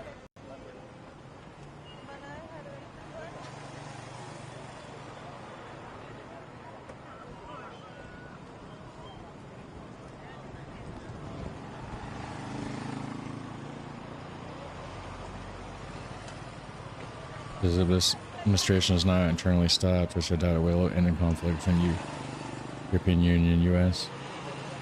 I don't know. Okay, cool. Good news. Distant deep research. This place is most likely the Colombian side of the Simon Bolivar International Bridge near Cuda, north de Santander. This is the most active and heavily monitored crossing point between Colombia and Venezuela. Oh, wait, where's it at? Especially during recent military and media activity. Okay, cool. Thank you. So on the Colombian side, potentially. And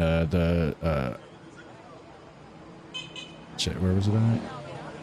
Simon Bolivar International Bridge. Simon Bolivar International.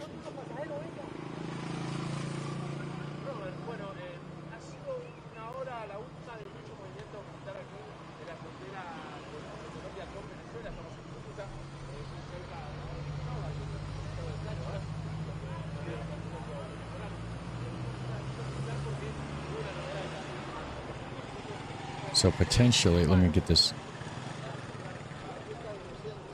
up on this Google Earth thing.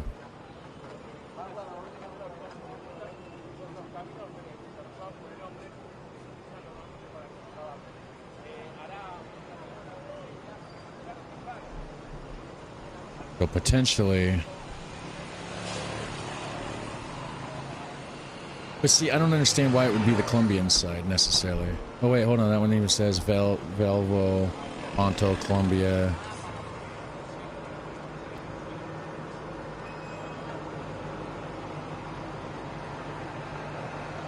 If this is the Colombia side, why would there be so many Venezuelan military people there? Is there a street view?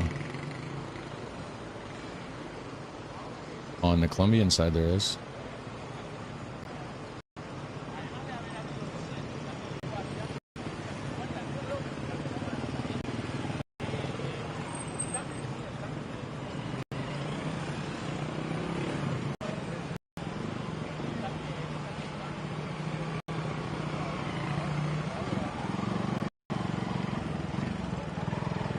it on my bottom screen and see if I can. But see, it's only on one side. The street view is only.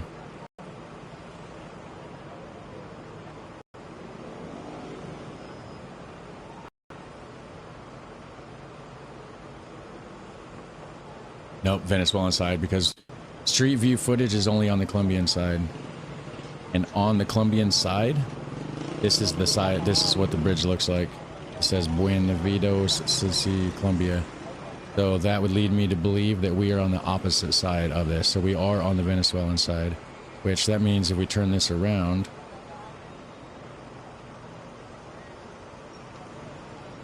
those mountains should be those mountains back there, but like from farther back.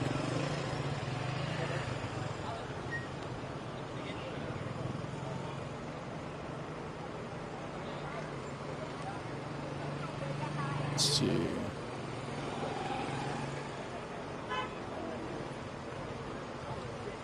Just joined here again. Just saying, don't believe what you're watching until it's absolutely confirmed. Right, yeah. Charlie, Maduro is a dictator, yes, but the same regime is still in control, so his successor is still illegitimate and nothing has been changed except Maduro's gone. Yeah, so there's gonna be that's gonna be a whole thing, I bet. Like, I already know, yeah. This doesn't mean that the US is righteous. Nobody claims that we are. I'm certainly not making those claims.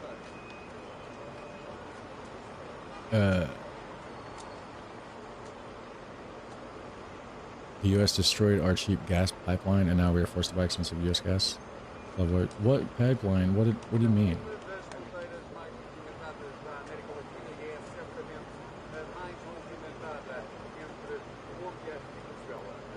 Seems like the Venezuelans are happy, yet some people outside Venezuela who have never been there say it's the worst thing ever. Yeah, that seems to be the general consensus that I'm gathering as well. And the same people are shutting me down and saying that I need to do my research and that I'm spreading propaganda, I guess.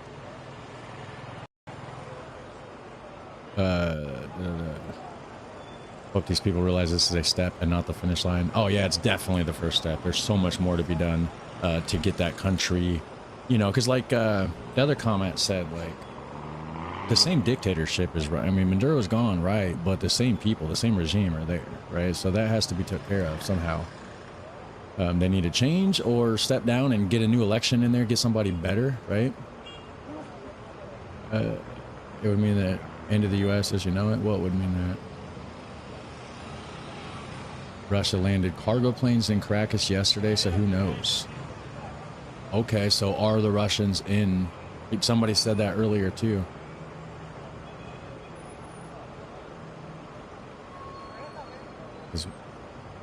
Welcome to Colombia. Is that what it? Okay. But this is the Venezuelan side though, because we looked on Google Street View footage. They only have footage on the Colombian side, and the Colombian side is the other. So we're actually on Venezuelan side looking at Colombia. Let's see.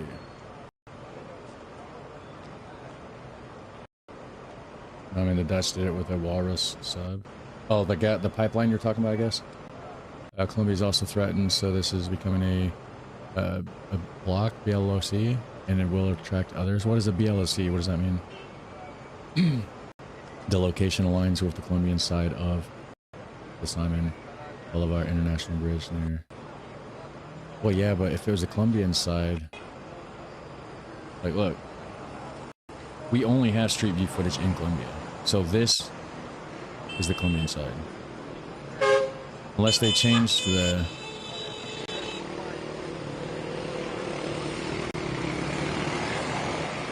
Yeah, because that pole back there to the right isn't there. That would be this pole. See? Tesla, nobody's here honking. That's on the dog thinks somebody's here.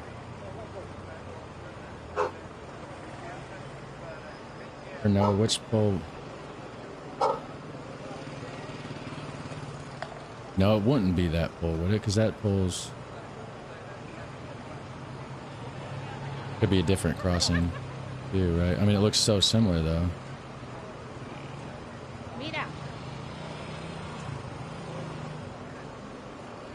They both speak Spanish, right? Colombia and Venezuela.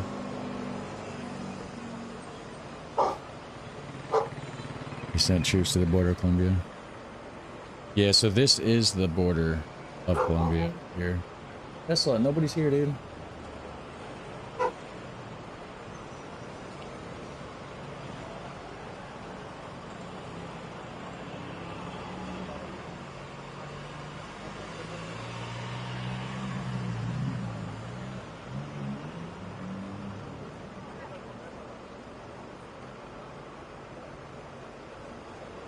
Yeah, it's not. Yeah, it's definitely the other side, because if you look, we got.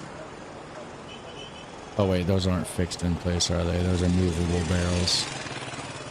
But anyways, all these yellow barrels that are like scattered about right here by the stop sign, I'm not seeing that right there, so it's.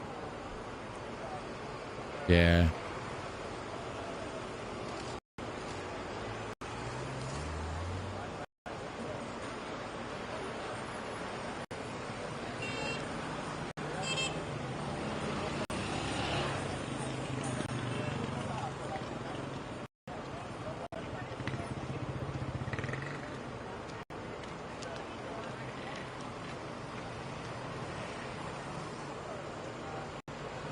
Also did some research about this yellow, blue, and red stuff in this military vehicle.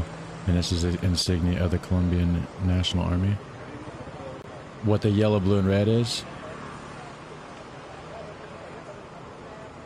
this? Because I know the thing earlier, we took a picture and sent it into Google Gemini, the thing on the front of the tank, which is also on the sides of their helmets. And it was saying it was like a Venezuelan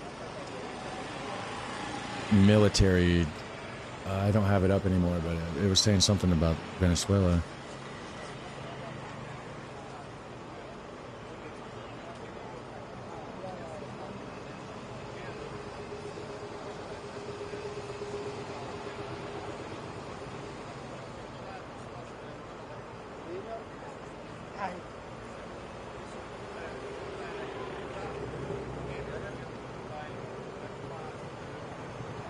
Is it Colombia military vehicle stationed at the Simon Bolivar International Bridge and other border crossings with Venezuela?